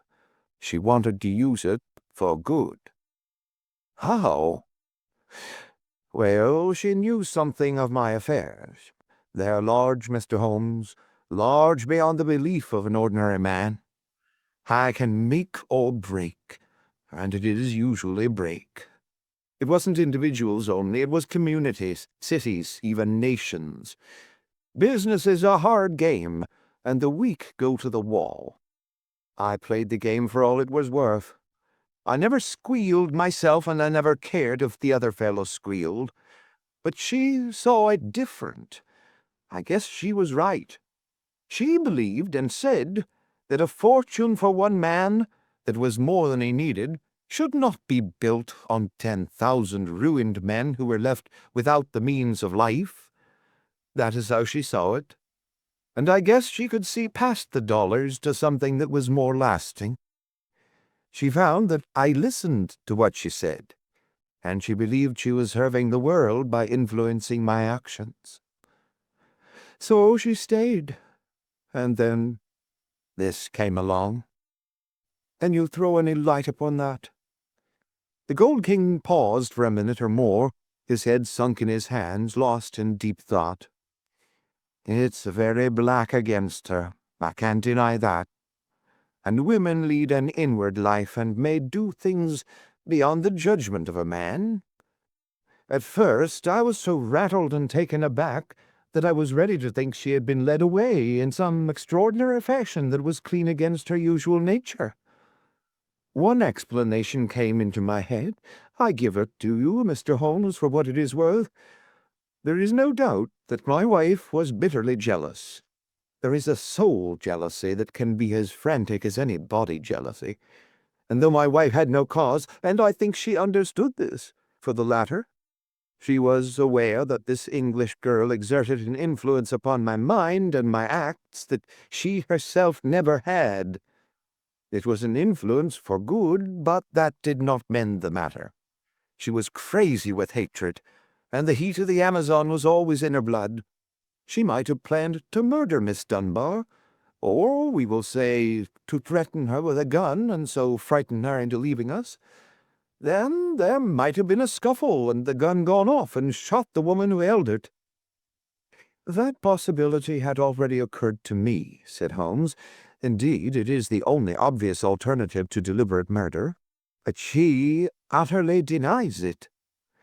"Well, that is final, is it? One can understand that a woman placed in so awful a position might hurry home, still in her bewilderment holding the revolver. She might even throw it down among her clothes, hardly knowing what she was doing, and when it was found she might try to lie her way out by a total denial, since all explanation was impossible. What is against such a supposition?" "Miss Dunbar herself. Well, perhaps." Holmes looked at his watch. "I have no doubt we can get the necessary permits this morning to reach Winchester by the evening train. When I have seen this young lady, it is very possible that I may be of more use to you in the matter, though I cannot promise that my conclusions will necessarily be such as you desire." There was some delay in the official pass, and instead of reaching Winchester that day, we went down to Thor Place, the Hampshire estate of Mr. Neil Gibson. He did not accompany us himself, but we had the address of Sergeant Coventry of the local police, who had first examined into the affair. He was a tall, thin, cadaverous man with a secretive and mysterious manner, which conveyed the idea that he knew or suspected a very great deal more than he dared say. He had a trick, too, of suddenly sinking his voice to a whisper, as if he had come upon something of vital importance, though the information was usually commonplace enough. Behind these tricks of manner, he soon showed himself to be a decent, honest fellow, who was not too proud to admit that he was out of his depth, and would welcome any help. "Anyhow, I'd rather have you than Scotland Yard, Mr. Holmes," said he. "If the Yard gets called into a case, then the local loses all credit for success, and may be blamed for failure. Now you play straight, so I've heard." "I need not appear in the matter at all," said Holmes, to the evident relief of our melancholy acquaintance. "If I can clear it up, I don't ask to have my name mentioned." "Well, that's very handsome of you, I am sure, and your friend Dr. Watson can be trusted, I know. Now, Mr. Holmes, as we walk down to the place, there is one question I should like to ask you. I'd breathe it to no soul but you." He looked round as though he hardly dare utter the words. "Don't you think there might be a case against Mr. Neil Gibson himself?" "I have been considering that." "You've not seen Miss Dunbar. She is a wonderful fine woman in every way. He may well have wished his wife out of the road. And these Americans are readier with pistols than our folk are. It was his pistol, you know." "Was that clearly made out?" "Yes, sir. It was one of a pair that he had." "One of a pair? Where's the other?" "Well, the gentleman has a lot of firearms of one sort and another. We never quite matched that particular pistol, but the box was made for two." "If it was one of a pair, you should surely be able to match it." "Well, we have them all laid out at the house, if you would care to look them over." "Later, perhaps. I think we will walk down together and have a look at the scene of the tragedy." This conversation had taken place in the little front room of Sergeant Coventry's humble cottage, which served as the local police station. A walk of half a mile or so across a windswept heath, all gold and bronze with the fading ferns, brought us to a side gate opening into the grounds of the Thor Place estate. A path led us through the pheasant preserves, and then, from a clearing, we saw the wide-spread half-timbered house, half Tudor and half Georgian, upon the crest of the hill. Beside us there was a long reedy pool, constricted in the centre where the main carriage drive passed over a stone bridge, but swelling into small lakes on either side. Our guide paused at the mouth of this bridge, and he pointed to the ground. "That was where Mrs. Gibson's body lay. I marked it by that stone. I understand that you were there before it was moved?" "Yes, they sent for me at once." "Who did?" "Mr. Gibson himself. The moment the alarm was given, and he had rushed down with others from the house, he insisted that nothing should be moved until the police should arrive." "That was sensible." "I gathered from the newspaper report that the shot was fired from close quarters." "Yes, sir, very close." "Near the right temple?" "Just behind it, sir." "How did the body lie?" "On the back, sir. No trace of a struggle. No marks, no weapon. The short note from Miss Dunbar was clutched in her left hand." "Clutched, you say?" "Yes, sir. We could hardly open the fingers." "That is of great importance. It excludes the idea that anyone could have placed the note there after death in order to furnish a false clue. Dear me. The note, as I remember, was quite short. 'I will be at Thor Bridge at 9 o'clock. G. Dunbar.' Was that not so?" "Yes, sir." "Did Miss Dunbar admit writing it?" "Yes, sir." "What was her explanation?" "Her defense was reserved for the assizes. She would say nothing." The problem is certainly a very interesting one. The point of the letter is very obscure, is it not? Well, sir, said the guide, it seemed, if I may be so bold as to say so, the only really clear point in the whole case. Holmes shook his head. Granting that the letter is genuine and was really written, it was certainly received some time before, say 1 hour or two. Why then was this lady still clasping it in her left hand? Why should she carry it so carefully? She did not need to refer to it in the interview. Does it not seem remarkable? Well, sir, as you put it, perhaps it does. I think I should like to sit quietly for a few minutes and think it out. He seated himself upon the stone ledge of the bridge, and I could see his quick grey eyes darting their questioning glances in every direction. Suddenly he sprang up again and ran across to the opposite parapet, whipped his lens from his pocket, and began to examine the stonework. "This is curious," said he. "Yes, sir, we saw the chip on the ledge. I expect it's been done by some passer-by." The stonework was grey, but at this one point it showed white for a space not larger than a sixpence. When examined closely, one could see that the surface was chipped as by a sharp blow. "It took some violence to do that," said Holmes thoughtfully. With his cane he struck the ledge several times without leaving a mark. Yes, it was a hard knock. In a curious place, too. It was not from above, but from below, for you see that it is on the lower edge of the parapet. But it is at least 15 feet from the body. Yes, it is 15 feet from the body. It may have nothing to do with the matter, but it is a point worth noting. I do not think that we have anything more to learn here. There were no footsteps, you say? The ground was iron hard, sir. There were no traces at all. Then we can go. We will go up to the house first and look over these weapons of which you speak. Then we shall get on to Winchester, for I should desire to see Miss Dunbar before we go farther. Mr. Neil Gibson had not returned from town, but we saw in the house the neurotic Mr. Bates, who had called upon us in the morning. He showed us with a sinister relish the formidable array of firearms of various shapes and sizes which his employer had accumulated in the course of an adventurous life. "Mr. Gibson has his enemies, as anyone would expect who knew him and his methods," said he. "He sleeps with a loaded revolver in the drawer beside his bed. He is a man of violence, sir, and there are times when all of us are afraid of him. I am sure that the poor lady who's passed was often terrified." "Did you ever witness physical violence towards her?" "No, I cannot say that.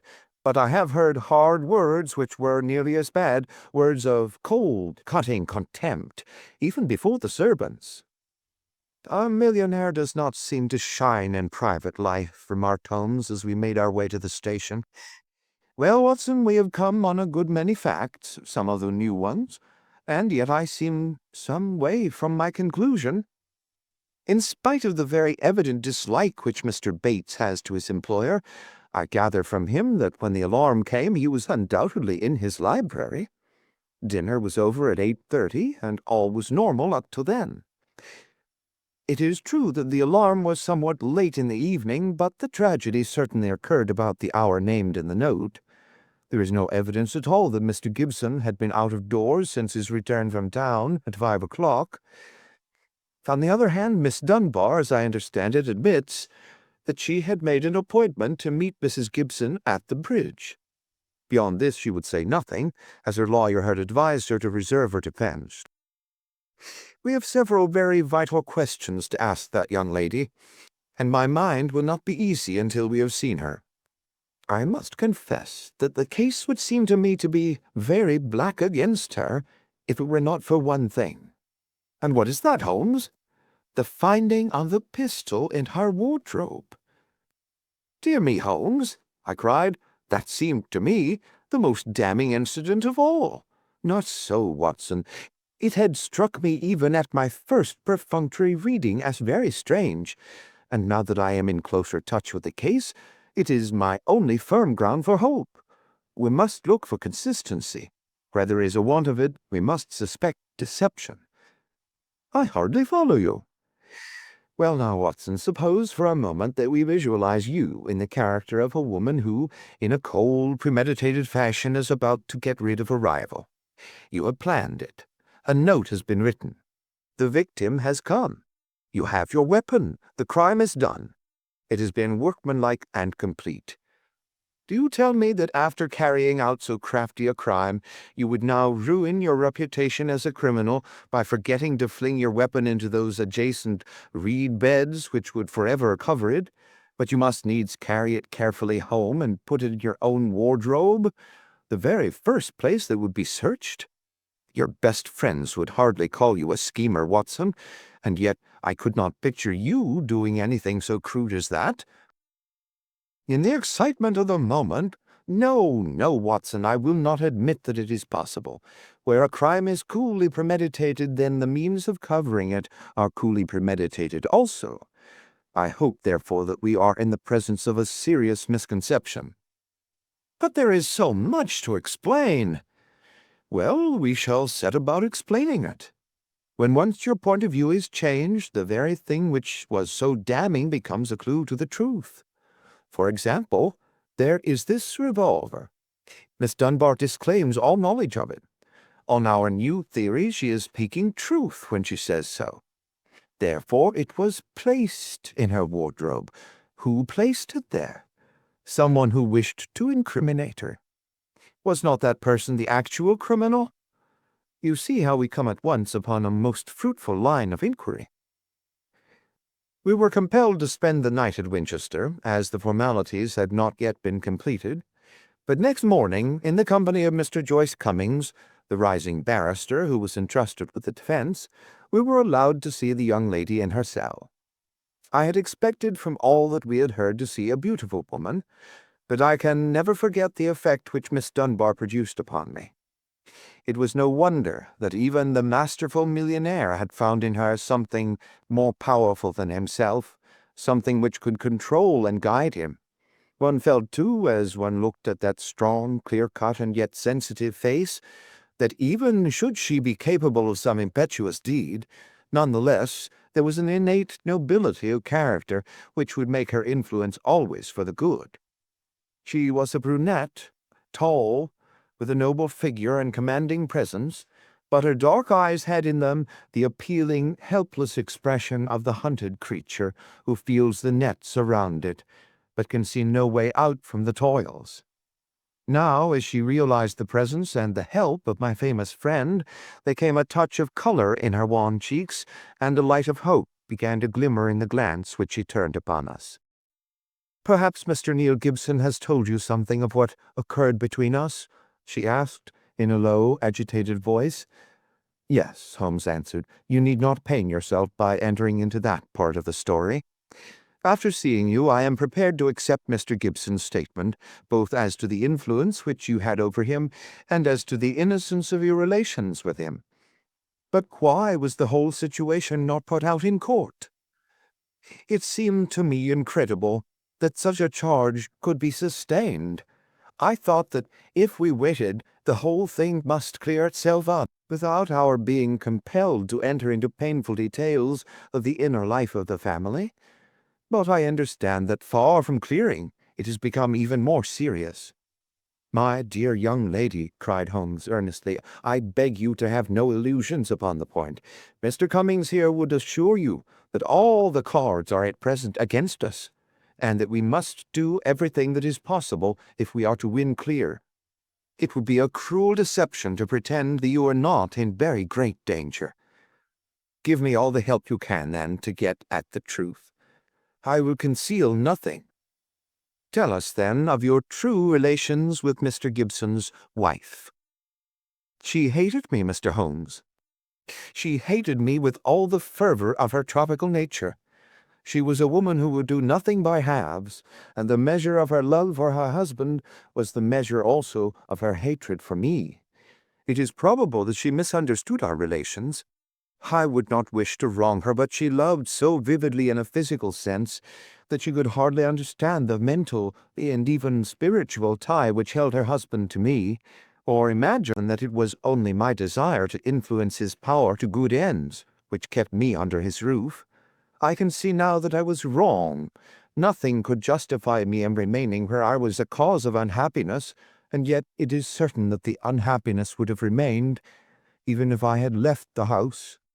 Now, Miss Dunbar, said Holmes, I beg you to tell us exactly what occurred that evening. I can tell you the truth so far as I know it, Mr. Holmes, but I am in a position to prove nothing, and there are points, the most vital points, which I can neither explain nor can I imagine any explanation.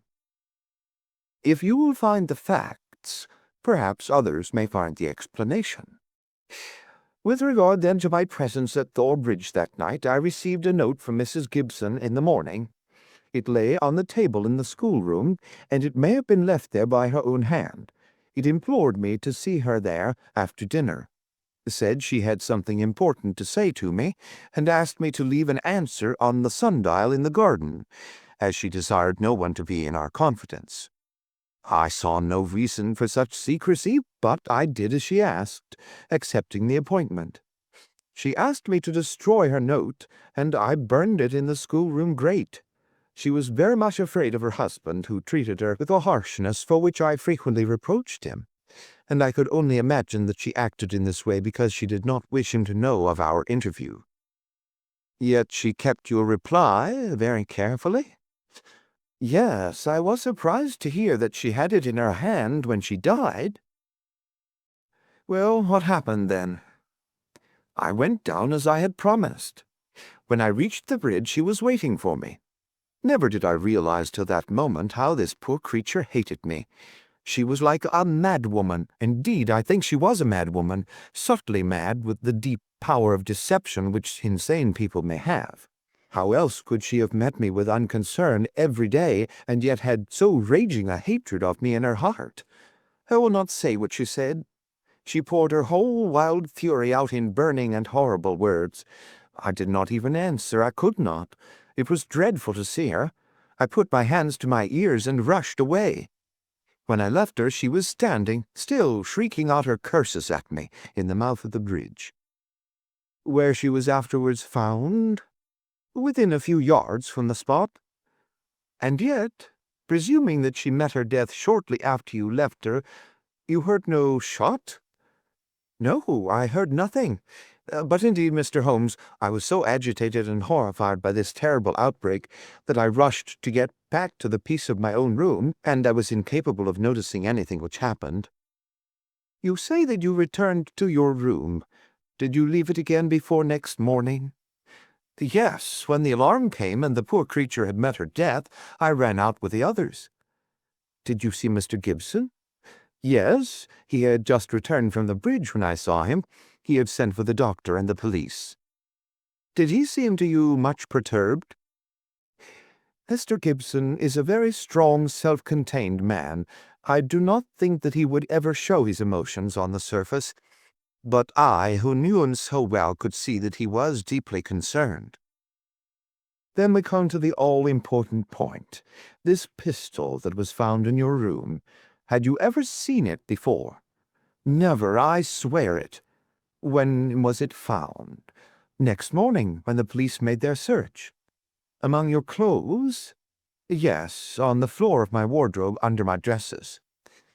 You could not guess how long it had been there? It had not been there the morning before. How do you know? Because I tidied out the wardrobe. That is final. Then someone came into your room and placed the pistol there in order to inculpate you. It must have been so. And when?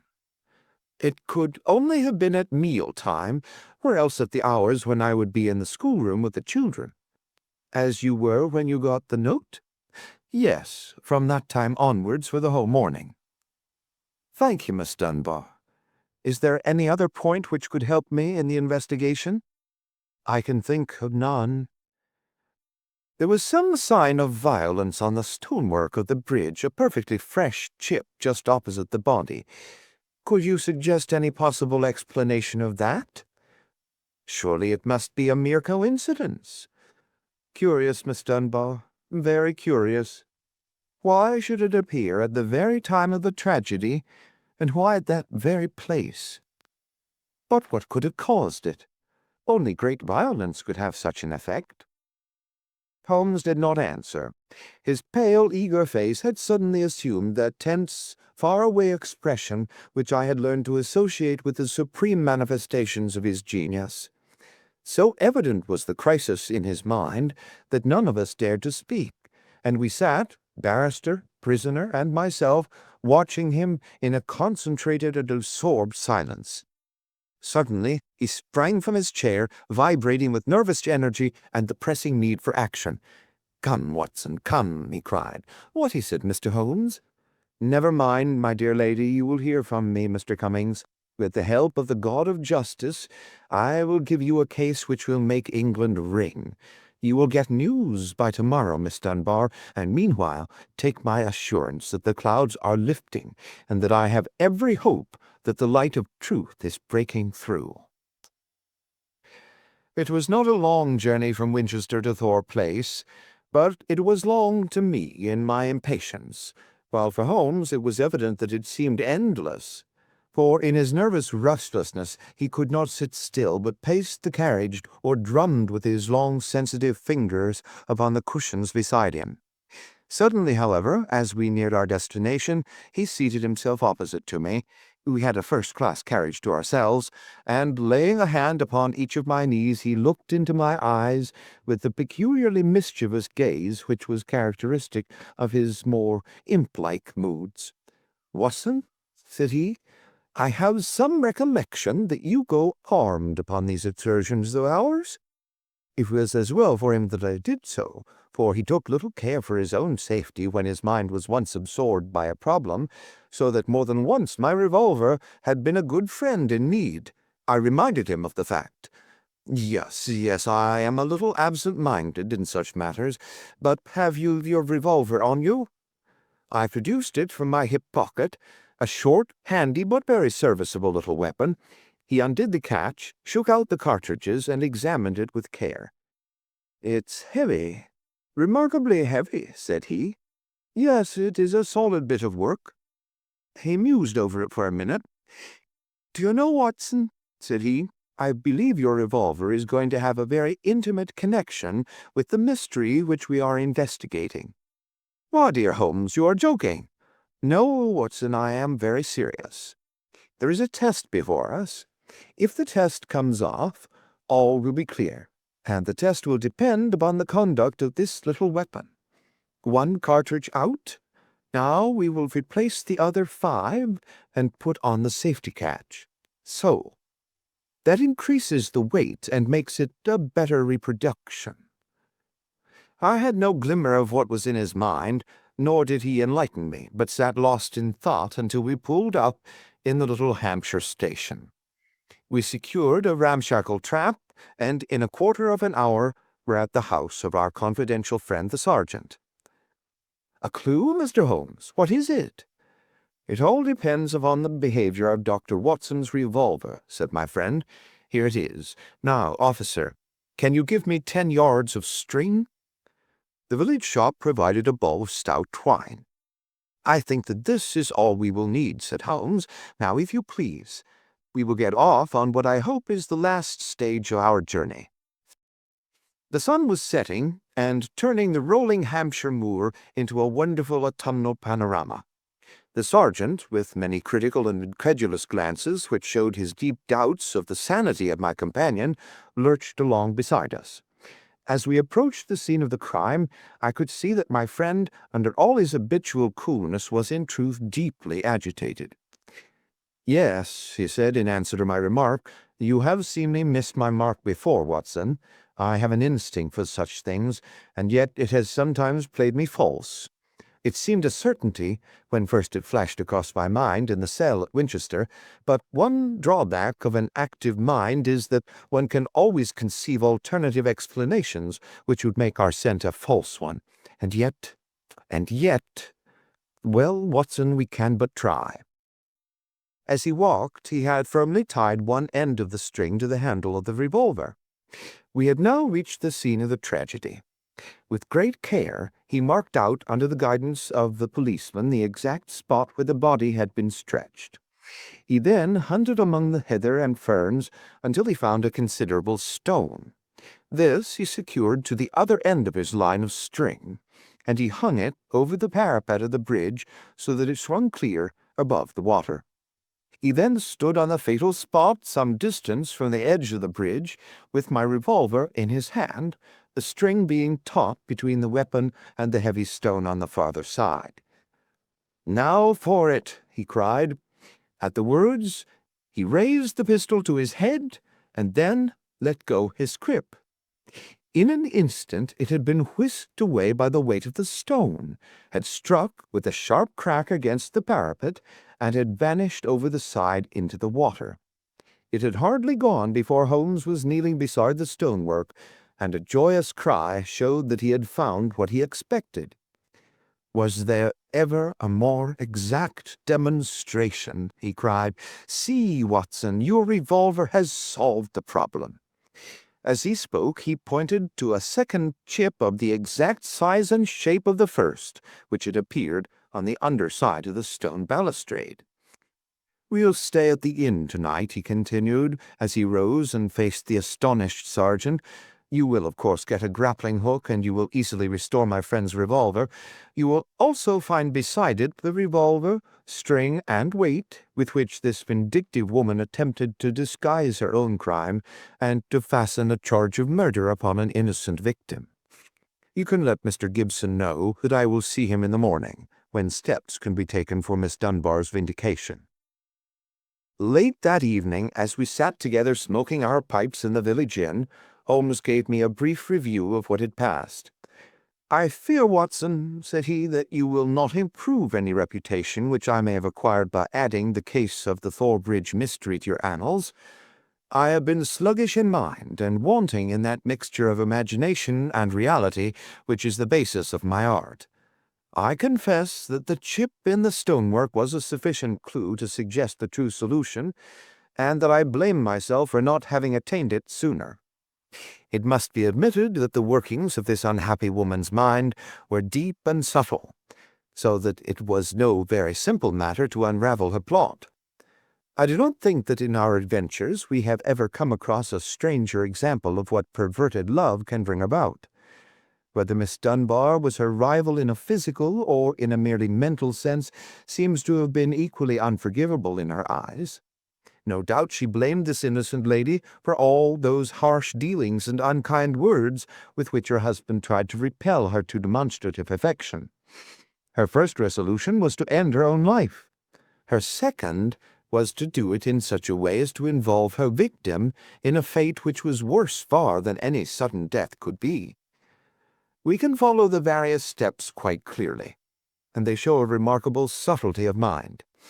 A note was extracted very cleverly from Miss Dunbar, which would make it appear that she had chosen the scene of the crime. In her anxiety that it should be discovered, she somewhat overdid it by holding it in her hand to the last. This alone should have excited my suspicions earlier than it did. Then she took one of her husband's revolvers. There was, as you saw, an arsenal in the house, and kept it for her own use.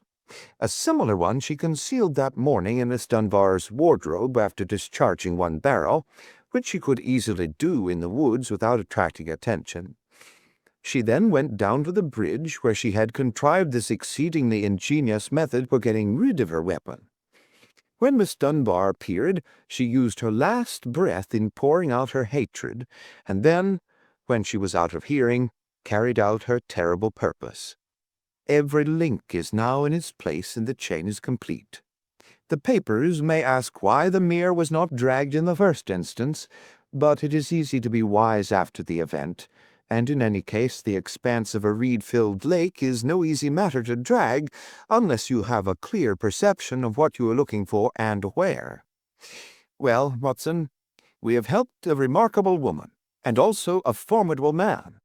Should they in the future join their forces, as seems not unlikely, the financial world may find that Mr. Neil Gibson has learned something in that schoolroom of sorrow where our earthly lessons are taught. End of the problem of Thor Bridge.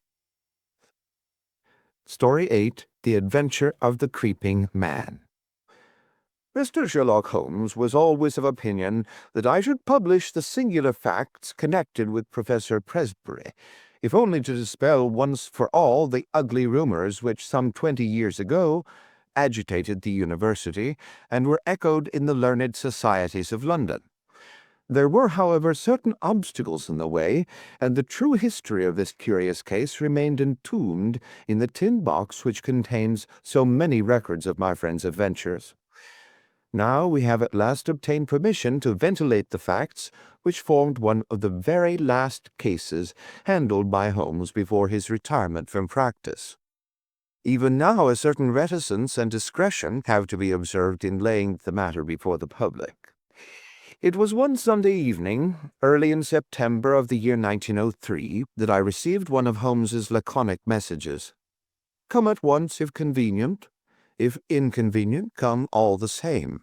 S.H." The relations between us in those latter days were peculiar. He was a man of habits, narrow and concentrated habits, and I had become one of them. As an institution, I was like the violin, the shag tobacco, the old black pipe, the index books, and others perhaps less excusable. When it was a case of active work and a comrade was needed upon whose nerve he could place some reliance, my role was obvious. But apart from this I had uses. I was a whetstone for his mind. I stimulated him. He liked to think aloud in my presence. His remarks could hardly be said to be made to me. Many of them would have been as appropriately addressed to his bedstead, but none the less, having formed the habit, it had become in some way helpful that I should register and interject. If I irritated him by a certain methodical slowness in my mentality, that irritation served only to make his own flame-like intuitions and impressions flash out the more vividly and swiftly. Such was my humble role in our alliance.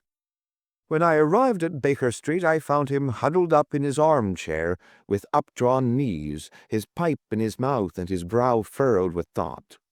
It was clear that he was in the throes of some vexatious problem. With a wave of his hand, he indicated my old armchair, but otherwise, for half an hour, he gave no sign that he was aware of my presence. Then, with a start, he seemed to come from his reverie, and with his usual whimsical smile, he greeted me back to what had once been my home. "You will excuse a certain abstraction of mind, my dear Watson," said he. "Some curious facts have been submitted to me within the last 24 hours, and they in turn have given rise to some speculations of a more general character. I have serious thoughts of writing a small monograph upon the uses of dogs in the work of the detective." "But surely, Holmes, this has been explored," said I. "Bloodhounds, sleuth-hounds—" No, Watson, that side of the matter is, of course, obvious, but there is another which is far more subtle. You may recollect that in the case which you in your sensational way coupled with the Copper Beeches, I was able, by watching the mind of the child, to form a deduction as to the criminal habits of the very smug and respectable father. Yes, I remember it well. My line of thoughts about dogs is analogous. A dog reflects the family life. Who ever saw a frisky dog in a gloomy family, or a sad dog in a happy one? Snarling people have snarling dogs. Dangerous people have dangerous ones, and their passing moods may reflect the passing moods of others. I shook my head. "Surely, Holmes, this is a little far-fetched," said I. He had refilled his pipe and resumed his seat, taking no notice of my comment. "The practical application of what I have said is very close to the problem which I am investigating. It is a tangled skein, you understand, and I am looking for a loose end. One possible loose end lies in the question, why does Professor Presbury's faithful wolfhound Roy endeavor to bite him?" I sank back in my chair in some disappointment. Was it for so trivial a question as this that I had been summoned from my work? Holmes glanced across at me. "The same old Watson," said he. "You never learn that the gravest issues may depend upon the smallest things. But is it not on the face of it strange that a staid, elderly philosopher— you heard of Presbury, of course, the famous Camford physiologist— that such a man, whose friend has been his devoted wolfhound, should now have been twice attacked by his own dog? What do you make of it?" "The dog is ill." "Well, that has to be considered. But he attacks no one else, nor does he apparently molest his master, save on very special occasions. Curious, Watson, very curious. But young Mr. Bennet is before his time, if that is his ring. I had hoped to have a longer chat with you before he came." There was a quick step on the stairs, a sharp tap at the door, and a moment later the new client presented himself. He was a tall, handsome youth about 30, well-dressed and elegant, but with something in his bearing which suggested the shyness of the student rather than the self-possession of the man of the world. He shook hands with Holmes, and then looked with some surprise at me. "This matter is very delicate, Mr. Holmes," he said. "Consider the relation in which I stand to Professor Presbury, both privately and publicly. I really can hardly justify myself if I speak before any third person." "Have no fear, Mr. Bennet. Dr. Watson is the very soul of discretion, and I can assure you that this is a matter in which I am very likely to need an assistant." "As you like, Mr. Holmes. You will, I am sure, understand my having some reserves in the matter. You'll appreciate it, Watson, when I tell you that this gentleman, Mr. Trevor Bennet, is professional assistant to the great scientist, lives under his roof, and is engaged to his only daughter. Certainly we must agree that the professor has every claim upon his loyalty and devotion. But it may best be shown by taking the necessary steps to clear up this strange mystery." "I hope so, Mr. Holmes. That is my one object. Does Dr. Watson know the situation?"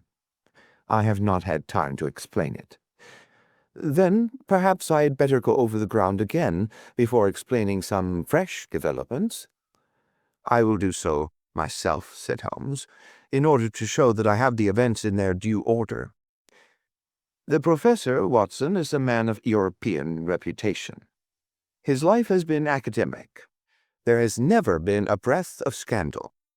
He is a widower with one daughter, Edith. He is, I gather, a man of very virile and positive, one might almost say combative, character. So the matter stood until a very few months ago. Then the current of his life was broken. He is 61 years of age, but he became engaged to the daughter of Professor Morphy, his colleague in the chair of comparative anatomy. It was not, as I understand, the reasoned courting of an elderly man, but rather the passionate frenzy of youth, for no one could have shown himself a more devoted lover. The lady, Alice Morphy, was a very perfect girl both in mind and body, so that there was every excuse for the professor's infatuation. None the less, it did not meet with full approval in his own family. "We thought it rather excessive," said our visitor. "Exactly. Excessive and a little violent and unnatural. Professor Presbury was rich, however, and there was no objection on the part of the father. The daughter, however, had other views, and there were already several candidates for her hand, who, if they were less eligible from a worldly point of view, were at least more of an age. The girl seemed to like the professor in spite of his eccentricities. It was only age which stood in the way. About this time a little mystery suddenly clouded the normal routine of the professor's life. He did what he had never done before. He left home, and gave no indication where he was going. He was away a fortnight, and returned looking rather travel-worn.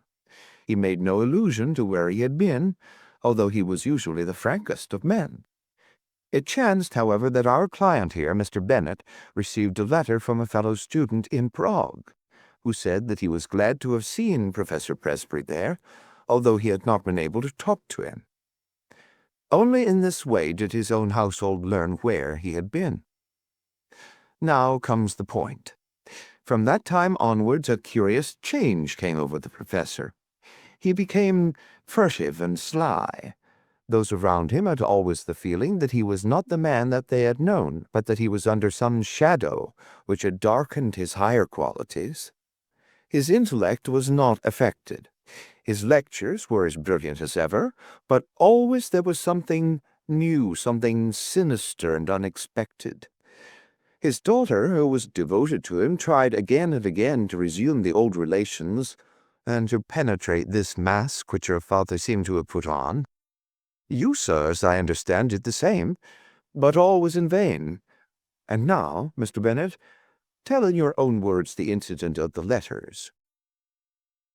You must understand, Dr. Watson, that the professor had no secrets from me. If I were his son or his younger brother, I could not have more completely enjoyed his confidence.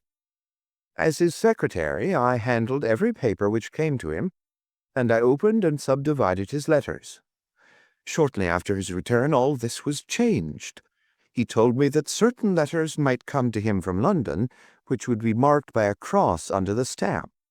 These were to be set aside for his own eyes only. I may say that several of these did pass through my hands, that they had the E.C. mark, and were in an illiterate handwriting. If he answered them at all, the answers did not pass through my hands, nor into the letter basket in which our correspondence was collected. And the box, said Holmes. Ah, yes, the box. The professor brought back a little wooden box from his travels. It was the one thing which suggested a continental tour, for it was one of those quaint carved things which one associates with Germany. This he placed in his instrument cupboard. One day, in looking for a cannula, I took up the box. To my surprise, he was very angry and reproved me, in words which were quite savage, for my curiosity. It was the first time such a thing had happened, and I was deeply hurt. I endeavored to explain that it was a mere accident that I had touched the box, but all the evening I was conscious that he looked at me harshly, and that the incident was rankling in his mind. Mr. Bennet drew a little diary book from his pocket. That was on July 2nd, said he. You are certainly an admirable witness, said Holmes. I may need some of these dates which you have noted. I learned the method, among other things, from my great teacher. From the time that I observed abnormality in his behavior, I felt that it was my duty to study his case.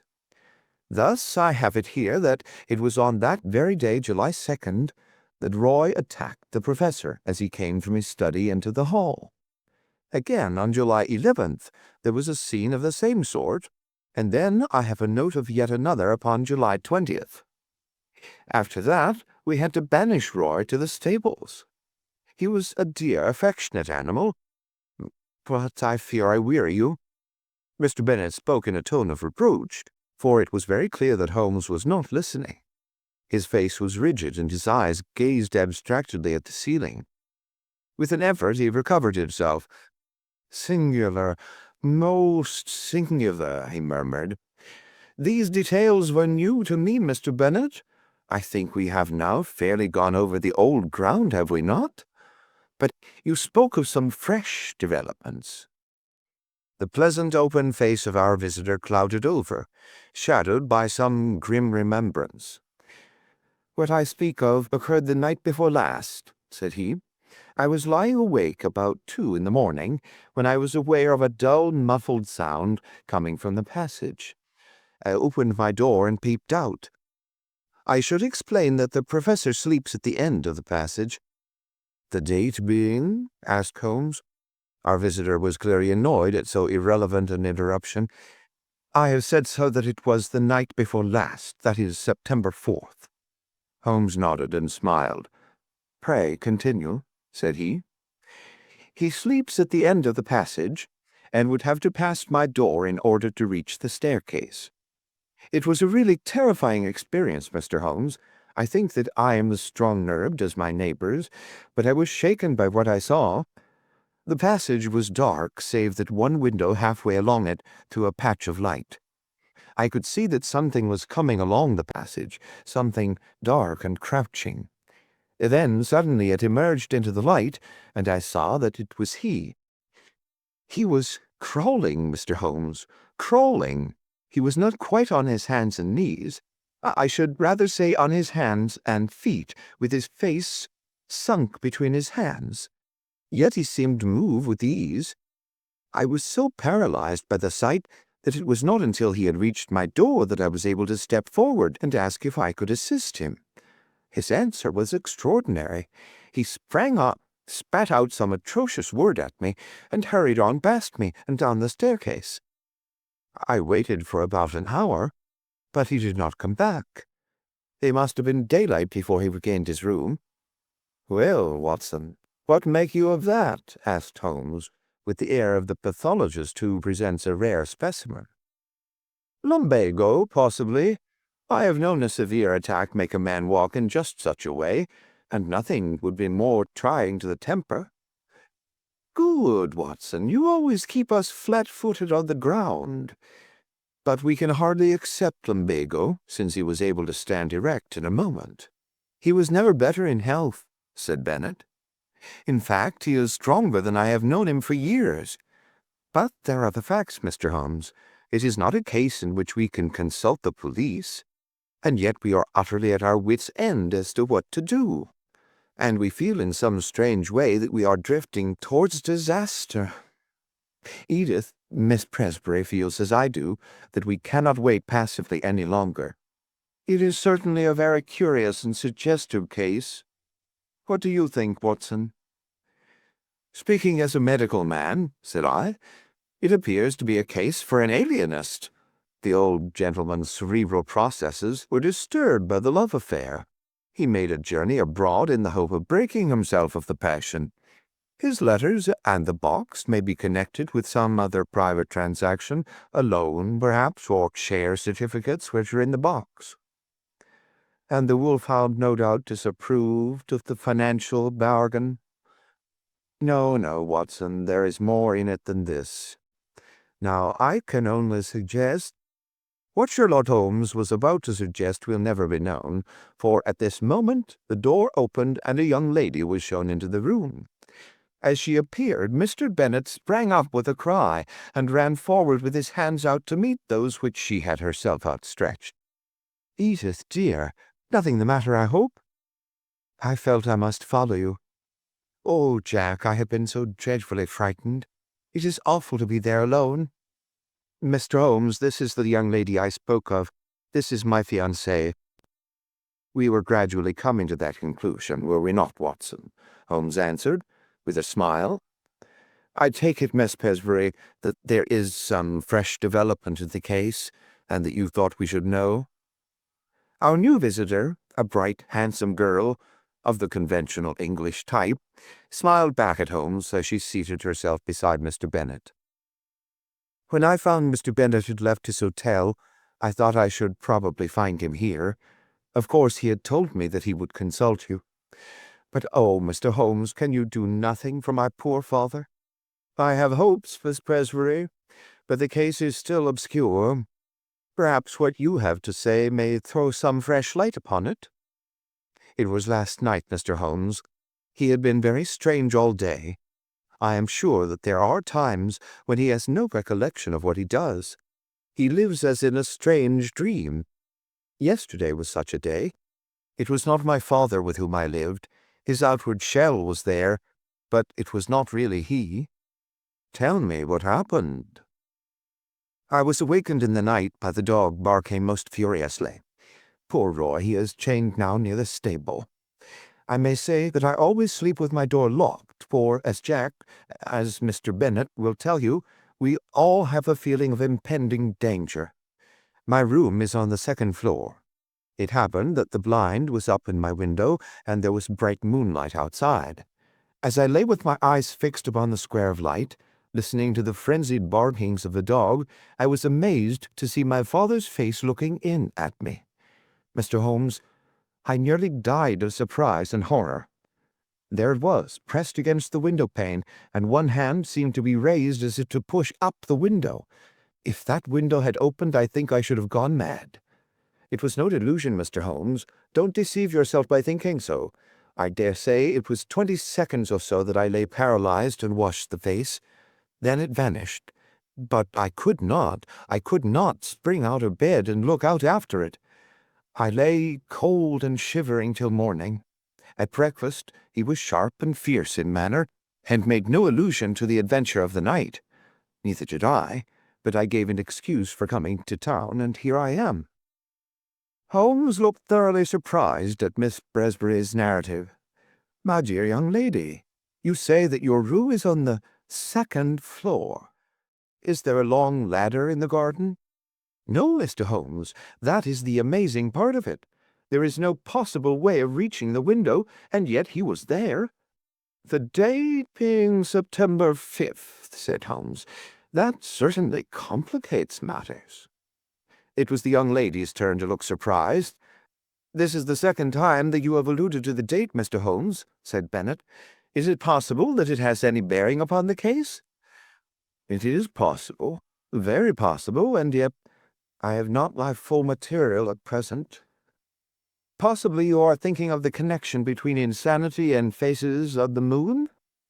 "No, I assure you, it was quite a different line of thought.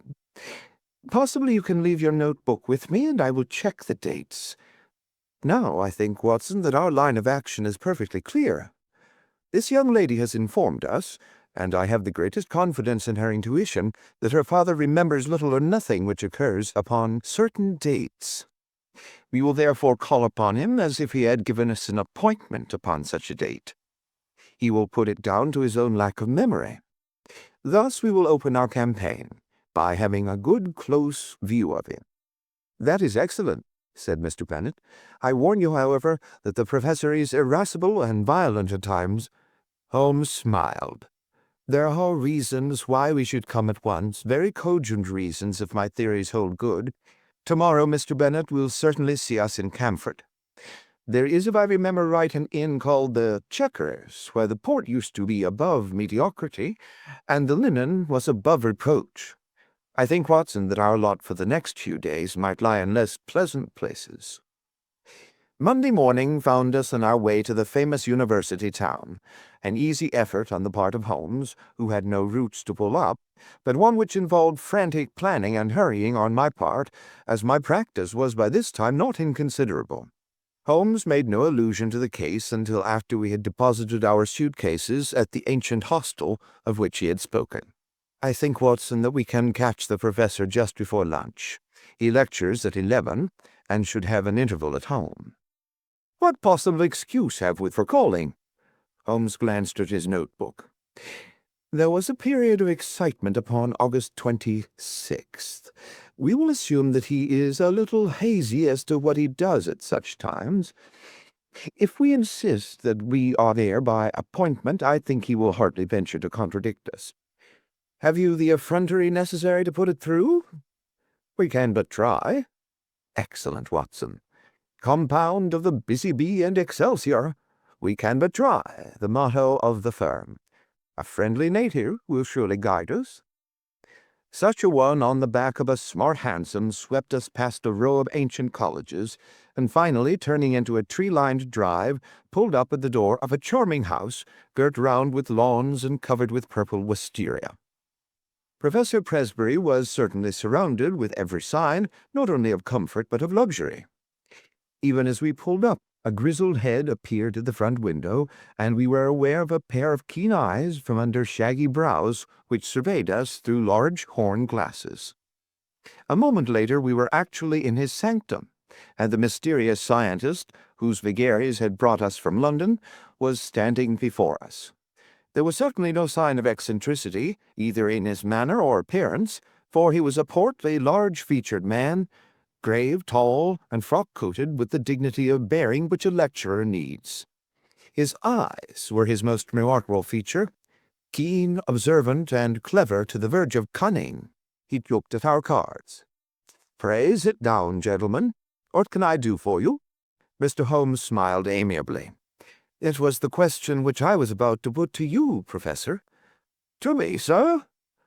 "Possibly there is some mistake. I heard through a second person that Professor Presbury of Camford had need of my services." "Oh, indeed? It seemed to me that there was a malicious sparkle in the intense grey eyes. You heard that, did you? May I ask the name of your informant?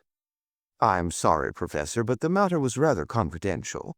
If I have made a mistake, there is no harm done. I can only express my regret. Not at all. I should wish to go further into this matter. It interests me. Have you any scrap of writing, any letter or telegram to bear out your assertion? No, I have not. I presume that you do not go so far as to assert that I summoned you? I would rather answer no questions, said Holmes. No, I dare say not, said the professor with asperity. However, that particular one can be answered very easily without your aid. He walked across the room to the bell. Our London friend, Mr. Bennet, answered the call. Come in, Mr. Bennet. These two gentlemen have come from London under the impression that they have been summoned. You handle all my correspondence. Have you a note of anything going to a person named Holmes? No, sir, Bennet answered with a flush. That is conclusive, said the professor, glaring angrily at my companion. Now, sir, he leaned forward with his two hands upon the table. It seems to me that your position is a very questionable one. Holmes shrugged his shoulders. I can only repeat that I am sorry that we have made a needless intrusion. Hardly enough, Mr. Holmes, the old man cried in a high, screaming voice, with extraordinary malignancy upon his face. He got between us and the door as he spoke, and he shook his two hands at us with furious passion. You can hardly get out of it so easily as that. His face was convulsed as he grinned and gibbered at us in his senseless rage. I am convinced that we should have had to fight our way out of the room if Mr. Bennet had not intervened. My dear Professor, he cried, consider your position. Consider the scandal at the university. Mr. Holmes is a well-known man. You cannot possibly treat him with such discourtesy.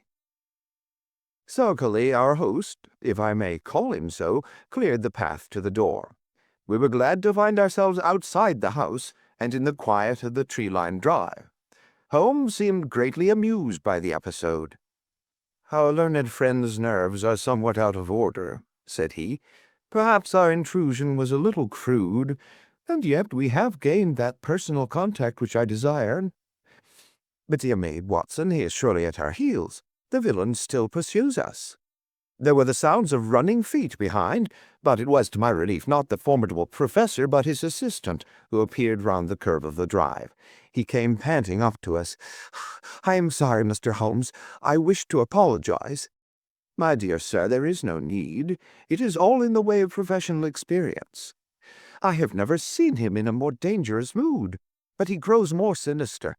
You can understand now why his daughter and I are alarmed, and yet his mind is perfectly clear. Too clear, said Holmes. That was my miscalculation. It is evident that his memory is much more reliable than I had thought. By the way, can we before we go see the window of Miss Presbury's room? Mr. Bennet pushed his way through some shrubs, and we had a view of the side of the house. It is there, the second on the left. Dear me, it seems hardly accessible. And yet you will observe that there is a creeper below and a water-pipe above, which gives some foothold. I could not climb it myself, said Mr. Bennet. Very likely. It would certainly be a dangerous exploit for any normal man. There was one other thing I wished to tell you, Mr. Holmes. I have the address of the man in London to whom the professor writes. He seems to have written this morning, and I got it from his blotting paper. It is an ignoble position for a trusted secretary, but what else can I do? Holmes glanced at the paper and put it into his pocket. Dora, curious name. Slavonic, I imagine. Well, it is an important link in the chain. We return to London this afternoon, Mr. Bennet. I see no good purpose to be served by our remaining. We cannot arrest the professor because he has done no crime, nor can we place him under constraint, for he cannot be proved to be mad. No action is as yet possible. Then what on earth are we to do? A little patience, Mr. Bennet. Things will soon develop. Unless I am mistaken, next Tuesday may mark a crisis. Certainly we shall be in Camford on that day. Meanwhile, the general position is undeniably unpleasant, and if Miss Presbury can prolong her visit, that is easy. Then let her stay till we can assure her that all danger is past. Meanwhile, let him have his way and do not cross him. So long as he is in a good humor, all is well." "There he is," said Bennet in a startled whisper. Looking between the branches, we saw the tall, erect figure emerge from the hall door and look around him. He stood leaning forward, his hands swinging straight before him, his head turning from side to side. The secretary, with a last wave, slipped off among the trees, and we saw him presently rejoin his employer, the two entering the house together in what seemed to be an animated and even excited conversation. "I expect the old gentleman has been putting two and two together," said Holmes, as we walked hotelwards. "He struck me as having a particularly clear and logical brain, from the little I saw of him. Explosive, no doubt, but then from his point of view he has something to explode about, if detectives are put on his track and he suspects his own household of doing it. I rather fancy that friend Bennet is in for an uncomfortable time." Holmes stopped at the post-office and sent off a telegram on our way. The answer reached us in the evening, and he tossed it across to me. "Have visited the Commercial Road and seen Dorak. Suave person, bohemian, elderly, keeps large general store. Mercer."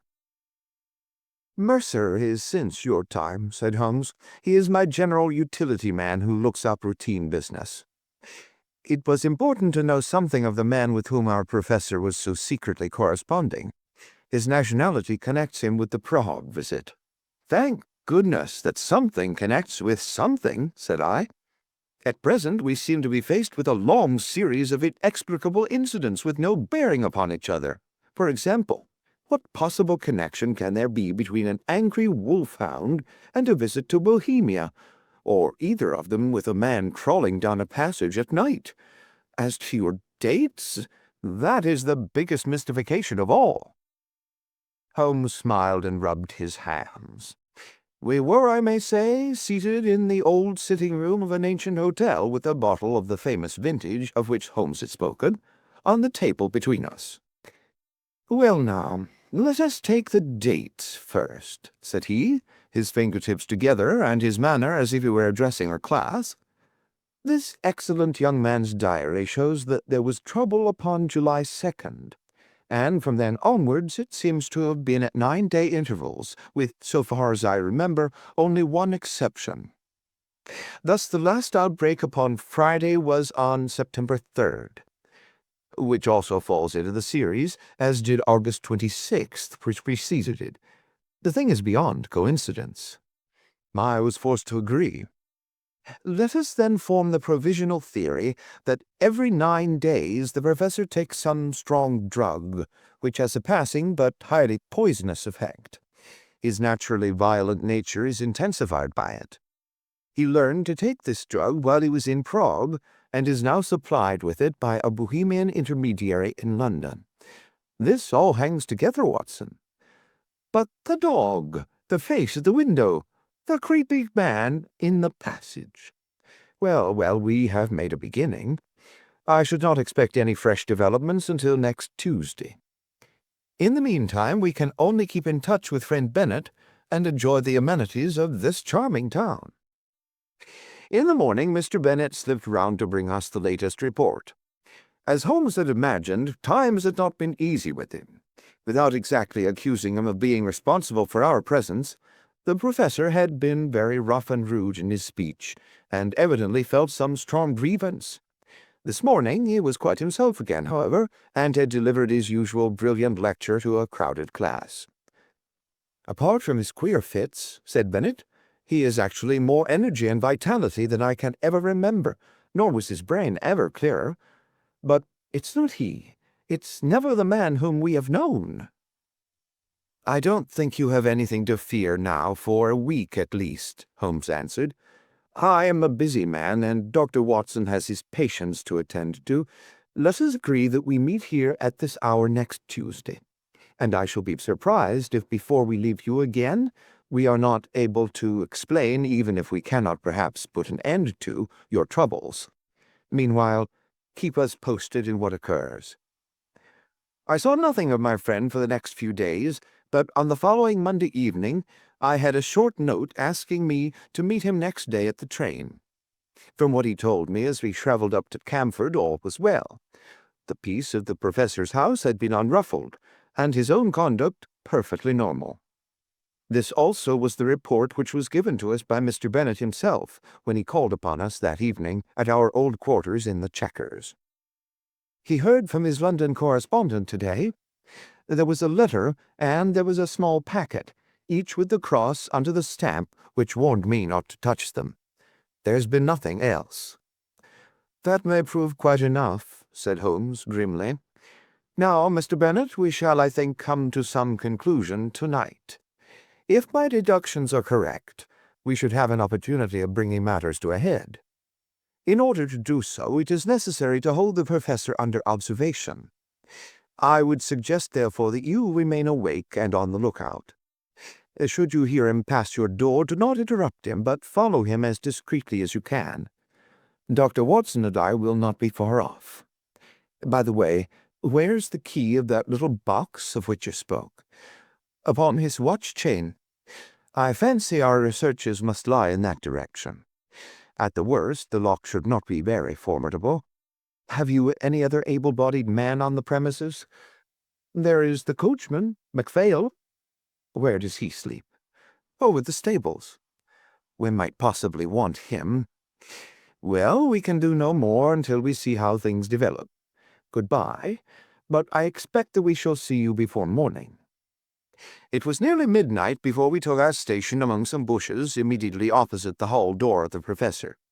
It was a fine night, but chilly, and we were glad of our warm overcoats.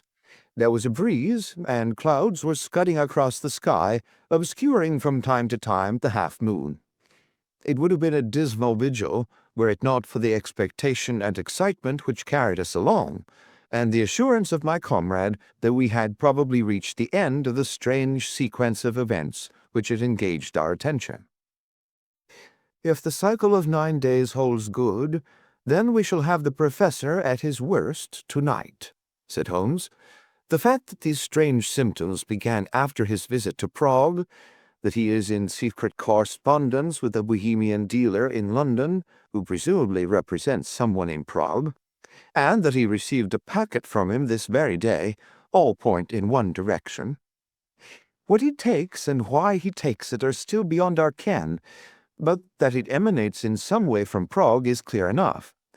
He takes it under definite directions which regulate this 9th-day system, which was the first point which attracted my attention. But his symptoms are most remarkable. Did you observe his knuckles?" I had to confess that I did not. "Thick and horny, in a way which is quite new in my experience. Always look at the hands first, Watson, then cuffs, trouser knees, and boots. Very curious knuckles, which can only be explained by the mode of progression observed by—" Holmes paused, and suddenly clapped his hand to his forehead. "Oh, Watson, Watson, what a fool I have been! It seems incredible, and yet it must be true. All points in one direction. How could I miss seeing the connection of ideas, those knuckles? How could I have passed those knuckles, and the dog, and the ivy? It's surely time that I disappeared into that little farm of my dreams. Look out, Watson. Here he is. We shall have the chance of seeing for ourselves." The hall door had slowly opened, and against the lamplit background we saw the tall figure of Professor Presbury. He was clad in his dressing gown. As he stood outlined in the doorway, he was erect, but leaning forward with dangling arms, as when we saw him last. Now he stepped forward into the drive, and an extraordinary change came over him. He sank down into a crouching position, and moved along upon his hands and feet, skipping every now and then as if he were overflowing with energy and vitality. He moved along the face of the house and then round the corner. As he disappeared, Bennet slipped through the hall door and softly followed him. "Come, Watson, come," cried Holmes, and we stole as softly as we could through the bushes until we had gained a spot whence we could see the other side of the house, which was bathed in the light of the half-moon. The professor was clearly visible crouching at the foot of the ivy-covered wall. As we watched him, he suddenly began with incredible agility to ascend it. From branch to branch he sprang, sure of foot and firm of grasp, climbing apparently in mere joy at his own powers, with no definite object in view. With his dressing gown flapping on each side of him, he looked like some huge bat glued against the side of his own house, a great square dark patch upon the moonlit wall. Presently he tired of this amusement, and, dropping from branch to branch, he squatted down into the old attitude and moved towards the stables, creeping along in the same strange way as before. The wolfhound was out now, barking furiously, and more excited than ever when it actually caught sight of its master. It was straining on its chain and quivering with eagerness and rage. The professor squatted down very deliberately just out of reach of the hound, and began to provoke it in every possible way. He took handfuls of pebbles from the drive and threw them in the dog's face, prodded him with a stick which he had picked up, flipped his hands about only a few inches from the gaping mouth, and endeavored in every way to increase the animal's fury, which was already beyond all control. In all our adventures, I do not know that I have ever seen a more strange sight than this impassive and still dignified figure, crouching frog-like upon the ground and goading to a wilder exhibition of passion the maddened hound, which ramped and raged in front of him by all manner of ingenious and calculated cruelty. And then, in a moment, it happened. It was not the chain that broke, but it was the collar that slipped, for it had been made for a thick-necked Newfoundland. We heard the rattle of falling metal, and the next instant dog and man were rolling on the ground together, the one roaring in rage, the other screaming in a strange, shrill falsetto of terror. It was a very narrow thing for the professor's life. The savage creature had him fairly by the throat, its fangs had bitten deep, and he was senseless before we could reach him and drag the two apart. It might have been a dangerous task for us, but Bennet's voice and presence brought the great wolfhound instantly to reason. The uproar had brought the sleepy and astonished coachman from his room above the stables. "I'm not surprised," said he, shaking his head. "I've seen him at it before. I knew the dog would get him sooner or later." The hound was secured, and together we carried the professor up to his room, where Bennet, who had a medical degree, helped me to dress his torn throat. The sharp teeth had passed dangerously near the carotid artery, and the hemorrhage was serious. In half an hour the danger was past. I had given the patient an injection of morphia, and he had sunk into deep sleep. Then, and only then, were we able to look at each other and take stock of the situation. "I think a first-class surgeon should see him," said I. "For God's sake, no," cried Bennet. "At present the scandal is confined to our own household. It is safe with us. If it gets beyond these walls, it will never stop. Consider his position at the university, his European reputation, the feelings of his daughter." "Quite so," said Holmes. "I think it may be quite possible to keep the matter to ourselves, and also to prevent its recurrence, now that we have a free hand. The key from the watch-chain, Mr. Bennet. MacPhail will guard the patient and let us know if there is any change. Let us see what we can find in the professor's mysterious box." There was not much, but there was enough.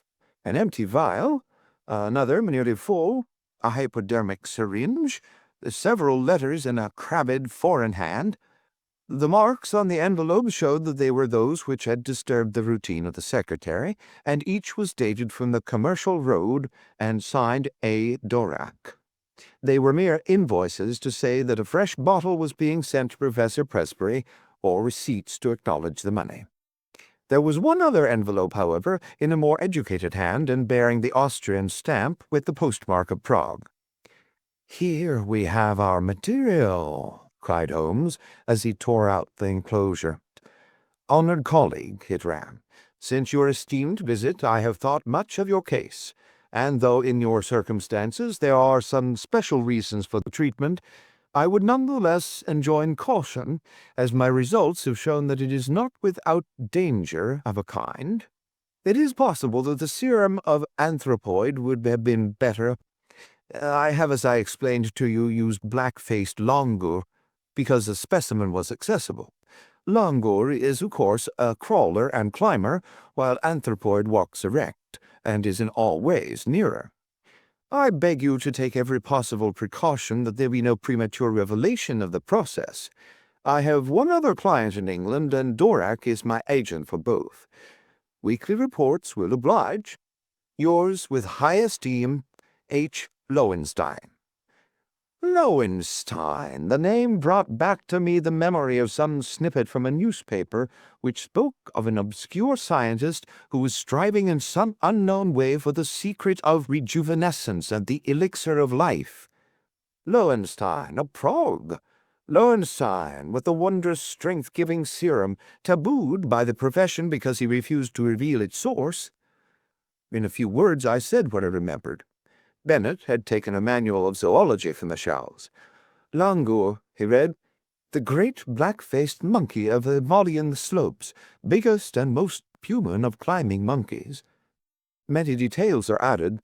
Well, thanks to you, Mr. Holmes, it is very clear that we have traced the evil to its source. The real source, said Holmes, lies, of course, in that untimely love affair which gave our impetuous professor the idea that he could only gain his wish by turning himself into a younger man. When one tries to rise above nature, one is liable to fall below it. The highest type of man may revert to the animal if he leaves the straight road of destiny. He sat musing for a little with the phial in his hand, looking at the clear liquid within. When I have written to this man and told him that I hold him criminally responsible for the poisons which he circulates, we will have no more trouble. But it may recur. Others may find a better way. There is danger here, a very real danger to humanity. Consider, Watson, that the material, the sensual, the worldly, would all prolong their worthless lives. The spiritual would not avoid the call to something higher. It would be the survival of the least fit. What sort of cesspool may not our poor world become? Suddenly the dreamer disappeared, and Holmes, the man of action, sprang from his chair. I think there is nothing more to be said, Mr. Bennet. The various incidents will now fit themselves easily into the general scheme. The dog, of course, was aware of the change far more quickly than you. His smell would ensure that. It was the monkey, not the professor, whom Roy attacked, just as it was the monkey who teased Roy. Climbing was a joy to the creature, and it was a mere chance, I take it, that the pastime brought him to the young lady's window. There is an early train to town, Watson, but I think we shall just have time for a cup of tea at the Chequers before we catch it. End of The Adventure of the Creeping Man. Story 9. The Adventure of the Lion's Mane. It is a most singular thing that a problem which was certainly as abstruse and unusual as any which I have faced in my long professional career should have come to me after my retirement, and be brought, as it were, to my very door. It occurred after my withdrawal to my little Sussex home, when I had given myself up entirely to that soothing life of nature for which I had so often yearned during the long years spent amid the gloom of London. At this period of my life the good Watson had passed almost beyond my ken. An occasional week-end visit was the most that I ever saw of him. Thus I must act as my own chronicler. Ah, had he but been with me, how much he might have made of so wonderful a happening, and of my eventual triumph against every difficulty. As it is, however, I must needs tell my tale in my own plain way, showing by my words each step upon the difficult road which lay before me as I searched for the mystery of the lion's mane. My villa is situated upon the southern slope of the Downs, commanding a great view of the Channel.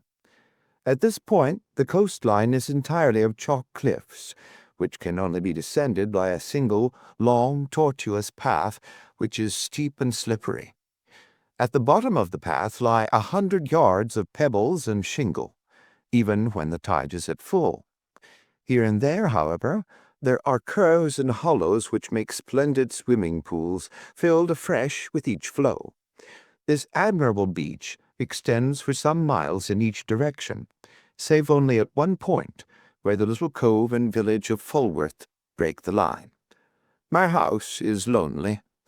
I, my old housekeeper, and my bees have the estate all to ourselves.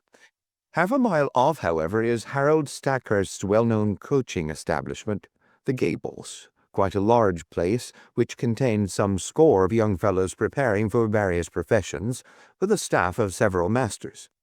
Stackhurst himself was a well-known rowing blue in his day, and an excellent all-round scholar. He and I were always friendly from the day I came to the coast, and he was the one man who was on such terms with me that we could drop in on each other in the evenings without an invitation. Towards the end of July 1907, there was a severe gale, the wind blowing up channel, heaping the seas to the base of the cliffs, and leaving the lagoon at the turn of the tide.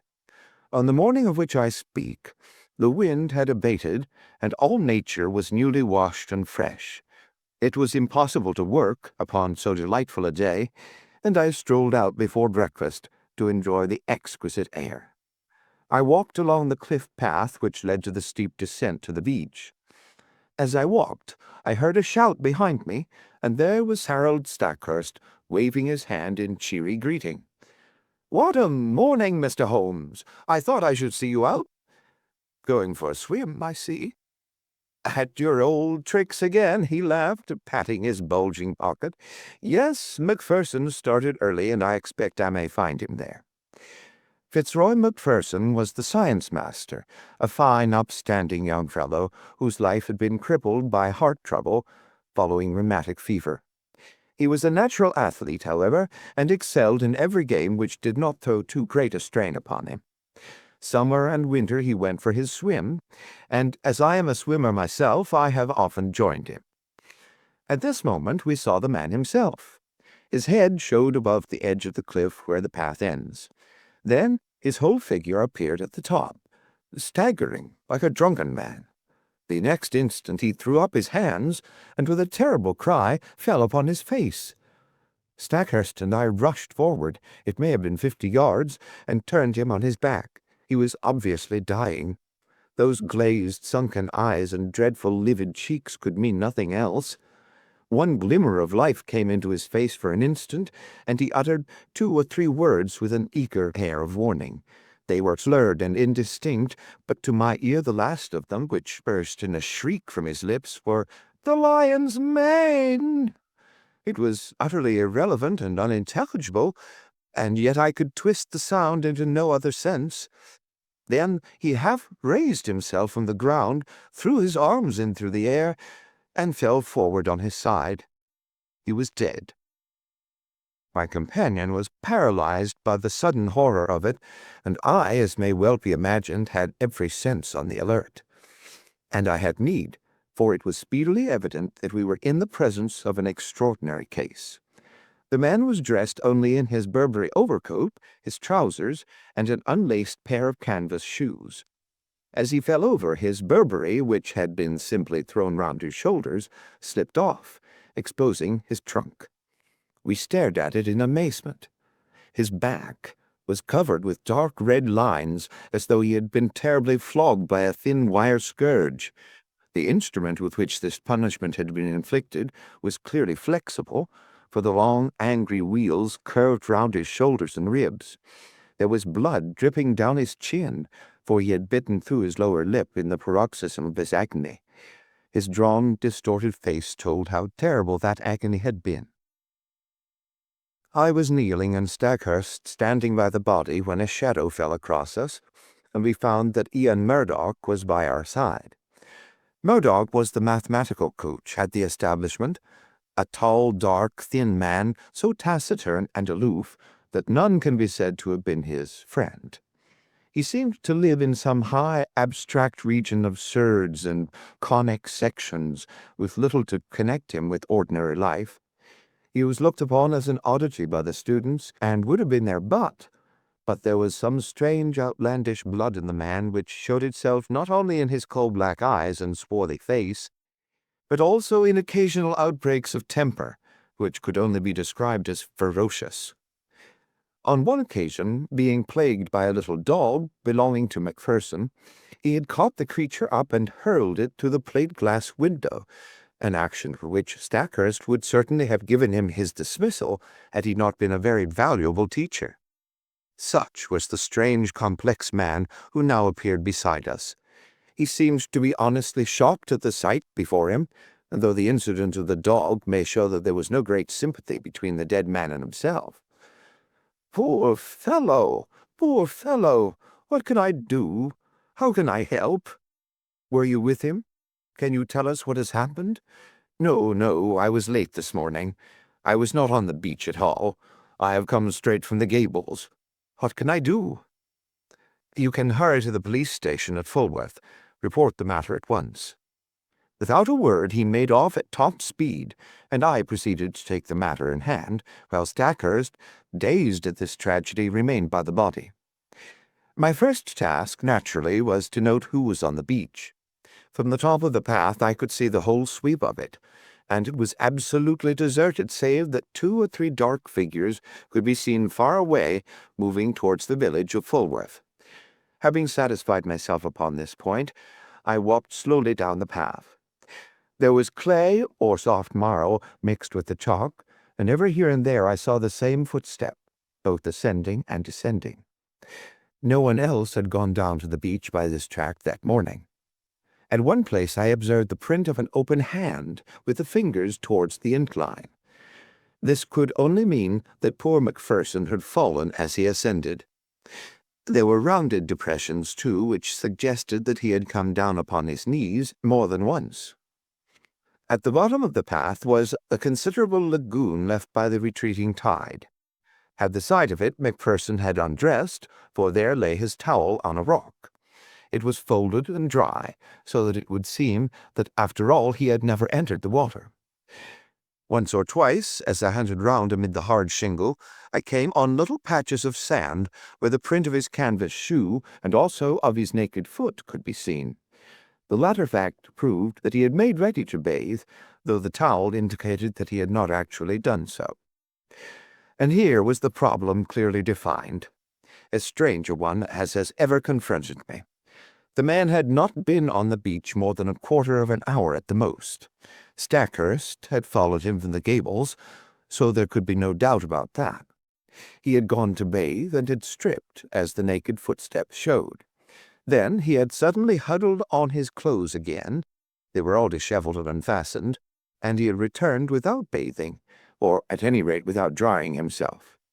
And the reason for his change of purpose had been that he had been scourged in some savage, inhuman fashion, tortured until he bit his lip through in his agony, and was left with only strength enough to crawl away and to die.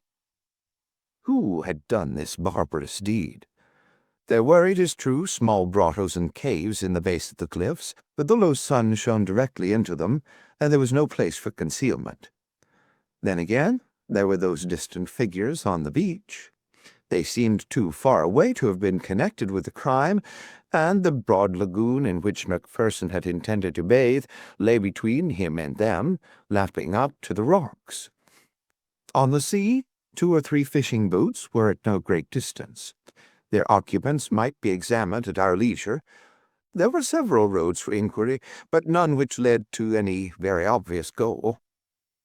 When I at last returned to the body, I found that a little group of wandering folk had gathered round it. Stackhurst was, of course, still there, and Ian Murdoch had just arrived with Anderson, the village constable, a big, ginger-moustached man of the slow, solid Sussex breed, a breed which covers much good sense under a heavy, silent exterior. He listened to everything, took note of all we said, and finally drew me aside. "I'd be glad of your advice, Mr. Holmes. This is a big thing for me to handle, and I'll hear it from Lou so I go wrong." I advised him to send for his immediate superior and for a doctor, also to allow nothing to be moved, and as few fresh footmarks as possible to be made until they came. In the meantime, I searched the dead man's pockets. There were his handkerchief, a large knife, and a small folding card-case. From this projected a slip of paper, which I unfolded and handed to the constable. There was written on it in a scrawling feminine hand, "I will be there, you may be sure, Maudie." It read like a love affair, an assignation, though when and where were a blank. The constable replaced it in a card case and returned it with the other things to the pockets of the Burberry. Then, as nothing more suggested itself, I walked back to my house for breakfast, having first arranged that the base of the cliffs should be thoroughly searched. Stackhurst was round in an hour or two to tell me that the body had been removed to the Gables, where the inquest would be held. He brought with him some serious and definite news. As I expected, nothing had been found in the small caves below the cliff, but he had examined the papers in Macpherson's desk, and there were several which showed an intimate correspondence with a certain Miss Maud Bellamy, of Fulworth. We had then established the identity of the writer of the note. "The police have the letters," he explained. "I could not bring them, but there is no doubt that it was a serious love affair. I see no reason, however, to connect it with that horrible happening, save, indeed, that the lady had made an appointment with him." "But hardly at a bathing pool which all of you were in the habit of using," I remarked. "It is mere chance," said he, "that several of the students were not with Macpherson." "Was it mere chance?" Stackhurst knit his brows in thought. "Ian Murdoch held them back," said he. "He would insist upon some algebraic demonstration before breakfast. Poor chap, he is dreadfully cut up about it all." "And yet I gather that they were not friends." "At one time they were not, but for a year or more Murdoch has been as near to Macpherson as he ever could be to anyone. He is not of a very sympathetic disposition by nature." "So I understand. I seem to remember your telling me once about a quarrel over the ill usage of a dog. That blew over all right, but left some vindictive feeling, perhaps." No, I am sure they were real friends." "Well, then, we must explore the matter of the girl. Do you know her?" "Everyone knows her. She is the beauty of the neighborhood, a real beauty, Holmes, who would draw attention everywhere. I knew that Macpherson was attracted by her, but I had no notion that it had gone so far as these letters would seem to indicate." "But who is she?" "She is the daughter of old Tom Bellamy, who owns all the boots and bathing cots at Fulworth. He was a fisherman to start with, but is now a man of some substance. He and his son William run the business." "Shall we walk to Fulworth and see them?" "On what pretext?" "Oh, we can easily find a pretext. After all, this man did not ill-use himself in this outrageous way. Some human hand was on the handle of that scourge, if indeed it was a scourge which inflicted the injuries. His circle of acquaintances in this lonely place was surely limited. Let us follow it up in every direction, and we could hardly fail to come upon the motive, which, in turn, should lead us to the criminal." It would have been a pleasant walk across the thyme-scented downs had our minds not been poisoned by the tragedy we had witnessed. The village of Fulworth lies in a hollow curving in a semicircle round the bay. Behind the old-fashioned hamlet, several modern houses have been built upon the rising ground. It was to one of these that Stackhurst guided me. "That's the Haven, as Bellamy called it, the one with the corner tower and slate roof. Not bad for a man who started with nothing, but, by Jove, look at that!" The garden gate of the Haven had opened, and a man had emerged. There was no mistaking that tall, angular, straggling figure. It was Ian Murdoch, the mathematician. A moment later we confronted him upon the road. "Hullo," said Stackhurst.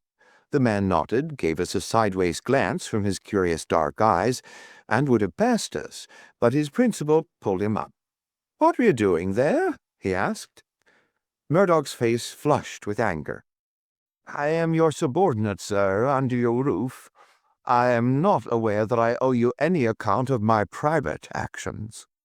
Stackhurst's nerves were near the surface after all he had endured. Otherwise, perhaps, he would have waited. Now he lost his temper completely. "In the circumstances, your answer is pure impertinence, Mr. Murdoch." "Your own question might perhaps come under the same heading." This is not the first time that I have had to overlook your insubordinate ways. It will certainly be the last. You will kindly make fresh arrangements for your future as speedily as you can. I had intended to do so. I have lost today the only person who made the gables habitable."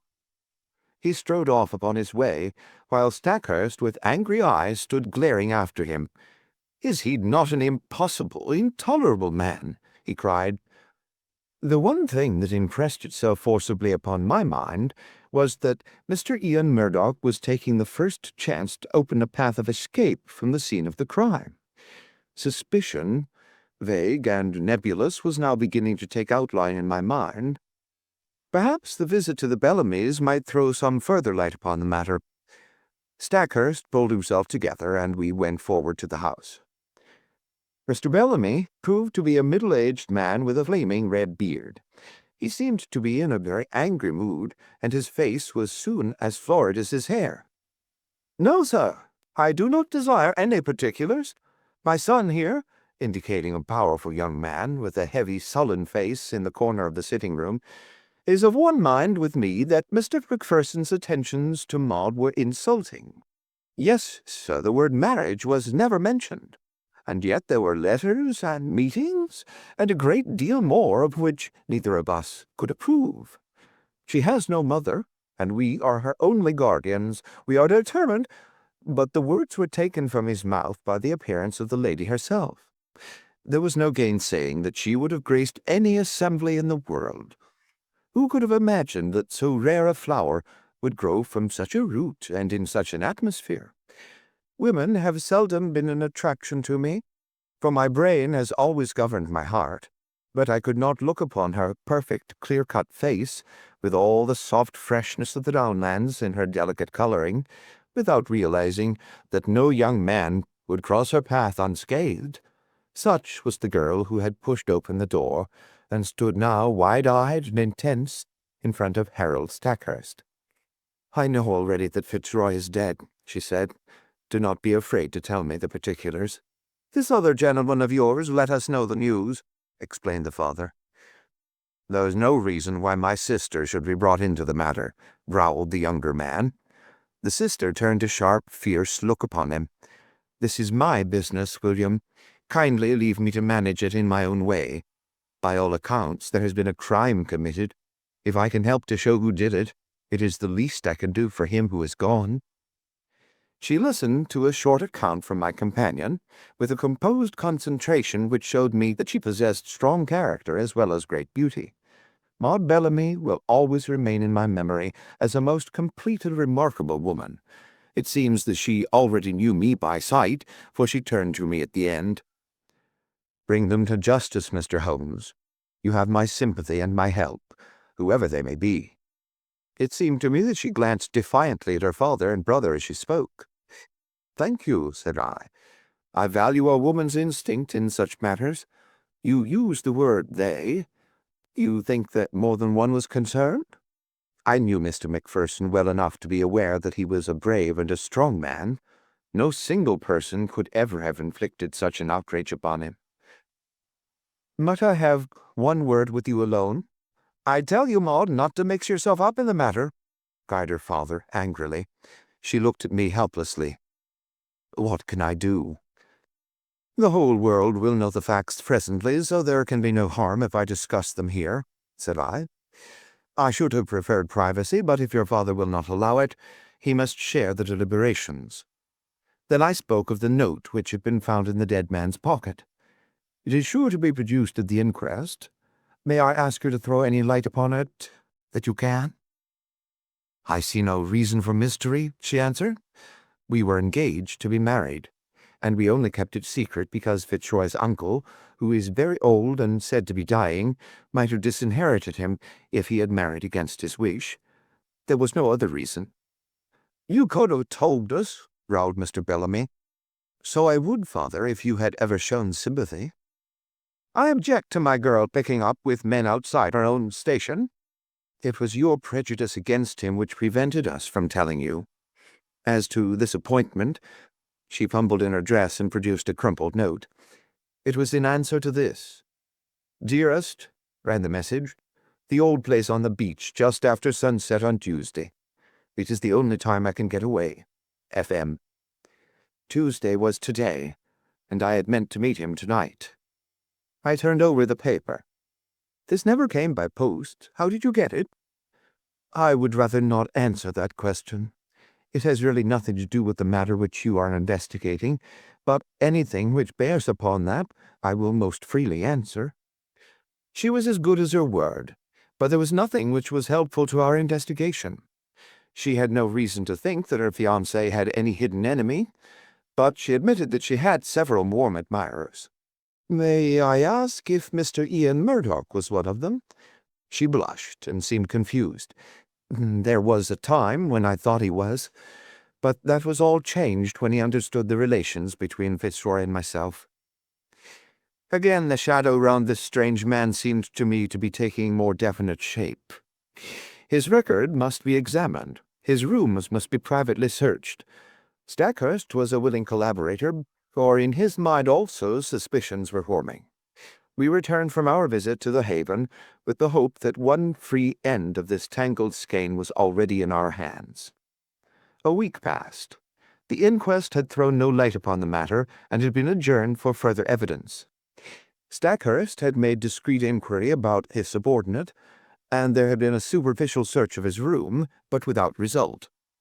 Personally, I had gone over the whole ground again, both physically and mentally, but with no new conclusions. In all my chronicles, the reader will find no case which brought me so completely to the limit of my powers. Even my imagination could conceive no solution to the mystery. And then there came the incident of the dog. It was my old housekeeper who heard of it first by that strange wireless by which such people collect the news of the countryside. "Sad story this, sir, about Mr. Macpherson's dog," said she one evening. I do not encourage such conversations, but the words arrested my attention. "What of Mr. Macpherson's dog?" "Dead, sir. Died of grief for its master." "Who told you this?" "Why, sir, everyone is talking of it. It took on terrible, and has eaten nothing for a week. Then today 2 of the young gentlemen from the Gables found it dead, down on the beach, sir, at the very place where its master met his end." At the very place. The word stood out clear in my memory. Some dim perception that the matter was vital rose in my mind. That the dog should die was after the beautiful, faithful nature of dogs, but in the very place. Why should this lonely beach be fatal to it? Was it possible that it also had been sacrificed to some vengeful feud? Was it possible? Yes, the perception was dim, but already something was building up in my mind. In a few minutes I was on my way to the Gables, where I found Stackhurst in his study. At my request, he sent for Sudbury and Blunt, the 2 students who had found the dog. "Yes, it lay on the very edge of the pool," said one of them. "It must have followed the trail of its dead master." I saw the faithful little creature, an Airedale terrier, laid out upon the mat in the hall. The body was stiff and rigid, its eyes projecting, and the limbs contorted. There was agony in every line of it. From the Gables I walked down to the bathing pool. The sun had sunk, and the shadow of the great cliff lay black across the water, which glimmered dully like a sheet of lead. The place was deserted, and there was no sign of life save for 2 seabirds circling and screaming overhead. In the fading light I could dimly make out the little dog's spoor upon the sand round the very rock on which his master's towel had been laid. For a long time I stood in deep meditation, while the shadows grew darker around me. My mind was filled with racing thoughts. You have known what it was to be in a nightmare in which you feel that there is some all-important thing for which you search, and which you know is there, though it remains forever just beyond your reach. That was how I felt that evening as I stood alone by that place of death. Then, at last, I turned and walked slowly homewards. I had just reached the top of the path when it came to me. Like a flash, I remembered the thing for which I had so eagerly and vainly grasped. You will know, or Watson has written in vain, that I hold a vast store of out-of-the-way knowledge without scientific system, but very available for the needs of my work. My mind is like a crowded box room with packets of all sorts stowed away therein, so many that I may well have but a vague perception of what was there. I had known that there was something which might bear upon this matter. It was still vague, but at least I knew how I could make it clear. It was monstrous, incredible, and yet it was always a possibility. I would test it to the full. There is a great garret in my little house which is stuffed with books. It was into this that I plunged and rummaged for an hour. At the end of that time I emerged with a little chocolate and silver volume. Eagerly I turned up the chapter of which I had a dim remembrance. Yes, it was indeed a far-fetched and unlikely proposition, and yet I could not be at rest until I had made sure if it might indeed be so. It was late when I retired, with my mind eagerly awaiting the work of the morrow. But that work met with an annoying interruption. I had hardly swallowed my early cup of tea, and was starting for the beach when I heard a call from Inspector Bardi of the Sussex Constabulary, a steady, solid, bovine man with thoughtful eyes, which looked at me now with a very troubled expression. "I know your immense experience, sir," said he. "This is quite unofficial, of course, and need go no farther. But I am fairly up against it in this Macpherson case. The question is, shall I make an arrest or shall I not?" "Meaning Mr. Ian Murdoch?" "Yes, sir. There is really no one else when you come to think of it. That's the advantage of this solitude. We narrow it down to a very small compass. If he did not do it, then who did?" "What have you against him?" He had gleaned along the same furrows as I had. There was Murdoch's character and the mystery which seemed to hang round the man. His furious bursts of temper, as shown in the incident of the dog. The fact that he had quarrelled with Macpherson in the past, and that there was some reason to think that he might have resented his attentions to Miss Bellamy. He had all my points, but no fresh ones, save that Murdoch seemed to be making every preparation for departure. What would my position be if I let him slip away with all this evidence against him? The burly, phlegmatic man was sorely troubled in his mind. "Consider," I said, "all the essential gaps in your case. On the morning of the crime he can surely prove an alibi. He had been with his scholars till the last moment, and within a few minutes of Macpherson's appearance he came upon us from behind. Then bear in mind the absolute impossibility that he could single-handed have inflicted this outrage upon a man quite as strong as himself. Finally, there is this question of the instrument with which these injuries were inflicted. What could it be but a scourge or flexible whip of such sort?" "Have you examined the marks?" I asked. "I have seen them. So is the doctor. But I have examined them very carefully with a lens. They have peculiarities." "What are they, Mr. Holmes?" I stepped to my bureau and brought out an enlarged photograph. "This is my method in such cases," I explained. "You certainly do things thoroughly, Mr. Holmes." "I should hardly be what I am if I did not. Now, let us consider this wheal which extends round the right shoulder. Do you observe nothing remarkable?" "I can't say I do." "Surely it is evident that it is unequal in its intensity. There is a dot of extravasated blood here, and another there. There are similar indications in this other wheal down here. What can that mean?" "I have no idea. Have you?" "Perhaps I have. Perhaps I haven't. I may be able to say more soon. Anything which will define what made that mark will bring us a long way towards the criminal." "It is, of course, an absurd idea," said the policeman, "but if a red-hot net of wire had been laid across the back, then these better-marked points would represent where the meshes crossed each other." "A most ingenious comparison. Or shall we say a very stiff cat-o'-nine-tails with small, hard knots upon it?" "By Jove, Mr. Holmes, I think you have hit it." "Or there may be some very different cause, Mr. Bardi. But your case is far too weak for an arrest. Besides, we have those last words, lion's mane."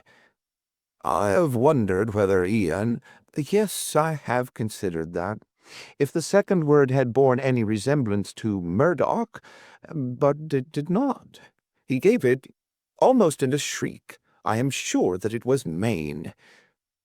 Have you no alternative, Mr. Holmes? Perhaps I have, but I do not care to discuss it until there is something more solid to discuss. And when will that be? In an hour, possibly less.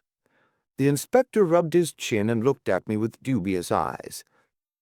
I wish I could see what was in your mind, Mr. Holmes. Perhaps it's those fishing boats. No, they were too far out. Well, then, is it Bellamy and that big son of his? They were not too sweet upon Mr. Macpherson. Could they have done him a mischief?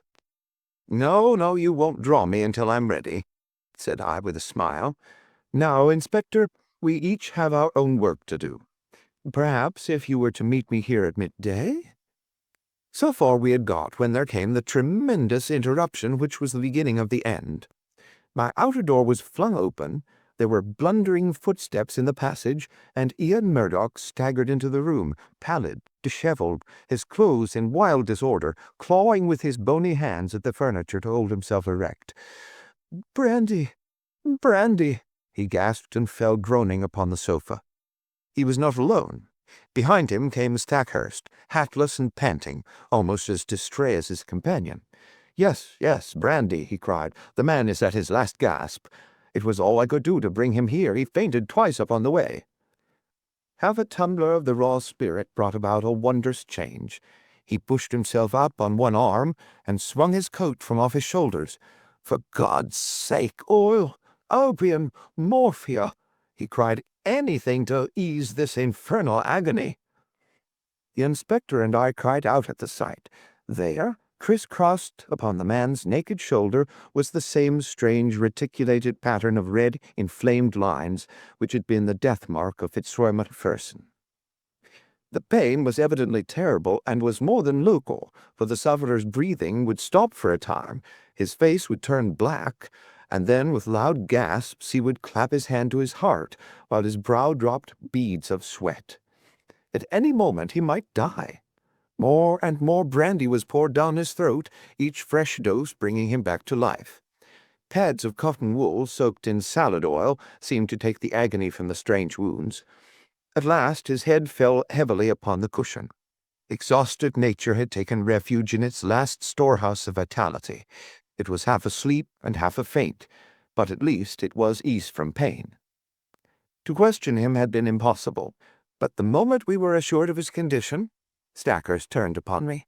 "My God," he cried, "what is it, Holmes? What is it?" "Where did you find him?" "Down on the beach, exactly where poor Macpherson met his end. If this man's heart had been as weak as Macpherson's was, he would not be here now. More than once I thought he was gone as I brought him up. It was too far to the Gables, so I made for you." "Did you see him on the beach?" "I was walking on the cliff when I heard his cry. He was at the edge of the water, reeling about like a drunken man. I ran down, threw some clothes about him, and brought him up. For heaven's sake, Holmes, use all the powers you have and spare no pains to lift the curse from this place, for life is becoming unendurable. Can you, with all your world-wide reputation, do nothing for us?"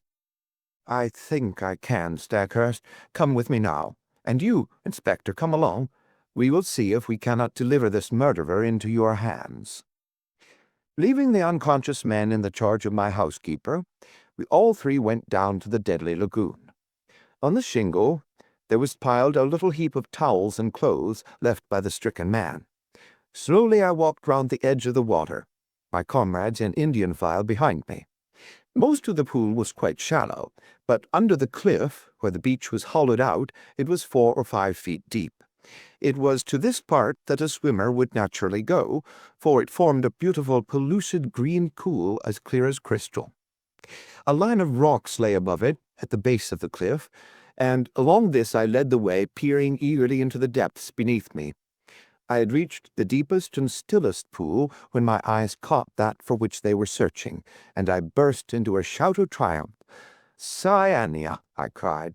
"Cyania! Behold, the lion's mane!" The strange object at which I pointed did indeed look like a tangled mass torn from the mane of a lion. It lay upon a rocky shelf some 3 feet under the water, a curious, waving, vibrating, hairy creature with streaks of silver among its yellow tresses. It pulsated with a slow, heavy dilation and contraction. "It has done mischief enough. Its day is over," I cried. "Help me, Stackhurst. Let us end the murderer forever." There was a big boulder just above the ledge, and we pushed it until it fell with a tremendous splash into the water. When the ripples had cleared, we saw that it had settled upon the ledge below. One flapping edge of yellow membrane showed that our victim was beneath it. A thick, oily scum oozed out from below the stone and stained the water around, rising slowly to the surface. "Well, this gets me," cried the inspector. "What was it, Mr. Holmes? I'm born and bred in these parts, but I never saw such a thing. It don't belong to Sussex." "Just as well for Sussex," I remarked. "It may have been the southwest gale that brought it up. Come back to my house, both of you, and I will give you the terrible experience of one who has good reason to remember his own meeting with the same peril of the seas." When we reached my study, we found that Murdoch was so far recovered that he could sit up. He was dazed in mind, and every now and then was shaken by a paroxysm of pain. In broken words he explained that he had no notion what had occurred to him save that terrific pangs had suddenly shot through him, and that it had taken all his fortitude to reach the bank. "Here is a book," I said, taking up the little volume, which first brought light into what might have been forever dark. "It is Out of Doors by the famous observer J.G. Wood. Wood himself very nearly perished from contact with this vile creature, so he wrote with a very full knowledge. Cyanea capillata is the miscreant's full name, and he can be as dangerous to life as, and far more painful than, the bite of the cobra. Let me briefly give this extract. Quote, if the bather should see a loose, roundish mass of tawny membranes and fibers, something like very large handfuls of lion's mane and silver paper, let him beware, for this is the fearful stinger Cyanea capillata." Unquote. Could our sinister acquaintance be more clearly described? He goes on to tell his own encounter with one when swimming off the coast of Kent. He found that the creature radiated almost invisible filaments to the distance of 50 feet, and that anyone within that circumference, from the deadly center, was in danger of death. Even at a distance, the effect upon Wood was almost fatal. Quote, the multitudinous threads caused light scarred lines upon the skin, which on closer examination resolved into minute dots or pustules, each dot charged, as it were, with a red-hot needle making its way through the nerves. Unquote. The local pain was, as he explains, the least part of the exquisite torment. Quote, pang shot through the chest, causing me to fall as if struck by a bullet. The pulsation would cease, and then the heart would give 6 or 7 leaps, as if it would force its way through the chest. Unquote. It nearly killed him, although he had only been exposed to it in the disturbed ocean and not in the narrow, calm waters of a bathing pool. He says that he could hardly recognize himself afterwards, so white, wrinkled, and shriveled was his face. He gulped down brandy, a whole bottle full, and it seems to have saved his life. There is the book, Inspector. I leave it with you, and you cannot doubt that it contains a full explanation of the tragedy of poor Macpherson. And incidentally exonerates me, remarked Ian Murdoch with a wry smile. I do not blame you, Inspector, nor you, Mr. Holmes, for your suspicions were natural. I feel that on the very eve of my arrest I have only cleared myself by sharing the fate of my poor friend. No, Mr. Murdoch, I was already upon the track, and had I been out as early as I intended, I might well have saved you from this terrific experience. But how did you know, Mr. Holmes? Oh, I am an omnivorous reader with a strangely retentive memory for trifles. That phrase lion's mane haunted my mind. I knew that I had seen it somewhere in an unexpected context. You have seen that it does describe the creature. I have no doubt that it was floating on the water when Macpherson saw it, and that this phrase was the only one by which he could convey to us a warning as to the creature which had been his death. Then I at least am cleared, said Murdoch, rising slowly to his feet. There are one or two words of explanation which I should give, for I know the direction in which your inquiries have run. It is true that I loved this lady, but from the day when she chose my friend Macpherson, my one desire was to help her to happiness. I was well content to stand aside and act as their go-between. Often I carried their messages, and it was because I was in their confidence and because she was so dear to me that I hastened to tell her of my friend's death, lest someone should forestall me in a more sudden and heartless manner. She would not tell you, sir, of our relations, lest you should disapprove and I might suffer. But with your leave, I must try to get back to the Gables, for my bed will be very welcome. Stackhurst held out his hand. Our nerves have all been at concert pitch, said he. Forgive what is past, Murdoch. We shall understand each other better in the future. They passed out together, with their arms linked in friendly fashion. The inspector remained, staring at me in silence with his ox-like eyes. "Well, you've done it," he cried at last. "I had read of you, but I never believed it. It's wonderful." I was forced to shake my head. To accept such praise was to lower one's own standards. I was slow at the outset, culpably slow. Had the body been found in the water, I could hardly have missed it. It was the towel which misled me. The poor fellow had never thought to dry himself, and so I in turn was led to believe that he had never been in the water. Why then should the attack of any water creature suggest itself to me? That was where I went astray. Well, Inspector, I often ventured to chaff you gentlemen of the police force, but Cyanea Capillata very nearly avenged Scotland Yard. The End of The Adventure of the Lion's Mane. Story 10. The Adventure of the Veiled Lodger. When one considers that Mr. Sherlock Holmes was in active practice for 23 years, and that during 17 of these I was allowed to cooperate with him and to keep notes of his doings, it will be clear that I have a mass of material at my command. The problem has always been not to find, but to choose. There is the long row of yearbooks which fill a shelf, and there are the dispatch cases filled with documents, a perfect quarry for the student, not only of crime but of the social and official scandals of the late Victorian era. Concerning these latter, I may say that the writers of agonized letters who begged that the honor of their families or the reputation of famous forebears may not be touched have nothing to fear. The discretion and high sense of professional honor, which have always distinguished my friend, are still at work in the choice of these memoirs, and no confidence will be abused. I deprecate, however, in the strongest way, the attempts which have been made lately to get at and to destroy these papers. The source of these outrages is known, and if they are repeated, I have Mr. Holmes's authority for saying that the whole story concerning the politician, the lighthouse, and the trained cormorant will be given to the public. There is at least one reader who will understand. It is not reasonable to suppose that every one of these cases gave Holmes the opportunity of showing those curious gifts of instinct and observation which I have endeavored to set forth in these memoirs. Sometimes he had with much effort to pick the fruit. Sometimes it fell easily into his lap.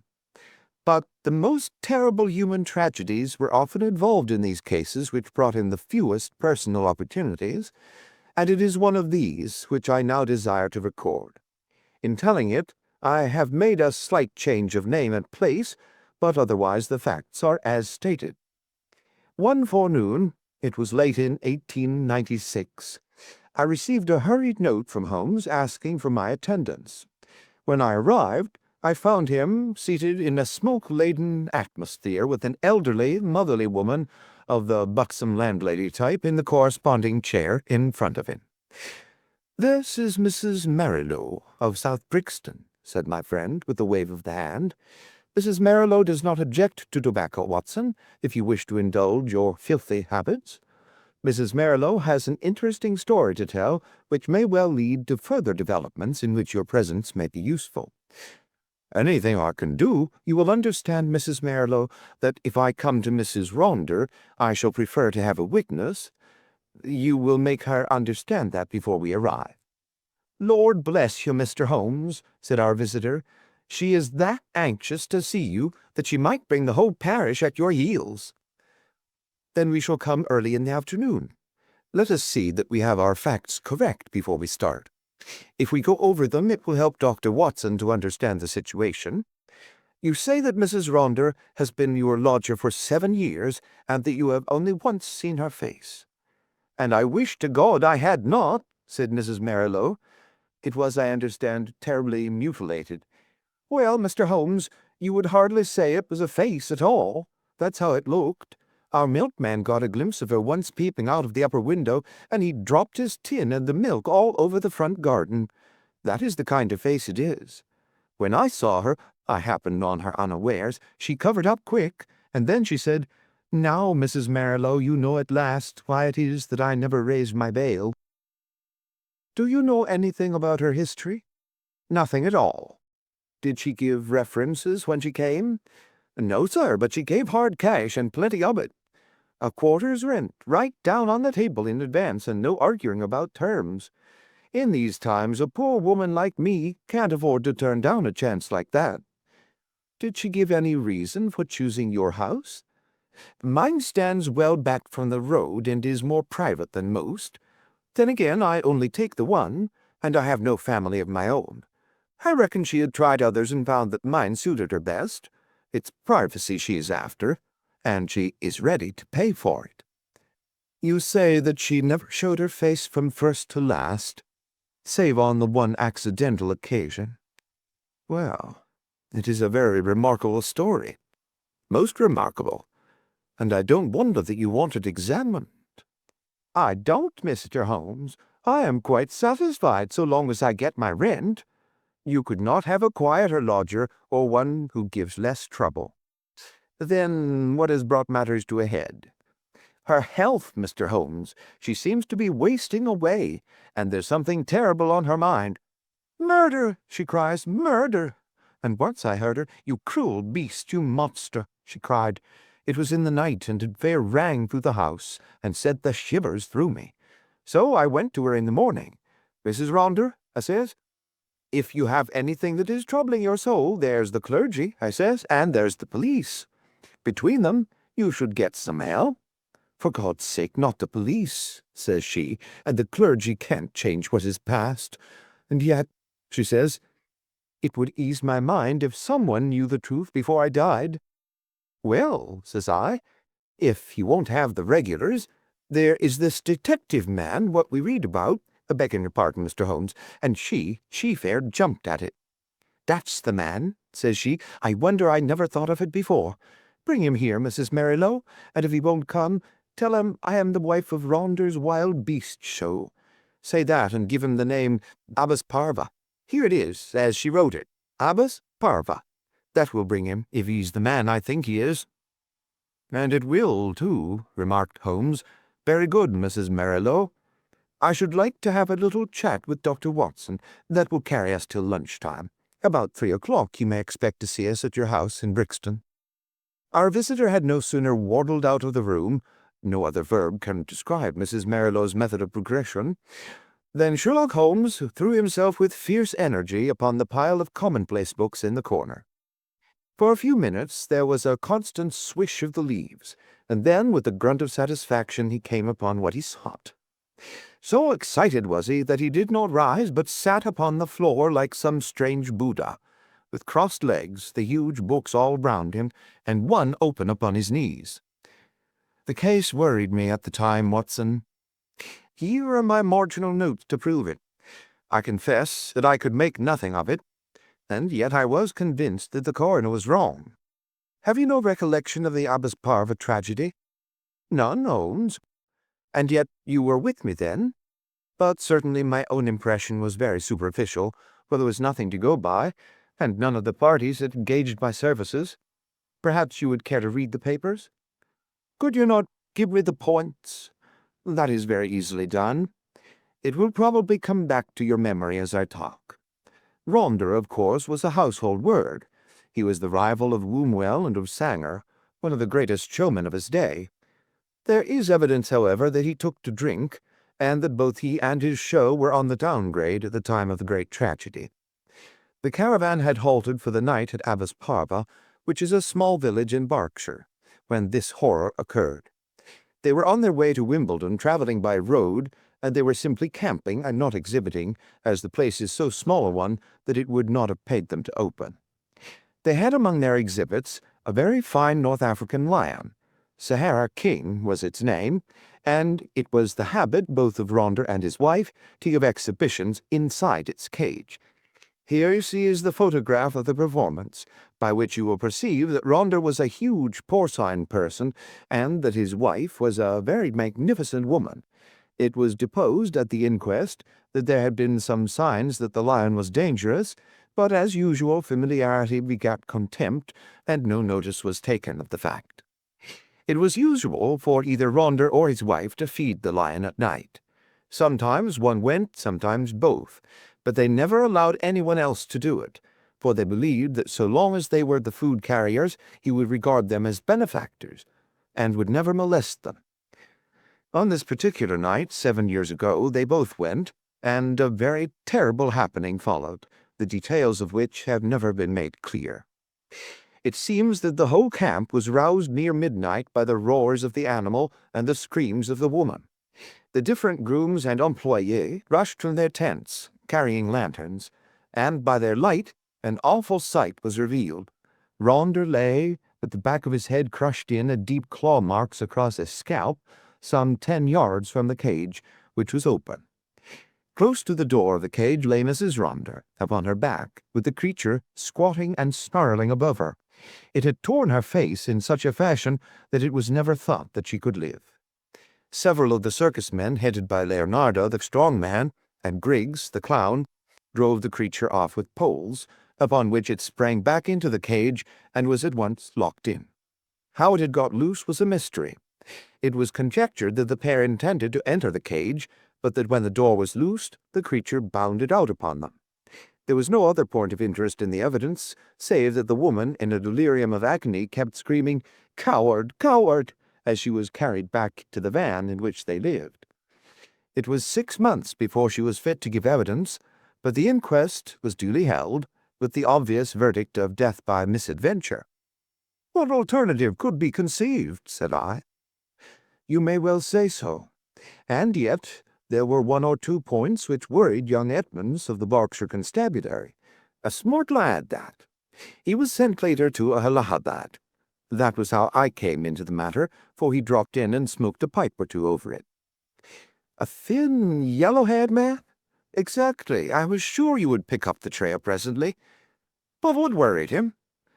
"Well, we were both worried. It was so deucedly difficult to reconstruct the affair. Look at it from the lion's point of view. He is liberated. What does he do? He takes 6 bounds forward, which brings him to Ronder. Ronder turns to fly. The claw marks were on the back of his head, but the lion strikes him down.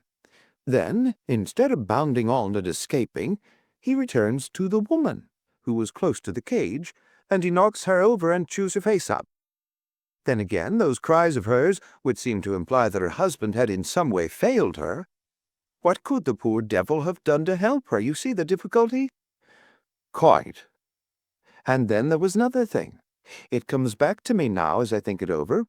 There was some evidence that just at the time the lion roared and the woman screamed, a man began shouting in terror.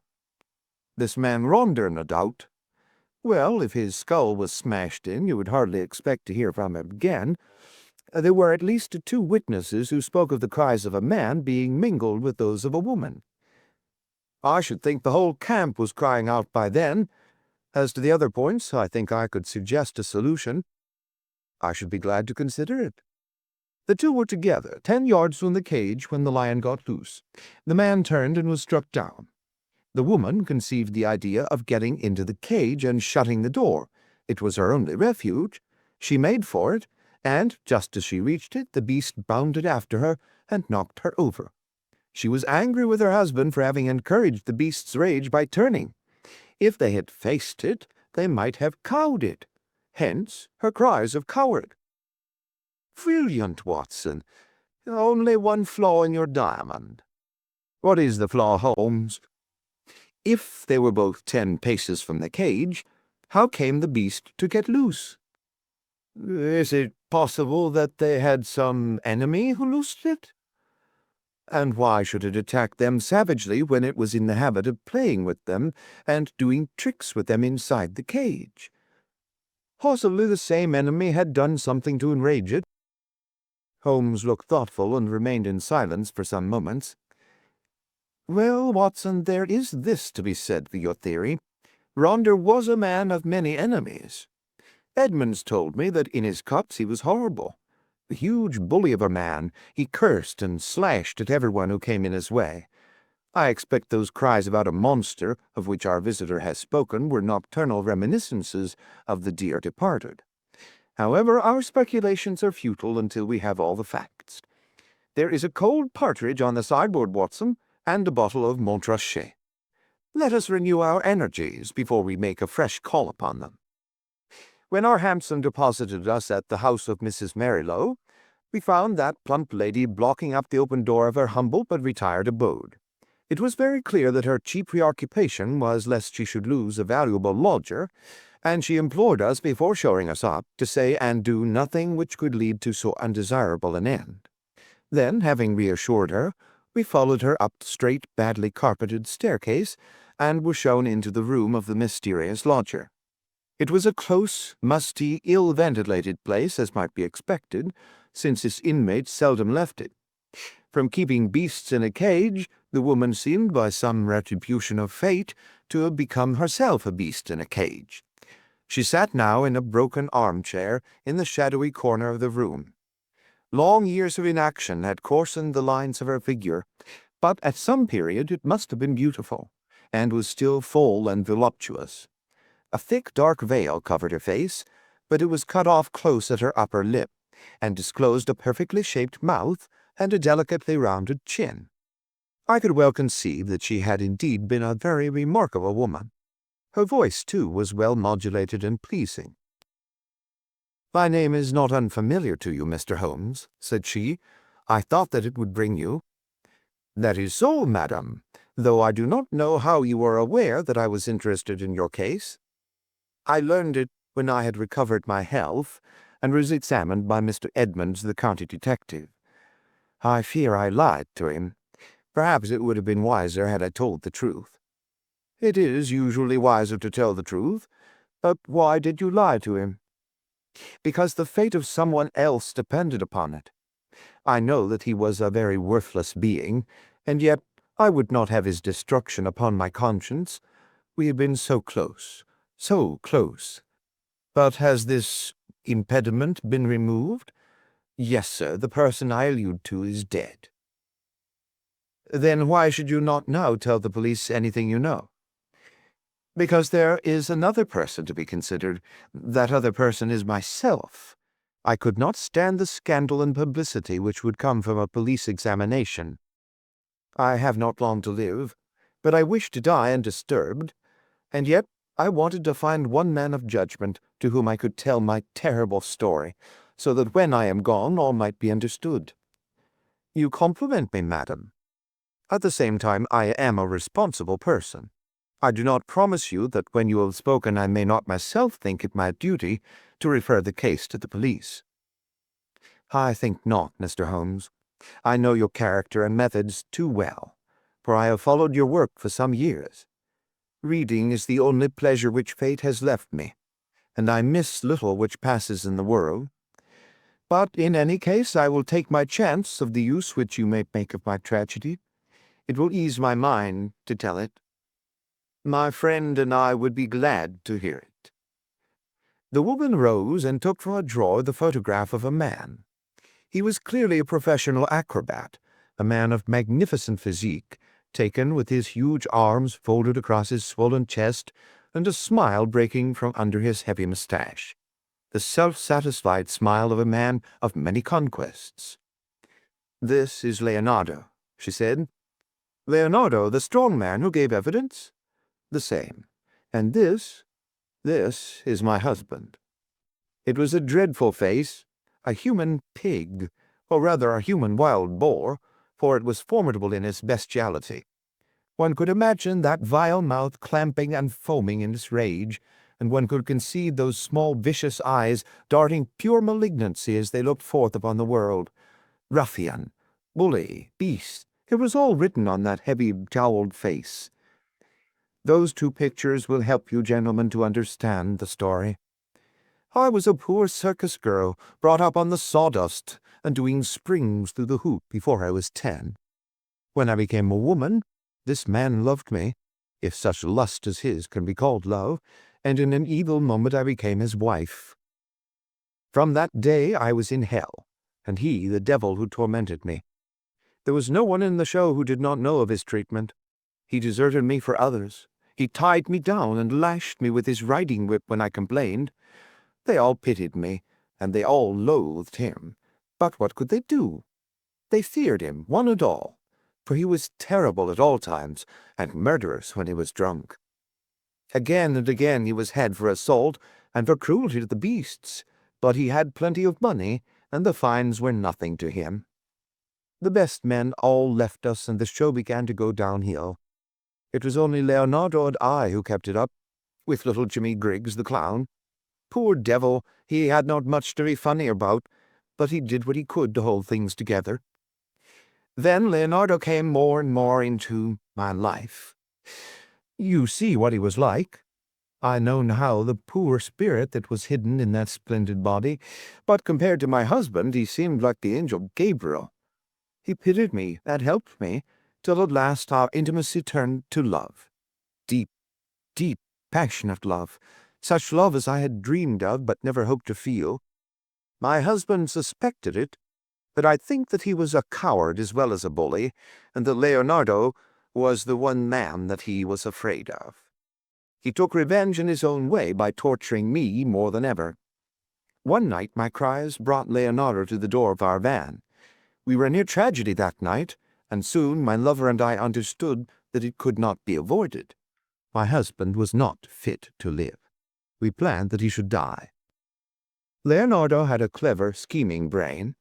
It was he who planned it. I do not say that to blame him, for I was ready to go with him every inch of the way, but I should never have had the wit to think of such a plan. We made a club, Leonardo made it, and in the leaden head he fastened 5 long steel nails, the points outwards, with just such a spread as the lion's paw. This was to give my husband his death blow, and yet to leave the evidence that it was the lion which we would loose, who had done the deed. It was a pitch-dark night when my husband and I went down, as was our custom, to feed the beast. We carried with us the raw meat in a zinc pail. Leonardo was waiting at the corner of the big van, which we would have to pass before we reached the cage. He was too slow, and we walked past him before he could strike. But he followed us on tiptoe, and I heard the crash as the club smashed my husband's skull. My heart leaped with joy at the sound. I sprang forward, and I undid the catch which held the door of the great lion's cage. And then the terrible thing happened. You may have heard how quick these creatures are to scent human blood, and how it excites them. Some strange instinct had told the creature in one instant that a human being had been slain. As I slipped the bars, it bounded out, and was on me in an instant. Leonardo could have saved me. If he had rushed forward and struck the beast with his club, he might have cowed it.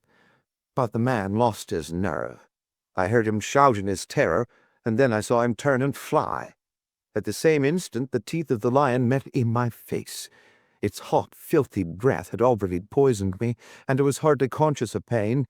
With the palms of my hands I tried to push the great, steaming, blood-stained jaws away from me, and I screamed for help. I was conscious that the camp was stirring, and then dimly I remember a group of men, Leonardo, Griggs, and others, dragging me from under the creature's paws. That was my last memory, Mr. Holmes, for many a weary month. When I came to myself and saw myself in the mirror, I cursed that lion. Oh, how I cursed him, not because he had torn away my beauty, but because he had not torn away my life. I had but one desire, Mr. Holmes, and I had enough money to gratify it. It was that I should cover myself so that my poor face should be seen by none, and that I should dwell where none whom I had ever known should find me. That was all that was left to me to do, And that is what I have done. A poor wounded beast that has crawled into its hole to die. That is the end of Eugenia Ronder." We sat in silence for some time after the unhappy woman had told her story. Then Holmes stretched out his long arm and patted her hand with such a show of sympathy as I had seldom known him to exhibit. "Poor girl," he said. "Poor girl. The ways of fate are indeed hard to understand. If there is not some compensation hereafter, then the world is a cruel jest. But what of this man Leonardo? I never saw him or heard from him again. Perhaps I have been wrong to feel so bitterly against him. He might as soon have loved one of the freaks whom we carried round the country as the thing which the lion had left. But a woman's love is not so easily set aside. He had left me under the beast's claws. He had deserted me in my need, and yet I could not bring myself to give him to the gallows. For myself, I cared nothing what became of me. What could be more dreadful than my actual life? But I stood between Leonardo and his fate. And he is dead? He was drowned last month when bathing near Market. I saw his death in the paper. And what did he do with this five-clawed club, which is the most singular and ingenious part of all your story? I cannot tell, Mr. Holmes. There is a chalk pit by the camp, with a deep green pool at the base of it. Perhaps in the depths of that pool— Well, it is of little consequence now. The case is closed." "Yes," said the woman, "the case is closed." We had risen to go, but there was something in the woman's voice which arrested Holmes's attention. He turned swiftly upon her. "Your life is not your own," he said. "Keep your hands off it." "What use is it to anyone?" "How can you tell?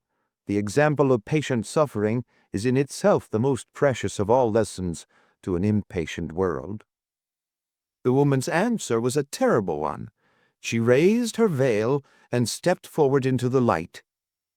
"I wonder if you would bear it," she said. It was horrible. No words can describe the framework of a face when the face itself is gone. Two living and beautiful brown eyes looking sadly out from that grisly ruin did but make the view more awful. Holmes held up his hand in a gesture of pity and protest, and together we left the room. 2 days later, when I called upon my friend, he pointed with some pride to a small blue bottle upon his mantelpiece. I picked it up. There was a red poison label. A pleasant almondy odor rose when I opened it. "Prussic acid," said I. "Exactly. It came by post. I send you my temptation. I will follow your advice." That was the message. I think, Watson, we can guess the name of the brave woman who sent it. End of The Adventure of the Veiled Lodger. Story 11. The Adventure of Shoscombe Old Place. Sherlock Holmes had been bending for a long time over a low-power microscope. Now he straightened himself up and looked round at me in triumph. "It is glue, Watson," said he. "Unquestionably it is glue. Have a look at these scattered objects in the field." I stooped to the eyepiece and focused for my vision. Those hairs are threads from a tweed coat. The irregular grey masses are dust. There are epithelial scales on the left. Those brown blobs in the center are undoubtedly glue. "Well," I said, laughing, "I am prepared to take your word for it. Does anything depend upon it?" "It is a very fine demonstration," he answered. "In the St. Pancras case, you may remember that a cat was found beside the dead policeman. The accused man denies that it is his, but he is a picture-frame maker who habitually handles glue." "Is it one of your cases?" "No. My friend Merivale of the Yard asked me to look into the case. Since I ran down that corner by the zinc and copper filings in the seam of his cuff, they have begun to realize the importance of the microscope." He looked impatiently at his watch. "I had a new client calling, but he is overdue. By the way, Watson, You know something of racing? I ought to. I'd pay for it without half of my wound pension. Then I'll make you my handy guide to the turf. What about Sir Robert Norberton? Does the name recall anything? Well, I should say so. He lives at Shoscombe Old Place, and I know it well, for my summer quarters were down there once.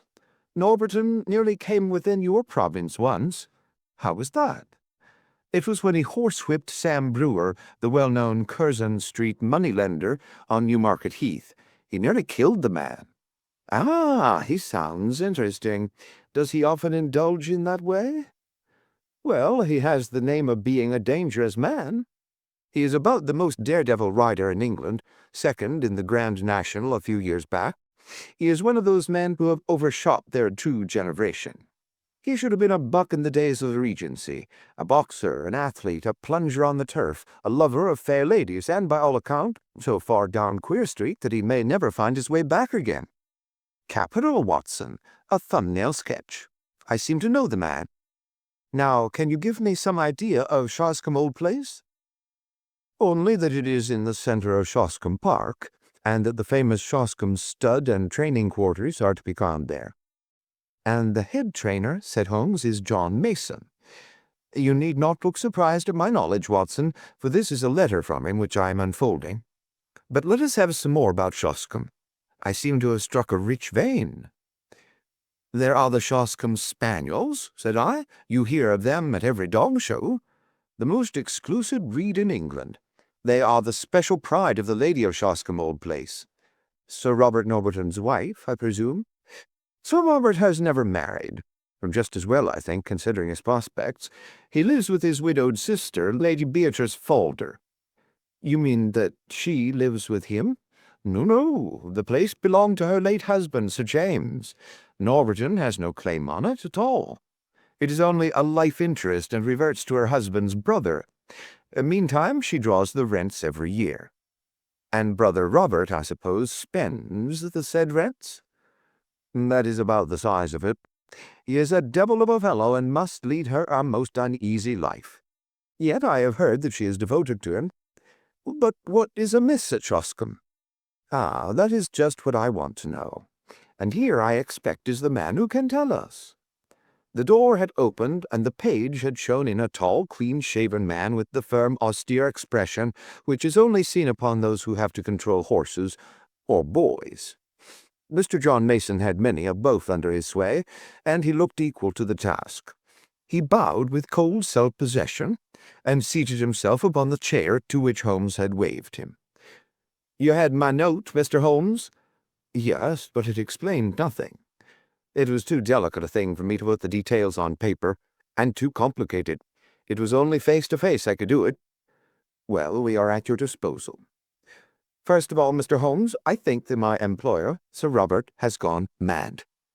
Holmes raised his eyebrows. This is Baker Street, not Harley Street, said he. But why do you say so?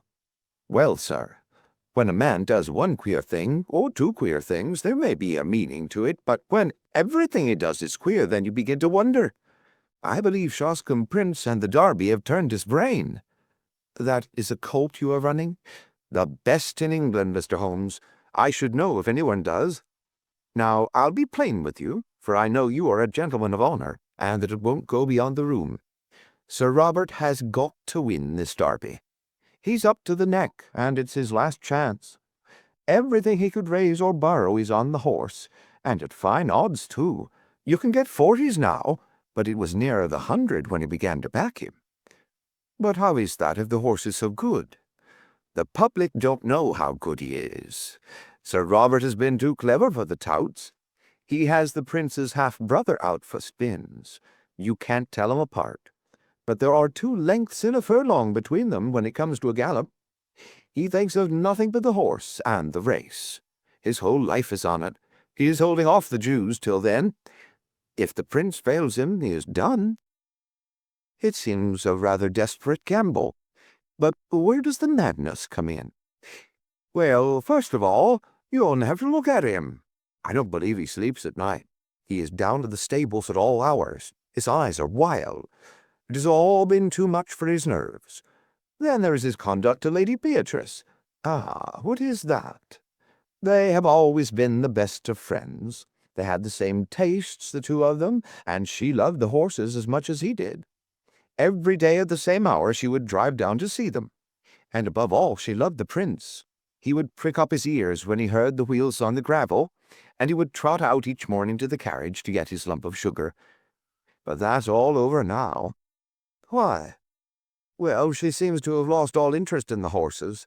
For a week now she has driven past the stables with never so much as good morning. You think there has been a quarrel? And a bitter, savage, spiteful quarrel at that. Why else would he give away a pet spaniel that she loved as if he were her child? He gave it away a few days ago to old Barnes, what keeps the Green Dragon 3 miles off at Crendell. That certainly did seem strange. Of course, with her weak heart and dropsy, one couldn't expect that she could get about with him, but he spent 2 hours every evening in her room. He might well do what he could, for she has been a rare good friend to him. But that's all over too. He never goes near her, and she takes it to heart. She is brooding and sulky, and drinking, Mr. Holmes, drinking like a fish. Did she drink before this estrangement? Well, she took her glass, but now it is often a whole bottle of an evening. So Stevens, the butler, told me. It's all changed, Mr. Holmes, and there is something damned rotten about it. But then again, what is master doing down at the old church crypt at night? And who is the man that meets him there? Holmes rubbed his hands. Go on, Mr. Mason. You get more and more interesting. It was the butler who saw him go. 12 o'clock at night and raining hard. So next night I was up at the house, and sure enough, master was off again. Stevens and I went after him, but it was jumpy work, for it would have been a bad job if he had seen us. He's a terrible man with his fists if he gets started, and no respecter of persons. So we were shy of getting too near, but we marked him down all right. It was the haunted crypt that he was making for, and there was a man waiting for him there. What is this haunted crypt? Well, sir, there is an old ruined chapel in the park. It is so old that nobody could fix its date, and under it there's a crypt, which has a bad name among us. It's a dark, damp, lonely place by day, but there are few in that county that would have the nerve to go near it at night. But the master's not afraid. He never feared anything in his life. But what is he doing there in the night time? Wait a bit, said Holmes. You say there is another man there. It must be one of your own stablemen, or someone from the house. Surely you have only to spot who it is and question him. It's no one I know. How can you say that? Because I have seen him, Mr. Holmes. It was on that second night. Sir Robert turned and passed us, me and Stevens, quaking in the bushes like 2 bunny rabbits, for there was a bit of moon that night. But we could hear the other moving about behind. We were not afraid of him, so we up when Mr. Robert was gone, and pretended we were just having a walk like, in the moonlight, and so we came right on him as casual and innocent as you please. Hullo, mate, who may you be? Says I. I guess he had not heard us coming, so he looked over his shoulder with a face as if he had seen the devil coming out of hell. He let out a yell, and away he went as hard as he could lick it in the darkness. He could run, I'll give him that. In a minute he was out of sight and hearing, and who he was or what he was we never found. But you saw him clearly in the moonlight? Yes, I would swear to his yellow face. A mean dog, I should say. What could he have in common with Sir Robert? Holmes sat for some time lost in thought. Who keeps Lady Beatrice Folder company? He asked at last. There is her maid, Carrie Evans. She has been with her this 5 years, and is no doubt devoted. Mr. Mason shuffled uncomfortably. She's devoted enough, he answered at last, but I won't say to whom. Ah, said Holmes, I can't tell tales out of school. I quite understand, Mr. Mason. Of course, the situation is clear enough. From Dr. Watson's description of Sir Robert, I can realize that no woman is safe from him. Don't you think the quarrel between brother and sister may lie there? Well, the scandal has been pretty clear for a long time, but she may not have seen it before. Let us suppose that she has suddenly found it out. She wants to get rid of the woman. Her brother will not permit it. The invalid, with her weak heart and inability to get about, has no means of enforcing her will. The hated maid is still tied to her. The lady refuses to speak, sulks, takes to drink. Sir Robert, in his anger, takes her pet spaniel away from her. Does not all this hang together?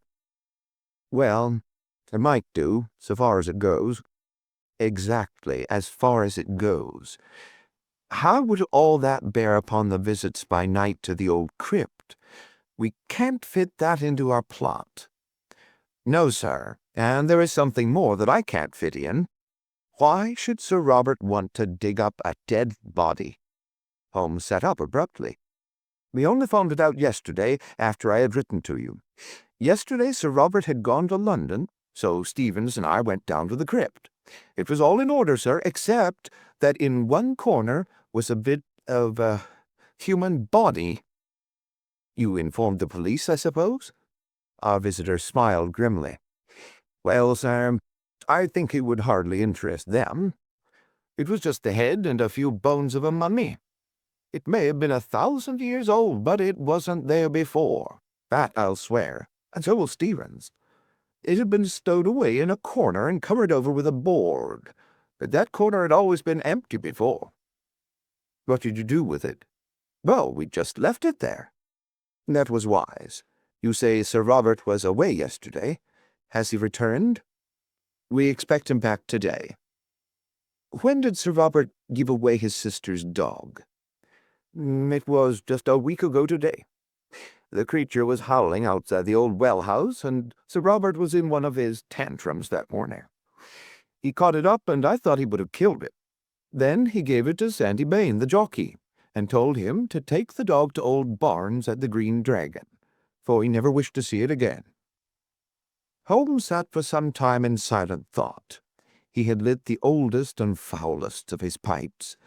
I am not clear yet what you want me to do in this matter, Mr. Mason, he said at last. Can't you make it more definite? Perhaps this will make it more definite, Mr. Holmes, said our visitor. He took a paper from his pocket, and, unwrapping it carefully, he exposed a charred fragment of bone. Holmes examined it with interest. Where did you get it? There is a central heating furnace in the cellar under Lady Beatrice's room. It's been off for some time, but Sir Robert complained of cold and had it on again. Harvey runs it. He's one of my lads. This very morning he came to me with this, which he found raking out the cinders. He didn't like the look of it. Nor do I, said Holmes. What do you make of it, Watson?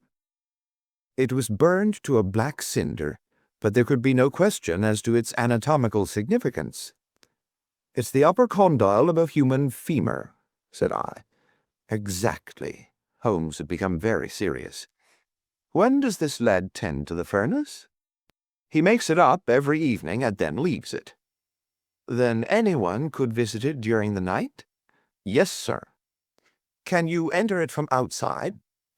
There is one door from outside. There is another which leads up by a stair to the passage in which Lady Beatrice's room is situated. These are deep waters, Mr. Mason. Deep and rather dirty. You say that Sir Robert was not at home last night? No, sir. Then whoever was burning bones, it was not he. That's true, sir. What is the name of that inn you spoke of? The Green Dragon. Is there good fishing in that part of Berkshire? The honest trainer showed very clearly upon his face that he was convinced that yet another lunatic had come into his harassed life. Well, sir, I've heard there are trout in the mill stream and pike in the Hall Lake. That's good enough. Watson and I are famous fishermen, are we not, Watson? You may address us in future at the Green Dragon. We should reach it tonight. I need not say that we don't want to see you, Mr. Mason, but a note will reach us, and no doubt I could find you if I want you.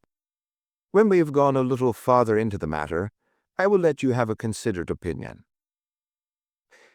Thus it was that on a bright May evening Holmes and I found ourselves alone in a first-class carriage and bound for the little halt-on-demand station of Shoscombe. The rack above us was covered with a formidable litter of rods, reels, and baskets. On reaching our destination, a short drive took us to an old-fashioned tavern where a sporting host, Josiah Barnes, entered eagerly into our plans for the extirpation of the fish of the neighborhood. "What about the Hall Lake and the chance of a pike?" said Holmes. The face of the innkeeper clouded. "That wouldn't do, sir. You might chance to find yourself in the lake before you were through." "How's that, then?" "It's Sir Robert, sir. He's terrible jealous of touts. If you two strangers were as near his training quarters as that, he'd be after you as sure as fate. He ain't taking no chances, Sir Robert ain't." "I've heard he has a horse entered for the Derby." "Yes, and a good colt, too. He carries all our money for the race, and all Sir Robert's into the bargain. By the way," he looked at us with thoughtful eyes, "I suppose you ain't on the turf yourselves?" "No, indeed, just two weary Londoners who badly need some good Berkshire air." "Well, you are in the right place for that. There's a deal of it lying about. But mind what I have told you about Sir Robert. He's the sort that strikes first and speaks afterwards. Keep clear of the park." "Surely, Mr. Barnes, we certainly shall. By the way, that was a most beautiful spaniel that was whining in the hall." "I should say it was. That was the real Shoscombe breed. There ain't a better in England." "I'm a dog fancier myself," said Holmes. "Now, if it is a fair question, what would a prize dog like that cost?" "More than I could pay, sir. It was Sir Robert himself who gave me this one. That's why I have to keep it on a lead. It would be off to the hall in a jiffy if I gave it its head." "We are getting some cards in our hand, Watson," said Holmes, when the landlord had left us. "It is not an easy one to play, but we may see our way in a day or two. By the way, Sir Robert is still in London, I hear. We might perhaps enter the sacred domain tonight without fear of bodily assault. There are one or two points on which I should like reassurance. Have you any theory, Holmes?" "Only this, Watson, that something happened a week or so ago which has cut deep into the life of the Shoscombe household." "What is that something?" "We can only guess at it from its effects. They seem to be of a curiously mixed character, but that should surely help us. It is only the colorless, uneventful case which is hopeless. Let us consider our data. The brother no longer visits the beloved invalid sister. He gives away her favorite dog.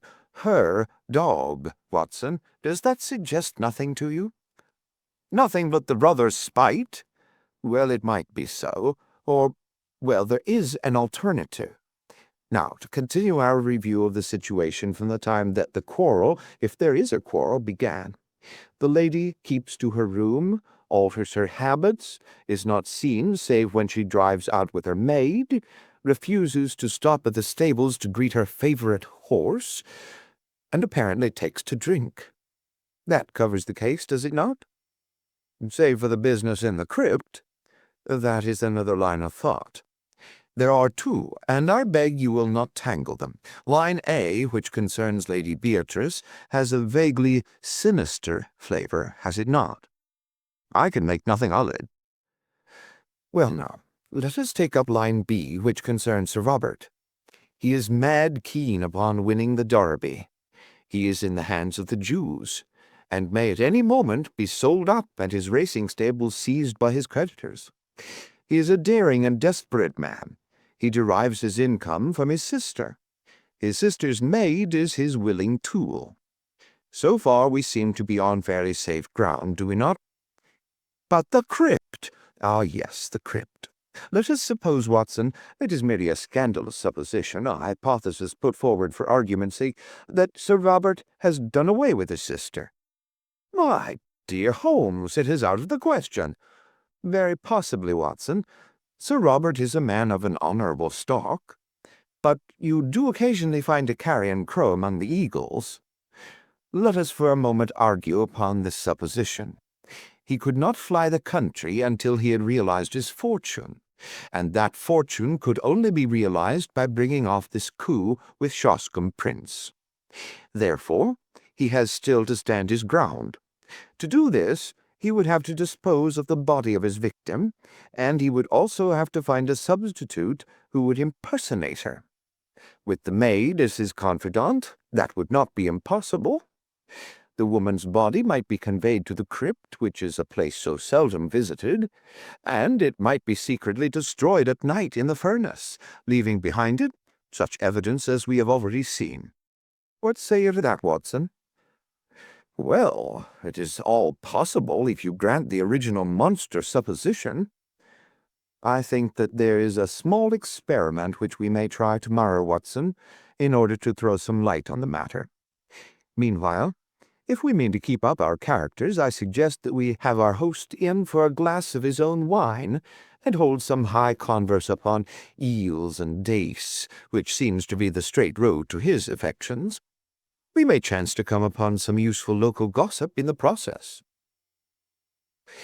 In the morning, Holmes discovered that we had come without our spoon bait for Jack, which absolved us from fishing for the day.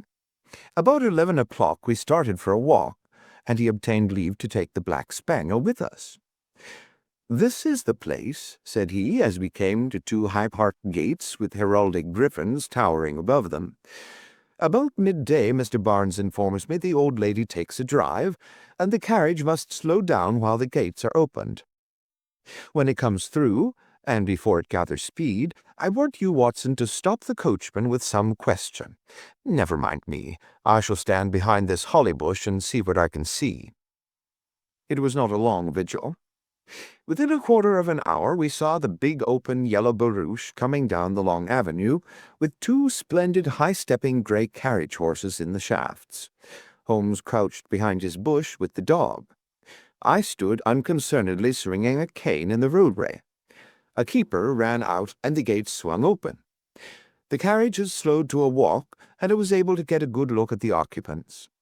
A highly colored young woman with flaxen hair and impudent eyes sat on the left. At her right was an elderly person with rounded back and a huddle of shawls about her face and shoulders, which proclaimed the invalid. When the horses reached the high road, I held up my hand with an authoritative gesture, and as the coachman pulled up, I inquired if Sir Robert was at Shoscombe Old Place. At the same moment, Holmes stepped out and released the spaniel. With a joyous cry, it dashed forward to the carriage and sprang upon the step. Then, in a moment, its eager greeting changed to furious rage, and it snapped at the black skirt above it. "Drive on! Drive on!" shrieked a harsh voice. The coachman lashed the horses, and we were left standing in the roadway. "Well, Watson, that's done it," said Holmes, as he fastened the lead to the neck of the excited spaniel. "He thought it was his mistress, and he found it was a stranger. Dogs don't make mistakes." "But it was the voice of a man," I cried. "Exactly. We have added one card to our hand, Watson, but it needs careful playing all the same." My companion seemed to have no further plans for the day, and we did actually use our fishing tackle in the mill stream, with the result that we had a dish of trout for our supper. It was only after that meal that Holmes showed signs of renewed activity. Once more we found ourselves upon the same road as in the morning, which led us to the park gates. A tall, dark figure was awaiting us there, who proved to be our London acquaintance, Mr. John Mason, the trainer. "Good evening, gentlemen," said he. "I got your note, Mr. Holmes. Sir Robert has not returned yet, but I hear that he is expected tonight." "How far is this crypt from the house?" asked Holmes. "A good quarter of a mile." "Then I think we can disregard him altogether." "I can't afford to do that, Mr. Holmes. The moment he arrives, he will want to see me to get the latest news of Shoscombe Prince." "I see. In that case, we must work without you, Mr. Mason. You can show us the crypt and then leave us." It was pitch dark and without a moon, but Mason led us over the grasslands until a dark mass loomed up in front of us which proved to be the ancient chapel. We entered the broken gap which was once the porch, and our guide, stumbling among heaps of loose masonry, picked his way to the corner of the building, where a steep stair led down into the crypt. Striking a match, he illuminated the melancholy place, dismal and evil-smelling, with ancient crumbling walls of rough-hewn stone and piles of coffins, some of lead and some of stone, extending upon one side right up to the arched and groined roof, which lost itself in the shadows above our heads. Holmes had lit his lantern, which shot a tiny tunnel of vivid yellow light upon the mournful scene. Its rays were reflected back from the coffin plates, many of them adorned with the griffin and coronet of this old family, which carried its honors even to the gate of death. You spoke of some bones, Mr. Mason. Could you show them before you go? They are here in this corner. The trainer strode across, and then stood in silent surprise as our light was turned upon the place. They're gone, said he. So I expected, said Holmes, chuckling. I fancy the ashes of them might even now be found in that oven which has already consumed a part. But why in the world would anyone want to burn the bones of a man who has been dead for 1,000 years? Asked John Mason. That is what we are here to find out, said Holmes. It may mean a long search, and we need not detain you. I fancy that we shall get our solution before morning.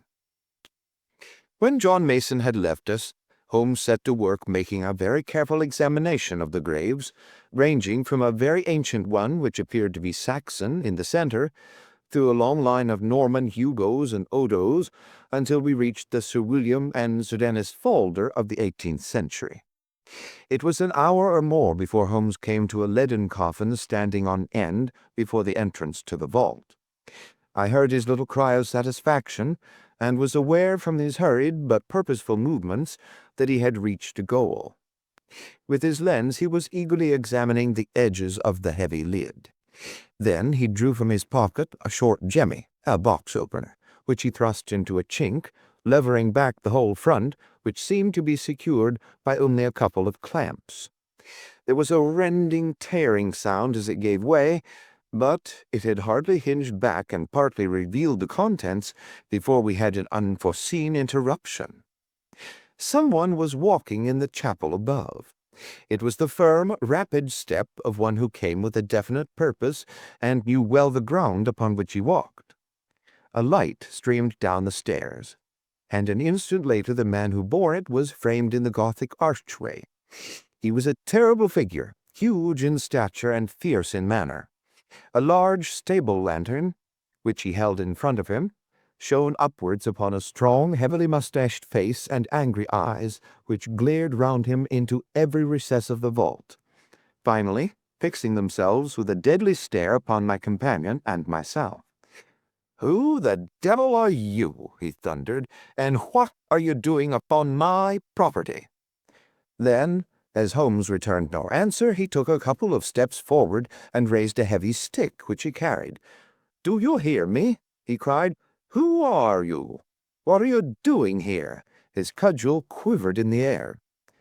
But instead of shrinking, Holmes advanced to meet him. "I also have a question to ask you, Sir Robert," he said in his sternest tone. "Who is this, and what is it doing here?" He turned and tore open the coffin lid behind him.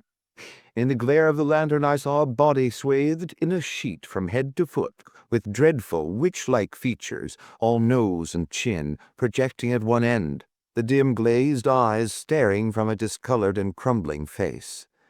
The baronet had staggered back with a cry and supported himself against a stone sarcophagus. "How came you to know of this?" he cried, and then, with some return of his truculent manner, "What business is it of yours?" "My name is Sherlock Holmes," said my companion. "Possibly it is familiar to you. In any case, my business is that of every other good citizen, to uphold the law. It seems to me that you have much to answer for." Sir Robert glared for a moment, but Holmes's quiet voice and cool, assured manner had their effect. "For God, Mr. Holmes, it's all right," said he. "Appearances are against me, I'll admit, but I could act no otherwise." "I should be happy to think so," But I fear your explanations must be for the police." Sir Robert shrugged his broad shoulders. "Well, if it must be, it must. Come up to the house, and you can judge for yourself how the matter stands." Quarter of an hour later we found ourselves in what I judged from the lines of polished barrels behind glass covers to be the gun-room of the old house. It was comfortably furnished, and here Sir Robert left us for a few moments. When he returned he had two companions with him. The one, the florid young woman whom we had seen in the carriage, the other, a small, rat-faced man with a disagreeably furtive manner. These two wore an appearance of utter bewilderment, which showed that the baronet had not yet had time to explain to them the turn events had taken. "There," said Sir Robert, with a wave of his hand, "are Mr. and Mrs. Norlett. Mrs. Norlett, under her maiden name of Evans, has for some years been my sister's confidential maid. I have brought them here because I feel that my best course is to explain the true position to you, and they are the two people upon earth who can substantiate what I say." "Is this necessary, Sir Robert? Have you thought what you are doing?" cried the woman. "As to me, I entirely disclaim all responsibility," said her husband. Sir Robert gave him a glance of contempt. "I will take all responsibility," said he. "Now, Mr. Holmes, listen to a plain statement of the facts. You have clearly gone pretty deeply into my affairs, or I should not have found you where I did. Therefore, you know already, in all probability, that I am running a dark horse for the Derby, and that everything depends upon my success. If I win, all is easy. If I lose, well, I dare not think of that." "I understand the position," said Holmes. "I am dependent upon my sister, Lady Beatrice, for everything. But it is well known that her interest in the estate is for her own life only. For myself, I am deeply in the hands of the Jews. I have always known that if my sister were to die, my creditors would be onto my estate like a flock of vultures. Everything would be seized, my stables, my horses, everything. Well, Mr. Holmes, my sister did die just a week ago."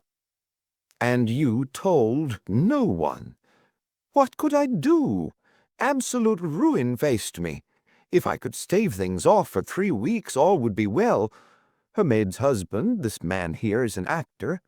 It came into my head, that he could, for that short period, personate my sister. It was but a case of appearing daily in the carriage, for no one need enter her room save a maid. It was not difficult to arrange. My sister died of the dropsy which had long afflicted her." "That will be for a coroner to decide. A doctor would certify that for months her symptoms have threatened such an end. Well, what did you do?" "The body could not remain there.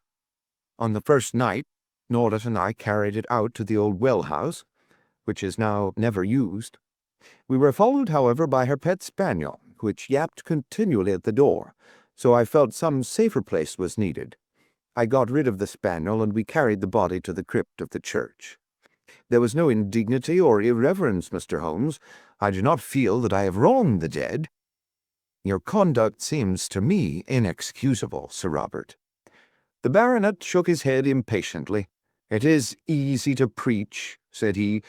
"Perhaps you would have felt differently if you had been in my position. One cannot see all one's hopes and all one's plans shattered at the last moment, and make no effort to save them. It seemed to me that it would be no unworthy resting place if we put her for the time in one of the coffins of her husband's ancestors, lying in what is still consecrated ground. We opened such a coffin, removed the contents, and placed her as you have seen her. As to the old relics which we took out, we could not leave them on the floor of the crypt.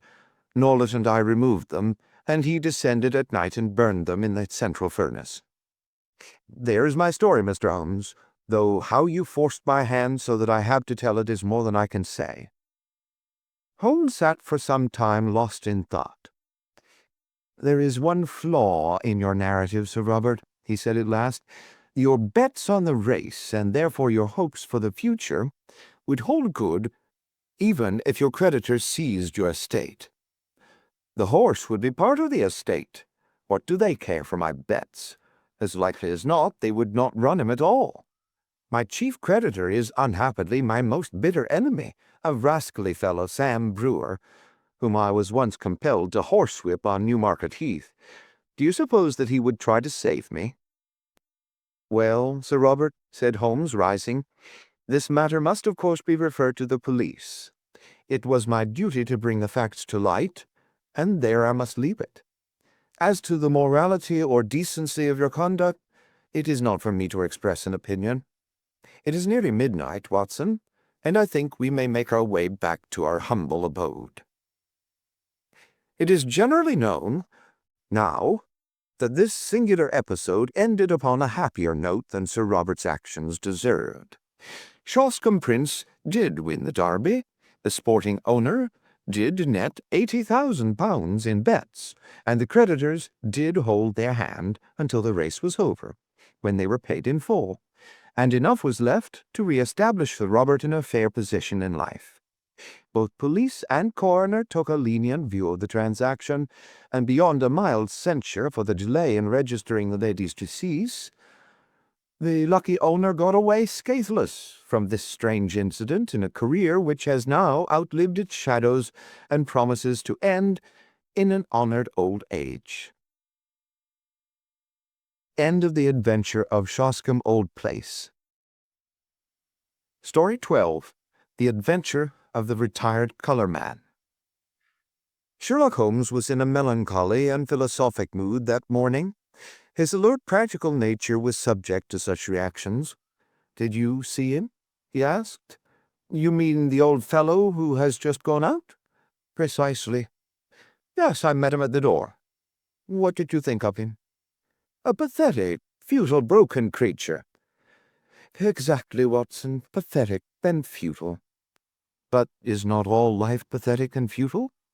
Is not his story a microcosm of the whole? We reach, we grasp, and what is left in our hands at the end? A shadow. Or worse than a shadow, misery." "Is he one of your clients?" "Well, I suppose I may call him so. He has been sent on by the Yard, just as medical men occasionally send their incurables to a quack. They argue that they can do nothing more, and that whatever happens, the patient can be no worse than he is. What is the matter?" Holmes took a rather soiled card from the table. "Josiah Amberley. He says he was junior partner of Brickfall and Amberley, who are manufacturers of artistic materials. You will see their names upon paint boxes. He made his little pile, retired from business at the age of 61, bought a house in Lewisham, and settled down to rest after a life of ceaseless grind. One would think his future was tolerably assured." "Yes, indeed." Holmes glanced over some notes which he had scribbled upon the back of an envelope. "Retired in 1896, Watson. Early in 1897 he married a woman 20 years younger than himself, a good-looking woman, too, if the photograph does not flatter.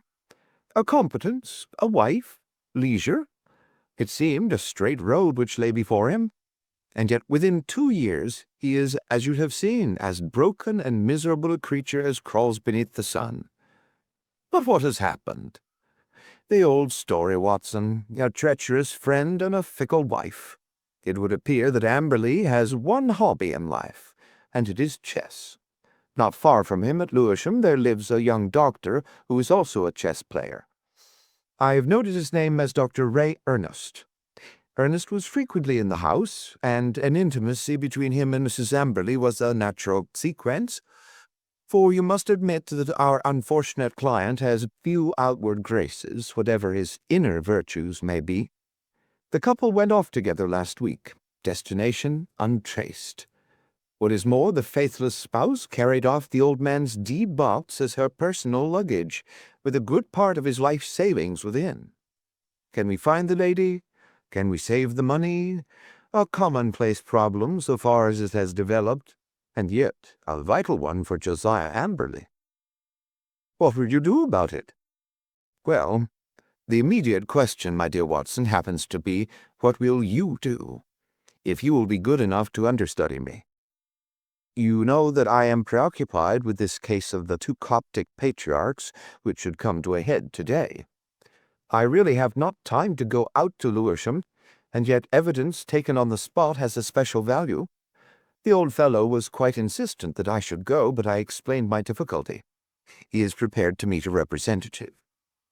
By all means, I answered. I confess I don't see that I can be of much service, but I am willing to do my best. And so it was that on a summer afternoon I set forth to Lewisham, little dreaming that within a week the affair in which I was engaging would be the eager debate of all England. It was late that evening before I returned to Baker Street and gave an account of my mission. Holmes lay with his gaunt figure stretched in his deep chair, his pipe curling forth slow wreaths of acrid tobacco, while his eyelids drooped over his eyes so lazily that he might almost have been asleep, were it not that at any halt or questionable passage of my narrative they half lifted, and two grey eyes, as bright and keen as rapiers, transfixed me with their searching glance. "The Haven is the name of Mr. Josiah Amberley's house," I explained. "I think it would interest you, Holmes. It is like some penurious patrician who has sunk into the company of his inferiors. You know that particular quarter, the monotonous brick streets, the weary suburban highways. Right in the middle of them, a little island of ancient culture and comfort, lies this old home, surrounded by a high sun-baked wall mottled with lichens and topped with moss. The sort of wall—" "Cut out the poetry, Watson," said Holmes severely. "I note that it was a high brick wall." "Exactly. I should not have known which was the Haven had I not asked a lounger who was smoking in the street. I have a reason for mentioning him. He was a tall, dark, heavily mustached, rather military-looking man. He nodded in answer to my inquiry, and gave me a curiously questioning glance, which came back to my memory a little later. I had hardly entered the gateway before I saw Mr. Amberley coming down the drive. I only had a glimpse of him this morning, and he certainly gave me the impression of a strange creature, but when I saw him in full light, his appearance was even more abnormal. "I have of course studied it, and yet I should be interested to have your impression," said Holmes. "He seemed to me like a man who was literally bowed down by care. His back was curved as though he carried a heavy burden. Yet he was not the weakling that I had at first imagined, for his shoulders and chest have the framework of a giant, though his figure tapers away into a pair of spindled legs. Left shoe wrinkled, right one smooth. I did not observe that. No, you wouldn't. I spotted his artificial limb. But proceed." "I was struck by the snaky locks of grizzled hair which curled from under his old straw hat, and his face, with its fierce, eager expression, and the deeply lined features." "Very good, Watson. What did he say?" "He began pouring out the story of his grievances. We walked down the drive together, and of course I took a good look round. I have never seen a worse-kept place. The garden was all runny to seed, giving me an impression of wild neglect, in which the plants had been allowed to find the way of nature rather than of art. How any decent woman could have tolerated such a state of things I don't know. The house, too, was slatternly to the last degree, but the poor man seemed himself to be aware of it and to be trying to remedy it, for a great pot of green paint stood in the center of the hall, and he was carrying a thick brush in his left hand. He had been working on the woodwork.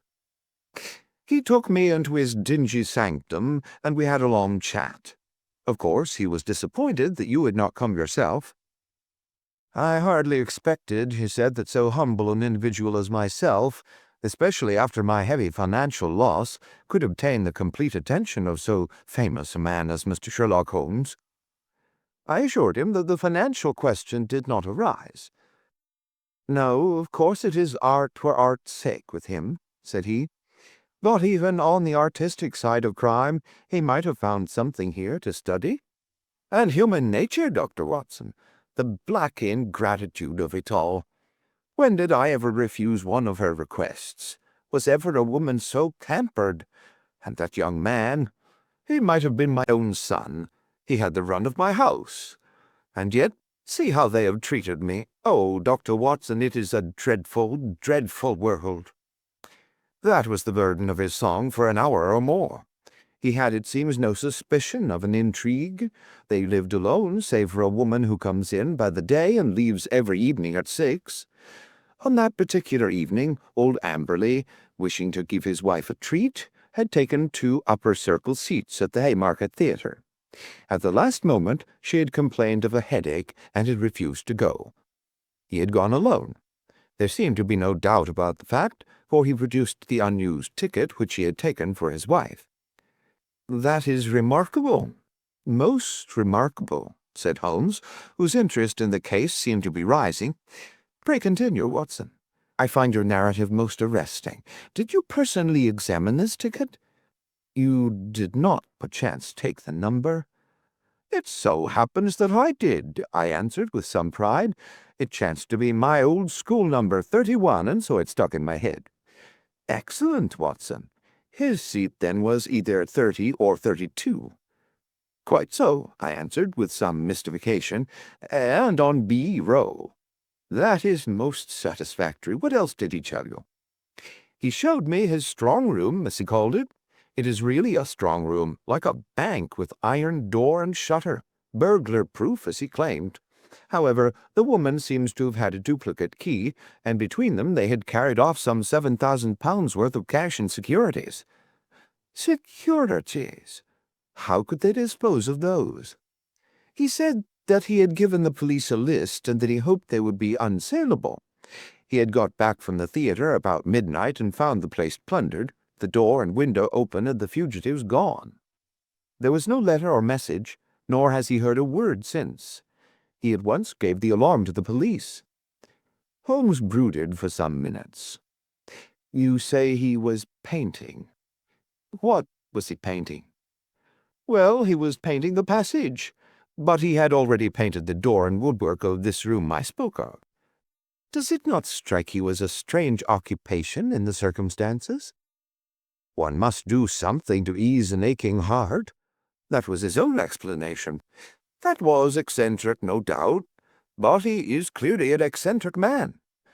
He tore up one of his wife's photographs in my presence, tore it up furiously in a tempest of passion. 'I never wish to see her damned face again,' he shrieked." "Anything more, Watson?" "Yes, one thing which struck me more than anything else. I had driven to the Blackheath station and had caught my train there, when just as it was starting I saw a man dart into the carriage next to my own. You know that I have a quick eye for faces, Holmes. It was undoubtedly the tall, dark man whom I had addressed in the street. I saw him once more at London Bridge, and then I lost him in the crowd. But I am convinced that he was following me." No doubt, said Holmes. "A tall, dark, hairy, mustached man, you say, with grey-tinted sunglasses?" "Holmes, you are a wizard. I did not say so, but he had grey-tinted sunglasses." "And a Masonic tie-pin?" "Holmes!" "Quite simple, my dear Watson. But let us get down to what is practical. I must admit to you that the case, which seemed to me to be so absurdly simple as to be hardly worth my notice, is rapidly assuming a very different aspect. It is true that though in your mission you have missed everything of importance, yet even those things which have obtruded themselves upon your notice give rise to serious thought." "What have I missed?" "Don't be hurt, my dear fellow. You know that I am quite impersonal. No one else would have done better. Some possibly not so well. But clearly you have missed some vital points. What is the opinion of the neighbors about this man Amberley and his wife? That surely is of importance. What of Dr. Ernest? Was he the gay Lothario one would expect? With your natural advantages, Watson, every lady is your helper and accomplice. What about the girl at the post office, or the wife of the greengrocer? I can picture you whispering soft nothings with the young lady at the Blue Anchor, and receiving hard somethings in exchange. All this you have left undone." "It can still be done." "It has been done. Thanks to the telephone and the help of the Yard, I can usually get my essentials without leaving this room. As a matter of fact, my information confirms the man's story. He has the local repute of being a miser as well as a harsh and exacting husband. That he had a large sum of money in that strong-room of his is certain. So also is it that young Dr. Ernest, an unmarried man, played chess with Amberley, and probably played the fool with his wife. All this seems plain sailing, and one would think that there was no more to be said. And yet, where lies the difficulty? In my imagination, perhaps. Well, leave it there, Watson. Let us escape from this weary workaday world by the side door of music. Karina sings tonight at the Albert Hall, and we still have time to dress, dine, and enjoy. In the morning I was up betimes, but some toast crumbs and 2 empty eggshells told me that my companion was earlier still. I found a scribbled note upon the table. Dear Watson, there are 1 or 2 points of contact which I should wish to establish with Mr. Josiah Amberley. When I have done so, we can dismiss the case, or not. I would only ask you to be on hand about 3 o'clock, as I conceive it possible that I may want you. S.H. I saw nothing of Holmes all day, but at the hour named he returned, grave, preoccupied, and aloof. At such times it was wiser to leave him to himself. Has Amberley been here yet? No. Ah, I am expecting him. He was not disappointed, for presently the old fellow arrived with a very worried and puzzled expression upon his austere face. I've had a telegram, Mr. Holmes. I can make nothing of it. He handed it over, and Holmes read it aloud. Come at once without fail. Can give you information as to your recent loss. Elman, the vicarage. Dispatched at 2:10 from Little Turlington, said Holmes. Little Turlington is in Essex, I believe, not far from Printon. Well, of course, you will start at once. This is evidently from a responsible person, the vicar of the place. Where's my Crockford? Yes, here we have him. J.C. Elman, M.A., living of Mossmoor, come Little Purlington. Look up the trains, Watson. There's one at 5:20 from Liverpool Street. Excellent. You had best go with him, Watson. He may need help or advice. Clearly we have come to a crisis in this affair. But our client seemed by no means eager to start. It's perfectly absurd, Mr. Holmes, he said. What can this man possibly know of what has occurred? It is a waste of time and money. He would not have telegraphed to you if he did not know something. Wire at once that you are coming. I don't think I shall go. Holmes assumed his sternest aspect. It would make the worst possible impression both on the police and upon myself, Mr. Amberley, if when so obvious a clue arose, you should refuse to follow it out. We should feel that you were not really in earnest in this investigation. Our client seemed horrified at the suggestion. Why, of course I shall go, if you look at it that way, said he. On the face of it seems absurd to suppose that this parson knows anything, but if you think— I do think, said Holmes, with emphasis, and so we were launched upon our journey. Holmes took me aside before we left the room and gave me one word of counsel which showed that he considered the matter to be of importance. Whatever you do, see that he really does go, said he. Should he break away or return, get to the nearest telephone exchange and send a single word, bolted. I will arrange here that it shall reach me wherever I am. Little Purlington is not an easy place to reach, for it is on a branch line. My remembrance of the journey is not a pleasant one, for the weather was hot, the train slow, and my companion sullen and silent, hardly talking at all, save to make an occasional sardonic remark as to the futility of our proceedings. When we at last reached the little station, it was a 2-mile drive before we came to the vicarage, where a big, solemn, rather pompous clergyman received us in his study. Our telegram lay before him. "Well, gentlemen," he asked, "what can I do for you?" "We came," I explained, "in answer to your wire." "My wire? I sent no wire." "I mean the wire which you sent to Mr. Josiah Amberley about his wife and his money." "If this is a joke, sir, it is a very questionable one," said the vicar angrily. I have never heard of the gentleman you name, and I have not sent a wire to anyone." Our client and I looked at each other in amazement. "Perhaps there is some mistake," said I. "Are there perhaps two vicarages? Here is the wire itself, signed Elman, and dated from the vicarage." "There is only one vicarage, sir, and only one vicar, and this wire is a scandalous forgery, the origin of which shall certainly be investigated by the police. Meanwhile, I can see no possible object in prolonging this interview."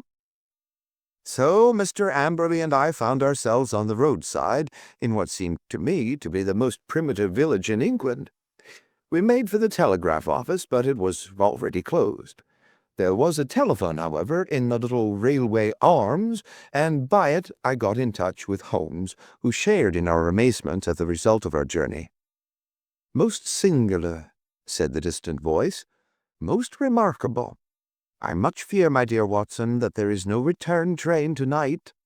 I have unwittingly condemned you to the horrors of a country inn. However, there is always nature, Watson. Nature and Josiah Amberley. You can be in close commune with both." I heard his dry chuckle as he turned away.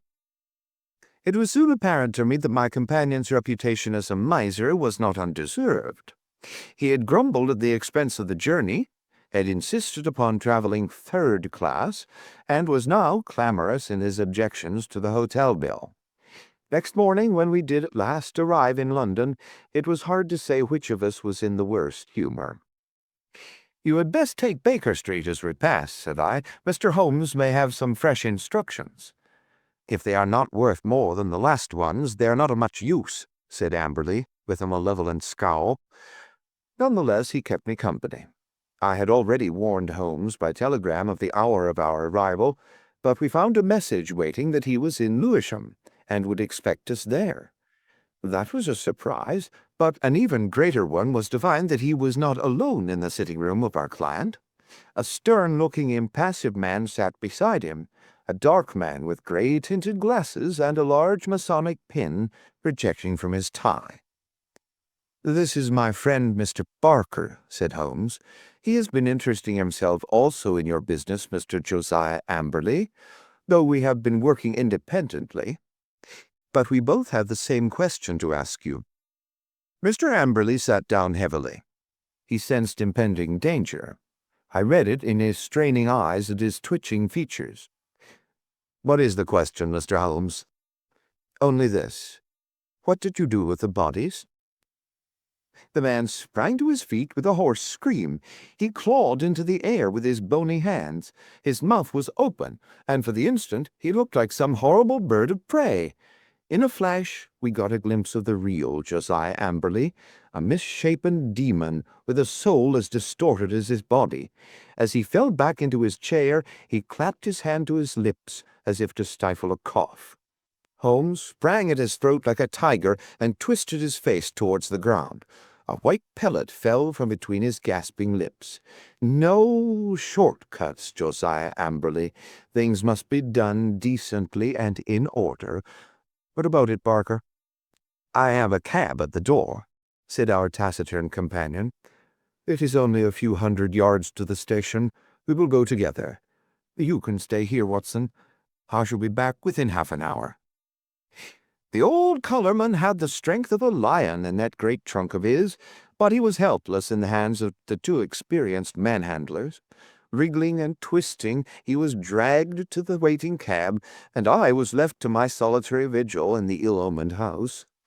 In less time than he had named, however, Holmes was back, in company with a smart young police inspector. "I've left Barker to look after the formalities," said Holmes.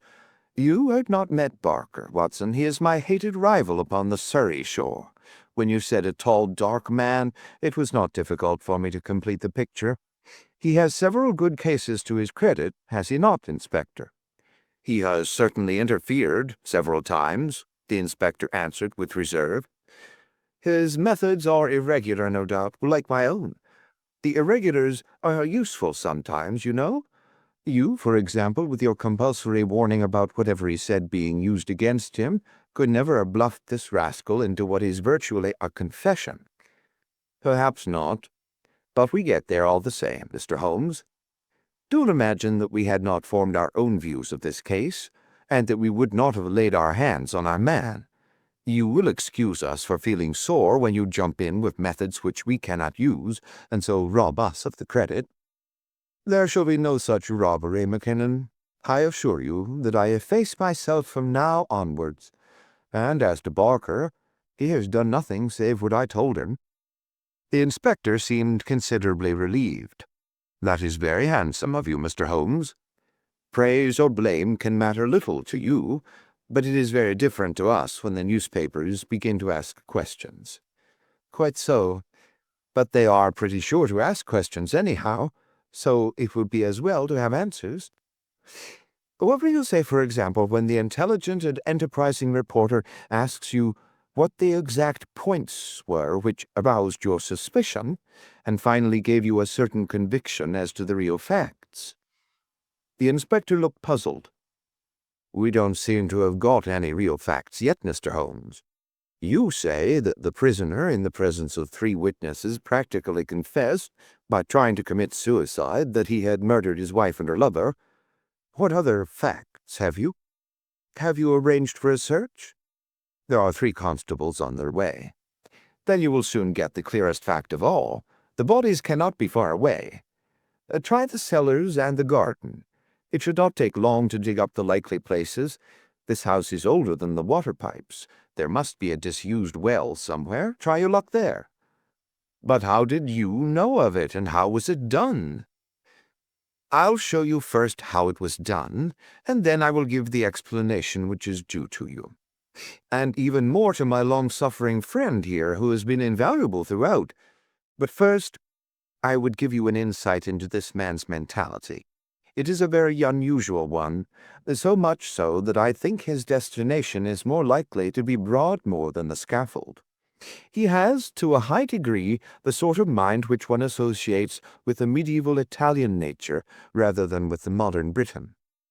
He was a miserable miser who made his wife so wretched by his niggardly ways that she was a ready prey for any adventurer. Such a one came upon the scene in the person of this chess-playing doctor. Amberley excelled at chess, one Mark Watson of a scheming mind. Like all misers, he was a jealous man, and his jealousy became a frantic mania. Rightly or wrongly, he suspected an intrigue. He determined to have his revenge, and he planned it with diabolical cleverness. Come here." Holmes led us along the passage with as much certainty as if he had lived in the house, and halted at the open door of the strong-room. "Who? What an awful smell of paint!" cried the inspector. "That was our first clue," said Holmes. "You can thank Dr. Watson's observation for that, though he failed to draw the inference. It set my foot upon the trail. Why should this man, at such a time, be filling his house with strong odors? Obviously to cover some other smell which he wished to conceal, some guilty smell which would suggest suspicions. Then came the idea of a room such as you see here, with iron door and shutter. A hermetically sealed room. Put those 2 facts together, and whither do they lead? I could only determine that by examining the house myself.